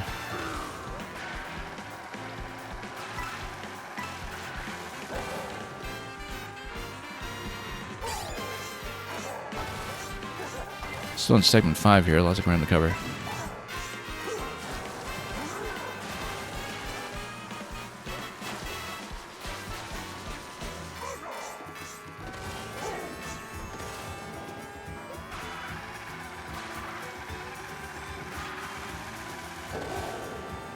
Alright, now let's not blow it in the last segment.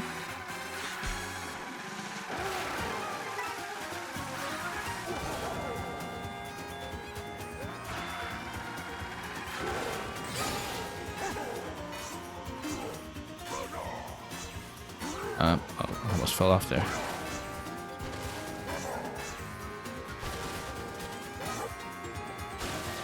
I love the variety of paths that you can move over here if you're reasonably accurate. Oh, oh, yikes, that was bad. How far ahead were you? Okay. Stay tight here. What a big finish. So, barring any surprise shortcuts here, that's a win.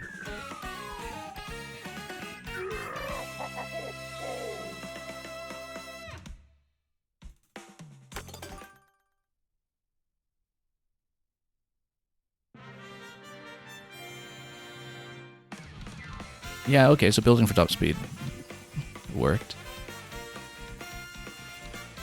As we kind of expected. That's a nice costume on Rosalina that we haven't unlocked yet, that star-studded dress.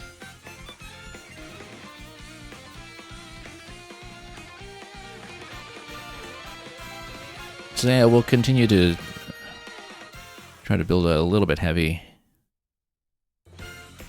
I mean, as long as we don't pick the super lightweight characters, we can usually compensate.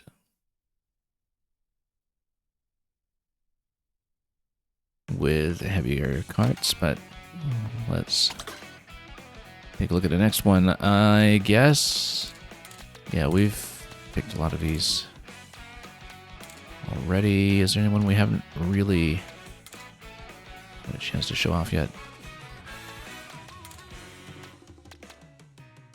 Well, you know, let's go for some of the minion characters finally. And I'm thinking about who would go a little bit heavy. Charge and Chuck for sure, I think. Or Piranha Plant. Let's go with Chuck. We haven't really used him for anything here. And yeah, I mean, Mechatrike, kind of rough with the acceleration there if we do get hit, but I mean, we don't go quite that heavy yet, but might just have to go with something that we've shown off already. Or Ribbit Revster. Yeah, this one is the one that makes frog sounds. We've seen this one in free roam. The Golden Rally is done. Let's see Ice Rally and see how it goes. Gaming stage, welcome. Karting goes well. This was our first stream with this game and with any racing in it, actually, after spending about 10 hours mostly on the photo mode. We finished gold in all of the 150cc Grand Prix cups. We did not get 3 stars in them yet, but that will be a grind for later. Right now I'm trying out the single-player 150 Knockout Tour, and we just got our first gold in those.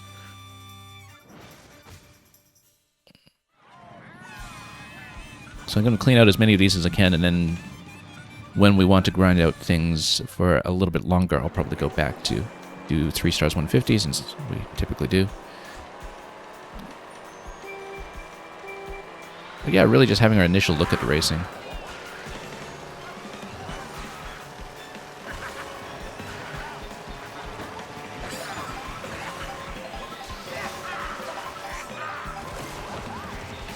And I understand you're a bit further ahead of this, because you did say you 3-starred the cups already, right?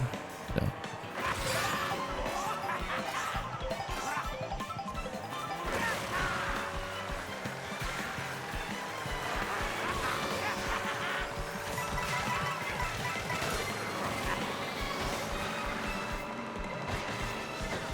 Yep, really just still learning the tracks as we go and racing context.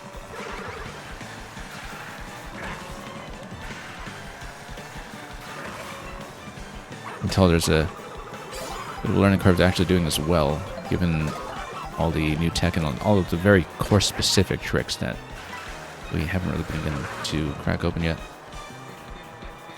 You need to check this out soon. Oh, you haven't done the single-player knockouts yet? Yeah, I was surprised at how many layouts there are for it. It is almost like a totally complete alternate GP mode by itself, in that you have multiple routes to cover the selection of courses. I didn't know what I was in for with single-player knockout tour, because I'd just seen it demonstrated in multiplayer previously. Whether it would just be a random set of routes or not, but it is, in fact, a series of preset routes that are kind of like their own cups. And given the way that GP is structured as not very lap-based, mostly kind of end-to-end and linear, and stitched together in this game. Knockout Tour kind of feels like a second GP. But one that in some ways is more forgiving about you suddenly falling to second or third at intervening finish lines.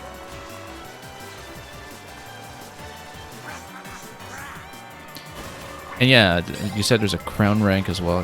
We'll look at that in just a moment. You have to be first by each checkpoint in race. Oh, a crown rank for Knockout Tour, okay. Or you had to be first in every segment. Oh, I didn't know that.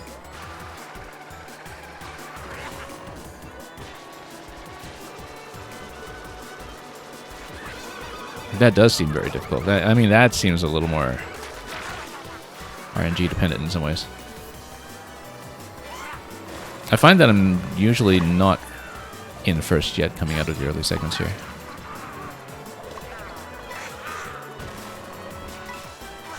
Well, I'm glad that there's so much single-player content in that there's such a high skill ceiling for it to keep people busy.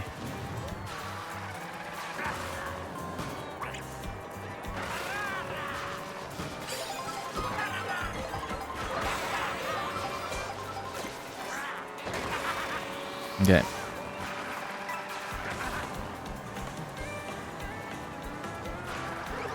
But yeah, it's kind of neat that you essentially have the Knockout Tour acting as a second GP that, despite overlapping the same main courses,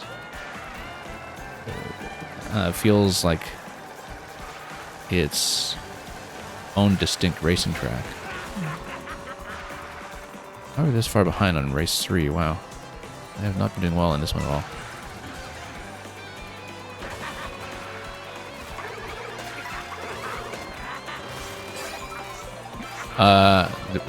Was that correct? I didn't expect to cross over like this. Okay. I lost track of where we were going for a moment.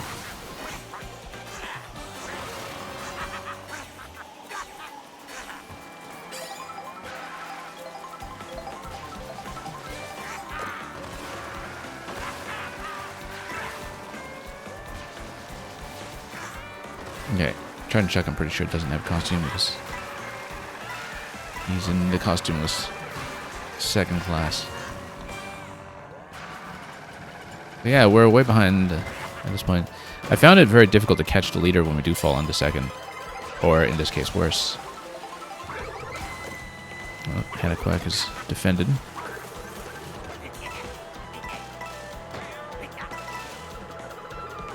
Coins everywhere.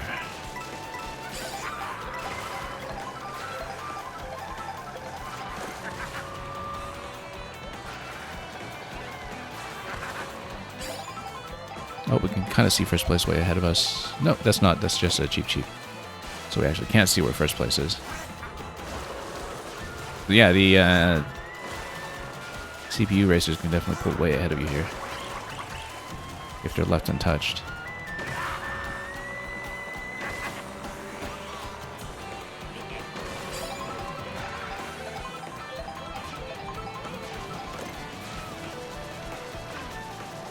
I think maybe there's an expectation that you're really familiar with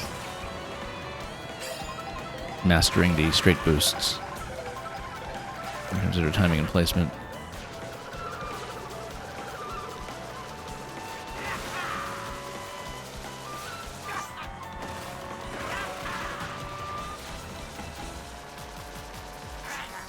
So yeah, first is nowhere in sight, and we'll hope for a blue shell to rescue us.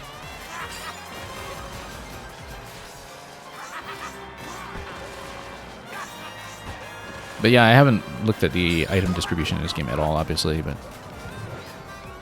you're saying you notice that third gets more red shells. Interesting.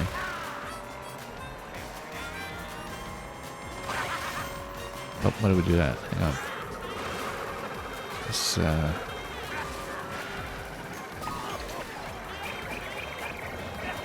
nope, that hit nothing.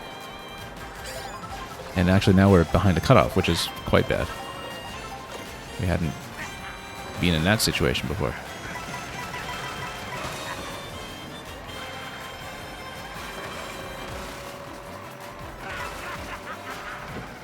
Okay, we're not at the gate yet, at least.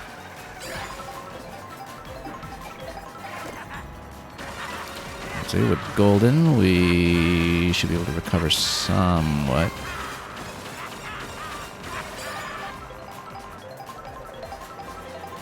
And we see second up ahead, so... Whoa. Oh no, we're fifth at the gate. Okay, never mind. We got stuffed over there. So anyway, to catch up on some of the chat.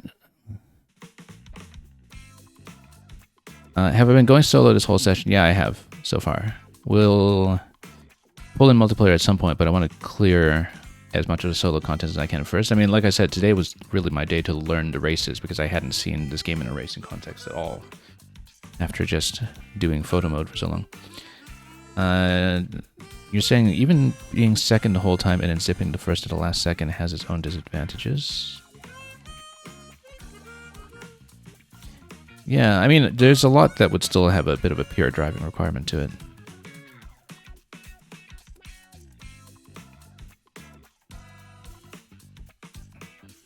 And you're saying with the interventions, use the 2 mushrooms to get first and keep it to dodge a blue if you don't get shocked.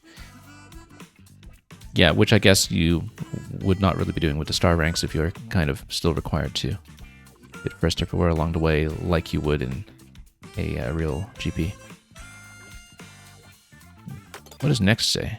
Does next just dip you back in? Oh no, next just says nice try. Okay.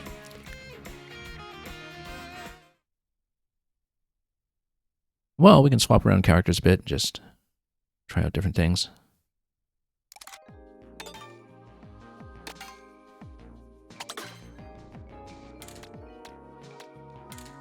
Let's see how...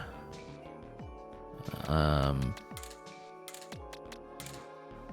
of want to do this by weight to some extent. Let's see... Actually, let's go back. We've been alternating between costumes I've already collected and characters that I had not shown off yet. In keeping with that, let's do something with Luigi. He's got his touring costumes here. I rather like this Venetian gondolier look that he's got going on. Let's go with it. Bulldozer. Sure, let's go with it. Looks very shiny. So there's a check mark for having attempted it, it seems.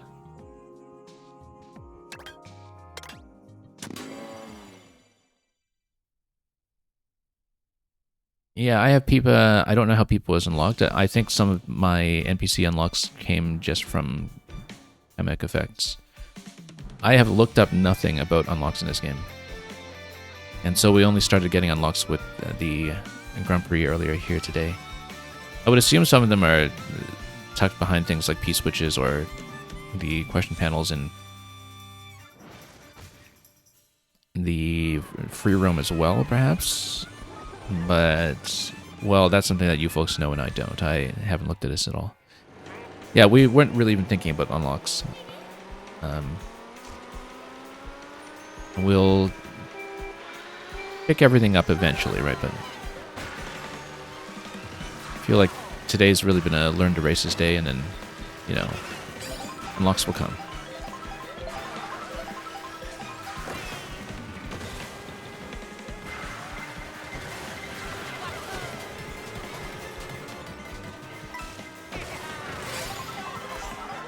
Okay, let's actually pay a little bit more attention this time.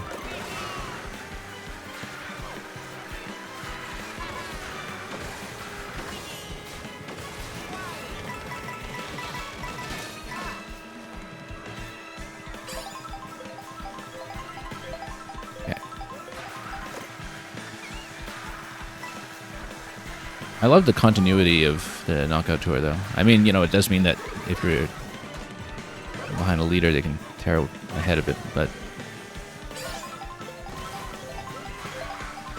that's the thing I'm finding really compelling about the free roam as well,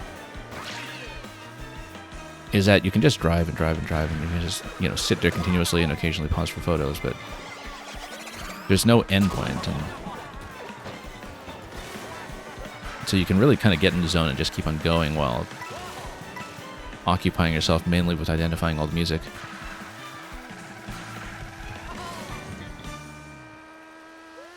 Well, looks like there's some kind of shortcut here that we didn't catch. And yeah, you're saying you'll watch for a bit before you need to head to bed. Yeah. At your leisure.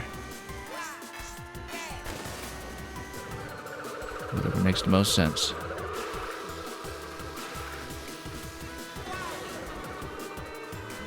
Yeah, this hasn't really been a usual streaming day for me in recent weeks, or even a usual time, but for Switch 2 and for Mario Kart, we adjusted life plans around it.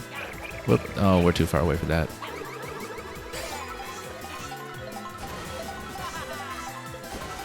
Okay.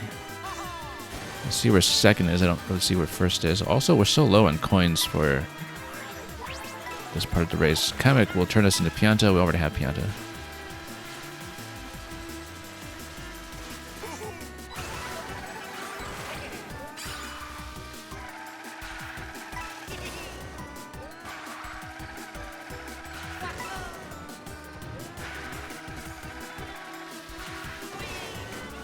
Got a little stuck there.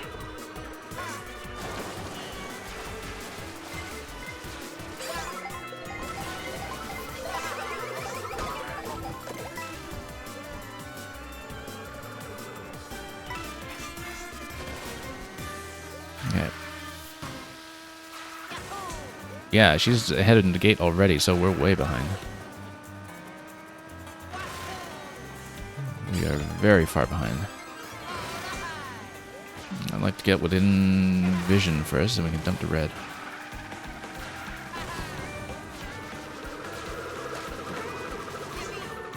It seems like there's quite a bit of distance before we can catch up.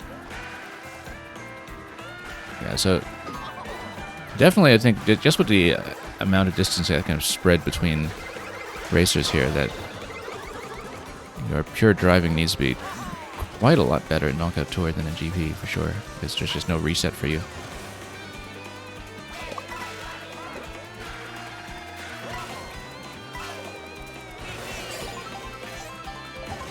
Okay. This bit here I do find navigation a little bit confusing, because the way that you're crossing over, but let's try to get within boomerang range and see what we can do.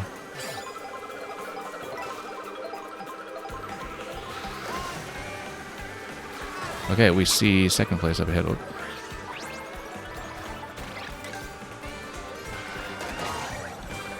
Oh, that was chaos. That was cheap.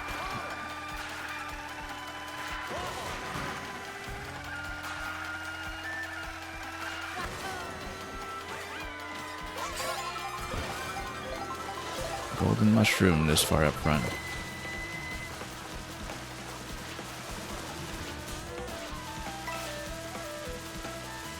Yeah, I feel like we need to ramp up to 20 coins a lot earlier than this. Whoops.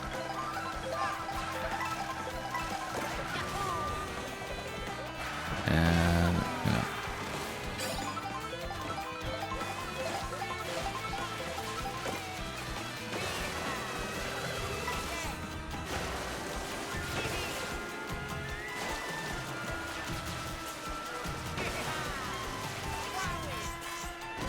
Okay. Let's see what we can do up here.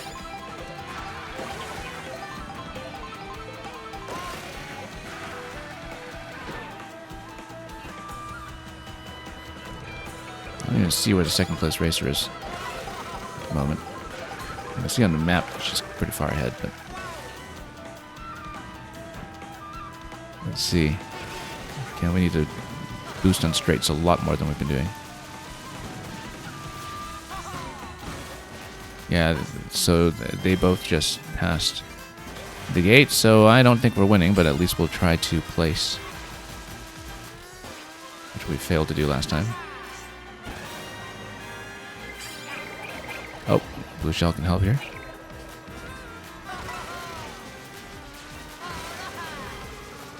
Except we didn't even see where it made contact because we're so far ahead.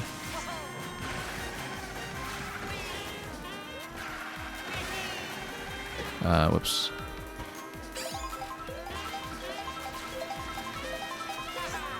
Yeah, okay, I see them ahead, but we... not really within reach. Oh, especially not now. Let's try to get more items here to will be helpful. Just dump those. Coin coffer. Okay, red shells are good here, except we bumped into everything. We actually do want reds here.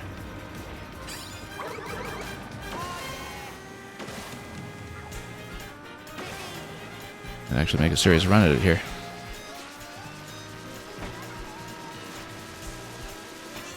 Come on, let's get a little boost here. Nope. Well, okay, that's fine. That's still the last lap gate, and we're still kind of within reach of first here, so we're not nearly as dire as the situation as I thought we were, but, well.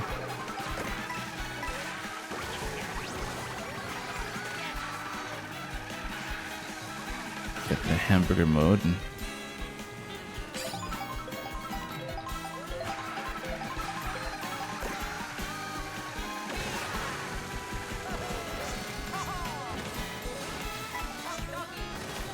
see if we can get a good shot here with the shells. Nah, way off. It's okay, maybe we'll get a red or something.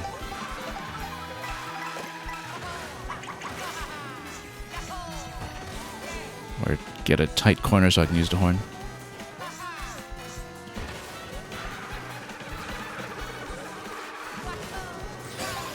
I don't think we'll make it. Mushroom, though. I think maybe we should just burn the horn soon and then...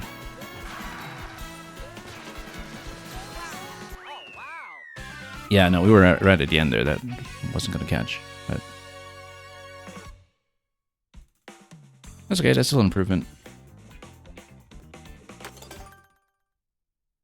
That was a little more plausible. We just didn't really have good item draws to catch her at the last moment there when we were far more in range of first place than we had previously seen.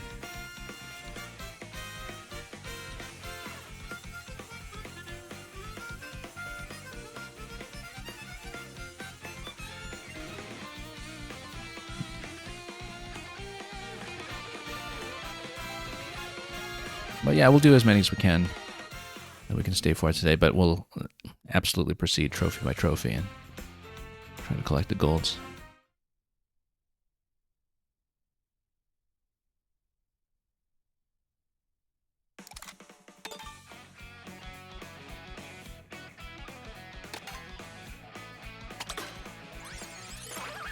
Coin cover. Okay, in keeping with the pattern, let's try somebody that we haven't really been racing with.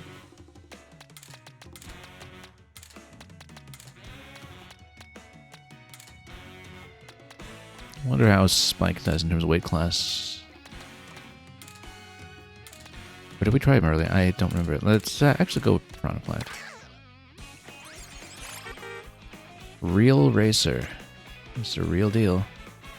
Okay, pretty decent in terms of speed. Let's go with it. Let's just see how we do. I wonder if it's a randomized unlock order for the carts.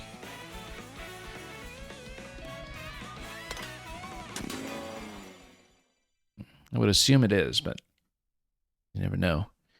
If some of them are bound specifically to certain coin counts.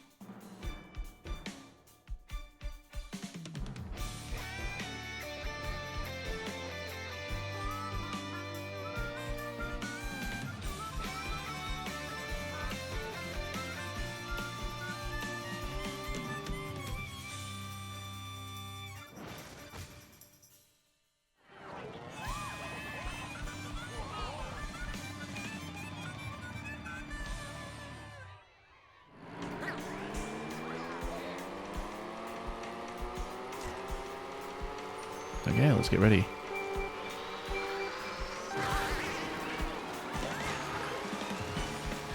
Oh. I'm missing my first drift here.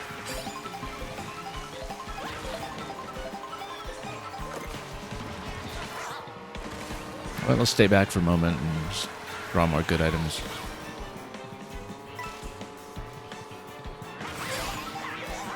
And then we'll start boosting ahead. Got a mega going here. I don't think I'd actually used that before at this point.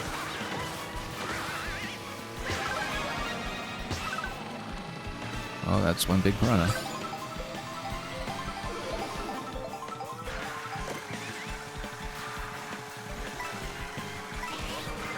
Okay.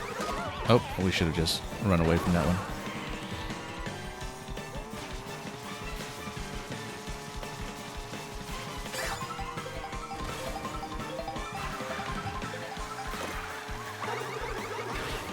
Yeah, there's definitely a strong incentive to just try to not let CPU walk away with the lead. As I'm discovering, we actually kind of need to close the distance a bit sometimes, even if we're not going to catch up immediately. Oops. Not really getting good distance in some of my drifts here. Oh, there goes our crown rank.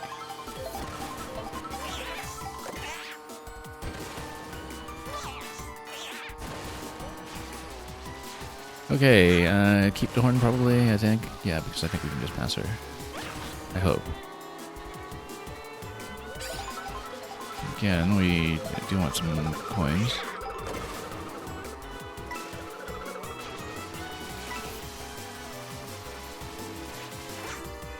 Third, okay. Pass me here. Yeah, I guess because of some of the non-linear paths. Calculate that accordingly. Try to accumulate a bit.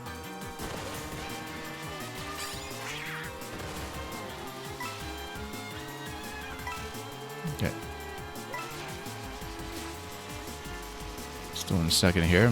Maybe we should consider burning the horn soon if we can't just catch up by racing. Oh, we should have taken this rail actually. I mean, we just don't know the courses well enough yet to know the spots, but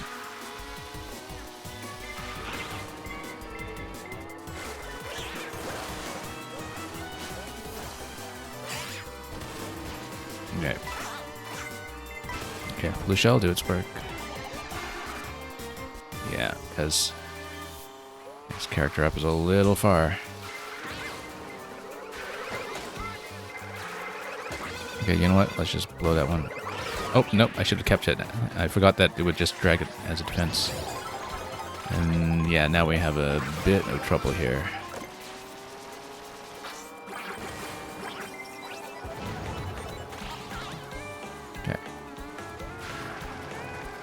Again, the leader is tearing away with it, but we did see question blocks ahead of us pop, so we kind of have a sense of where we are.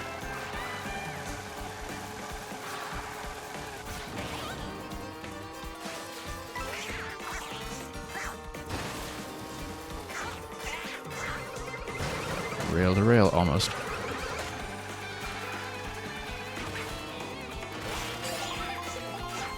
Oh.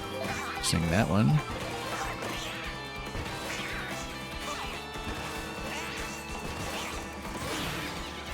And hold on to that a bit longer, perhaps. Let's just fire away, and I would think something would hit here on the straight, but that's okay.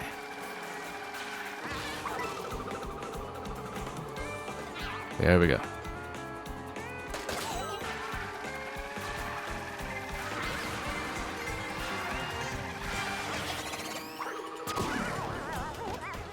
Okay. It's fine. Still within reach.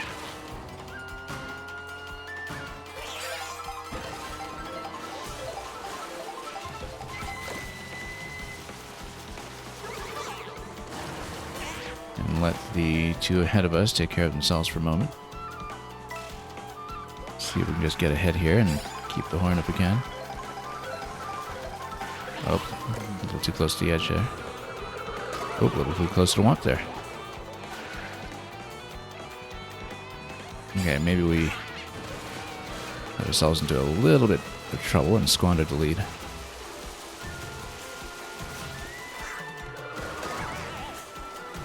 Oh, Okay, we need to start using some of this stuff soon.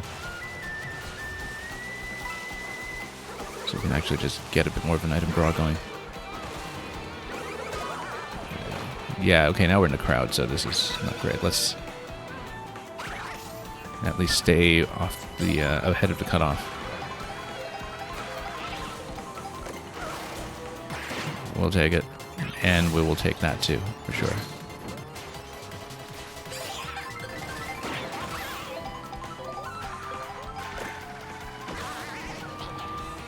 Okay, pretty far back.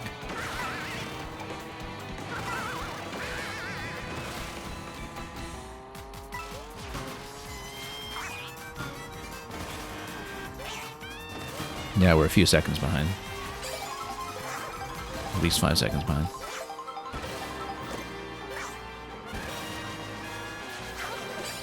Oh. No. Just get ahead a little bit here.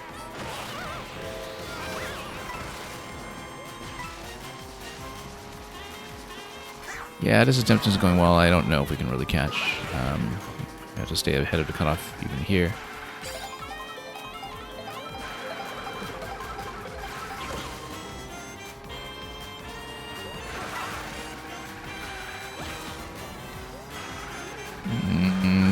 This would have been a decent rail to take, but no, we didn't plan it.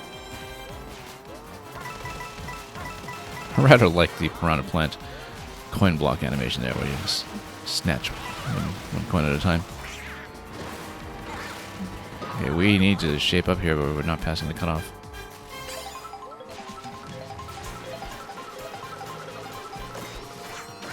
Okay, golden. Good time for golden. Good time for golden. Can we make it? Can we make it? Let's find out. Yes. Not very cleanly, but let's just try to place now. Not going to assume anything about our ability to actually catch the lead. Oop, or even pick up a slight boost from a bag. What's next? Actually, we do see both racers ahead of us, so, you know, it's theoretically doable. Tight pack, though.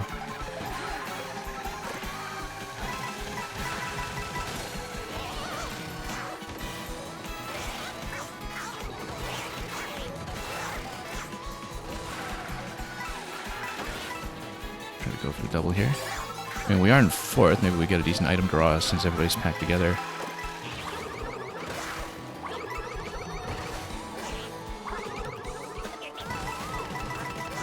Still second after all that. She burns the horn. Okay, finish line is pretty close by. Let's see what we can do. No, just barely missed it. Barely missed it. Maybe we should have stayed up in the air. I don't know if maybe staying elevated in that segment would have been a little bit better instead of going down right away, because we could have done some aerial tricks and kept some momentum going. That might have been a bad call to sink down right away.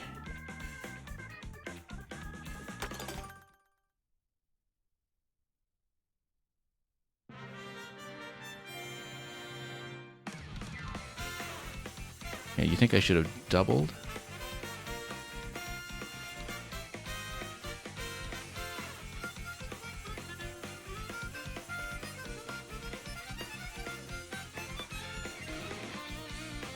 Yeah, we'll see. I was hoping to get a good shot with a bomb, but the bomb was a little behind where I needed it to be. Yeah, with the items. The item management was a little bit iffy on my part there. Too much hanging on to stuff on the assumption that I could race up the first, but...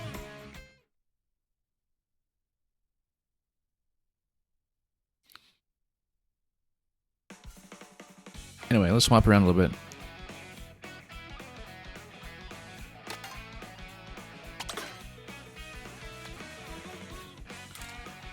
See, who have we not really been using?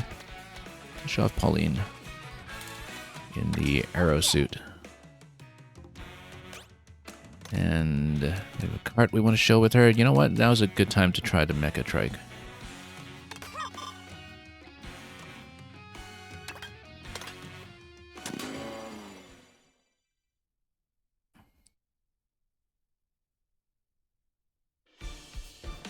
Yeah, going for top speed with Bowser solved our problems with the first knockout, so maybe we should be doing the same here.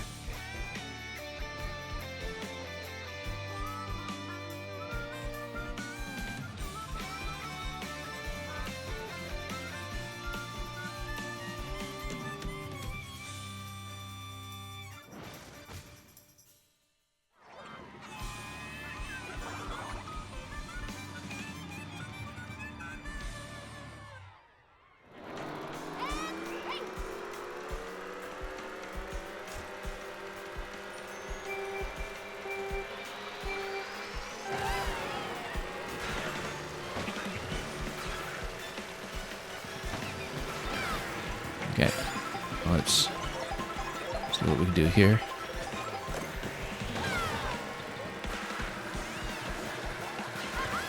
Again, we might as well pick up an item while we're near the back and then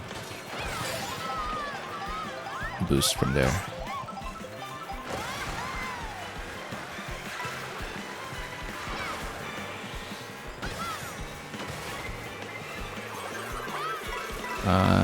Alright. Actually, accumulating coins this early is nice. That could, in fact, help. To get a 20 going right away in Section 1, which we've been having trouble doing.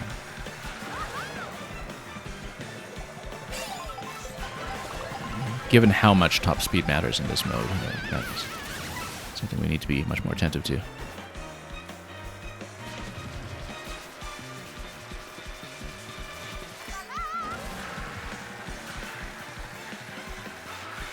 Love the trick animations all over this game. And that Pauline, ever since Odyssey, has just been completely characterized as a singer. But yeah, there are a lot of costume-specific trick animations as well. Like Pirate Wario pulls out his sword and everything.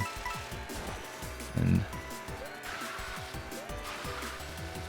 lots of lovely touches all over the place.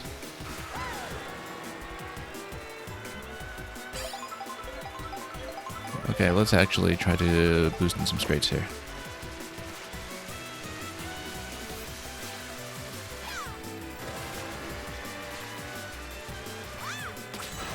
Yeah, there's an alternate route that we're missing there, aren't we? Because we're marked as third for a while. I bet you could actually do some kind of Daredevil wire ride on top of the chairlift. I mean, cables are in this game for a reason. I wonder if it's reachable, like if you have a good dive towards it with an airplane or something.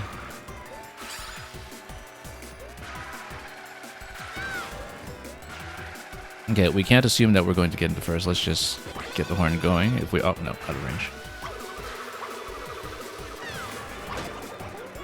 Okay.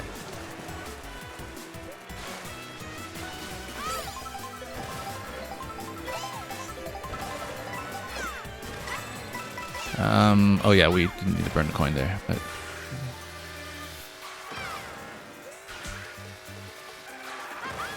Let's just try to play a bit aggressively with shell and see what else we can draw. Oh, blue shell, take care of my problems, please.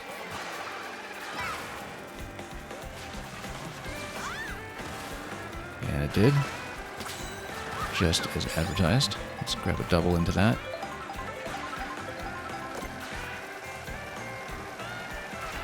Coin and feather.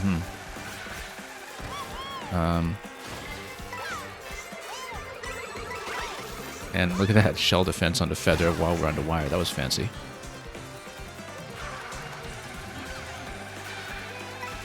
And actually intentional. I was kind of thinking we have enough lead time on an incoming shell, then I pop coin plus feather. I'm done with it. We actually managed it, to my great surprise. Okay, we didn't get the boost pad that time, so that went terribly. Because now she's taking the lead. Let's just smoke her here. Snatch the crown. We're out of costumes for Pauline, unfortunately. But we can still use the boost.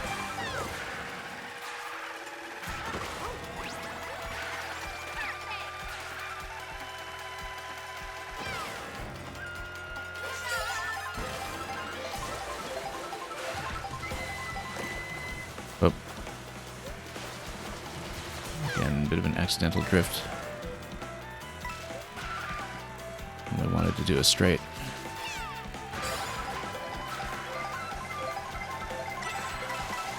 Doing something defensive? Nope. That's fine. The Womp got caught too, so all's fair.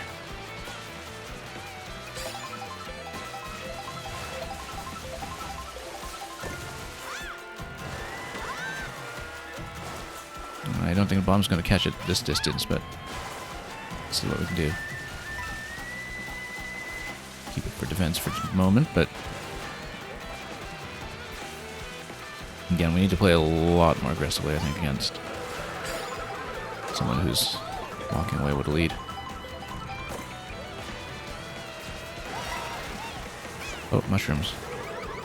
We totally missed. Okay.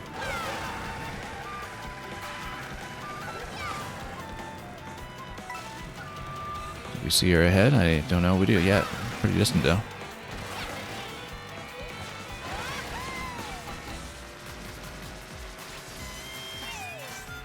Definitely not reachable with the bomb. I think we might want to drop a bomb to try to get something a little more forward-facing, but, well, too late.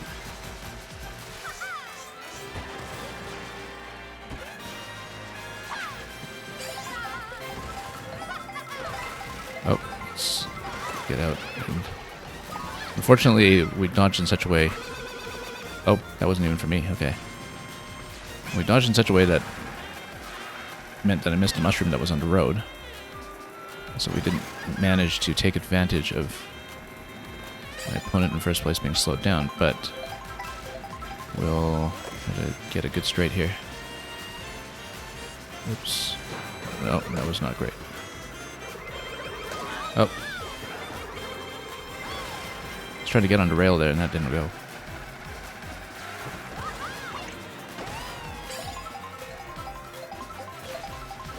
Okay, we're pretty far down in coins right now. Let's try to get things going again.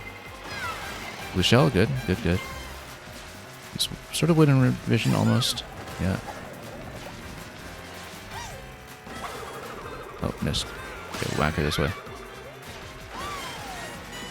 Now, so we will have to probably think about blue shell defense for the last segment, but let's actually defend the lead first and then worry about that.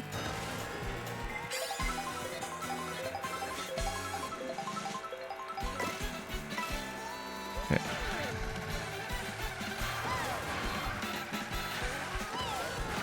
Oh, should have dropped bananas here. Oh well.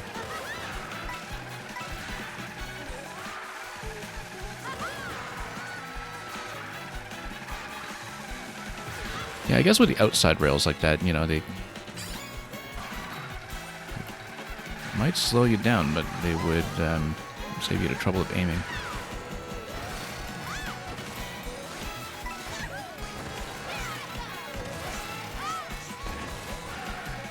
Okay, this is a better position we usually find ourselves in at this stage, but still got some work to do. Blue shell could really complicate things at this stage with us being this far into the final segment and one of the final turns. Alright, how far are we ahead?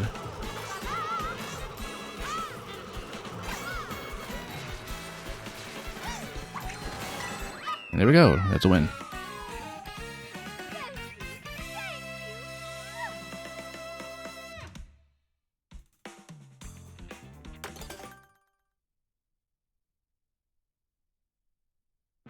Okay, it took a little bit of work, but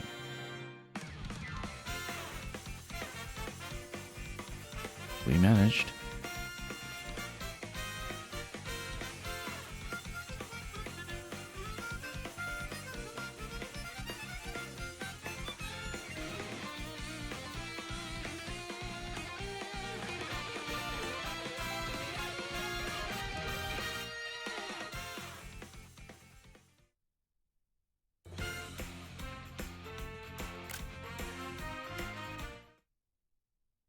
Okay, that puts us at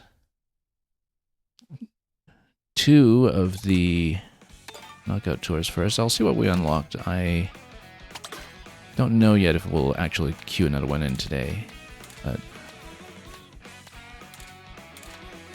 we do. I mean, let's just tag anything. Let's see. Locomoto. Yeah, we want more top speed for this mode, so we wouldn't go with that necessarily. At this point, we've shown off a lot of vehicles that are actually plausible, so whatever we pick will likely be something we've seen before. Kidori. We're seeing... Let's put Pokey in a charging truck for a moment. So, yeah, Moon Rally. We've done 2 out of 8 so far.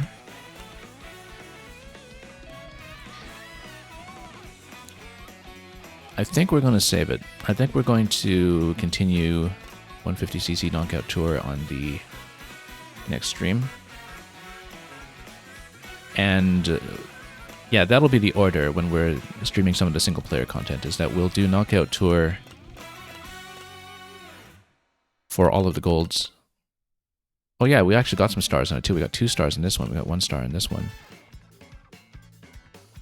And I guess, once again, it's just determined partly by your sort of implicit point rank by how you're finishing at each check. But I don't know how it's actually added. We weren't paying attention.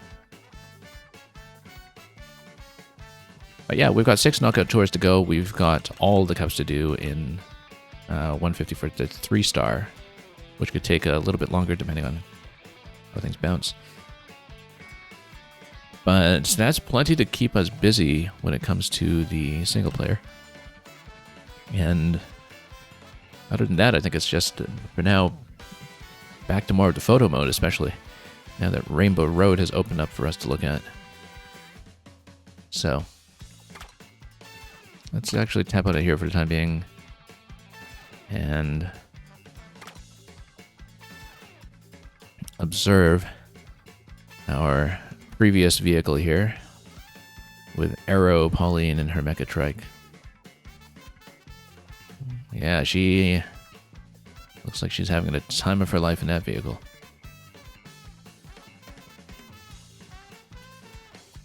Anyway, yeah, the nice thing is that, you know, the kind of big moment for me early on in this game was I clicked on free roam and I didn't realize the first time that it actually seamlessly just transitions from what you are watching right here in the menu. And it just pops you right into this free roam with the character and the cart that's being displayed, which it turns out is also the last one you have chosen, but of course the first time you boot up the game, that would not be the case. Very satisfying to do that. And we likely will, to see some more sights and drive around a bit more to some of the places that have been revealed to us now, because there were some places we saw in the Grand Prix for the first time that I had not really properly explored yet. And we'll be back intermittently over the course of this week to do things in the order we're prescribed, just trying to finish all of the 150cc content to a reasonable level of achievement that we can actually accomplish. And for now, we're going to send you folks elsewhere, and we'll see what we do at some point in terms of whether we can get some things like viewer races going. Lots of people are hosting those, of course, but we'll see how things go with that, because we've got lots and lots of content to pack in, both here and in some other things that we're hoping to fit in the couple of weeks that remain before Donkey Kong. For now, we're going to pass you on to some other channel that is going to be determined in a moment. And thank you so much for watching. Thank you once again for all of the raids, the conversation, the viewership in general, even if you're passively lurking or watching on delay on YouTube. And the other thing, too, once again, if you came in late, like I said, I've been mostly in photo mode in this game. If you want to see some of what I've been making, it is in the Discord. Have fun with whatever it is you've been up to. And we will be off somewhere else. So thanks for watching. As always, happy racing and fare thee well.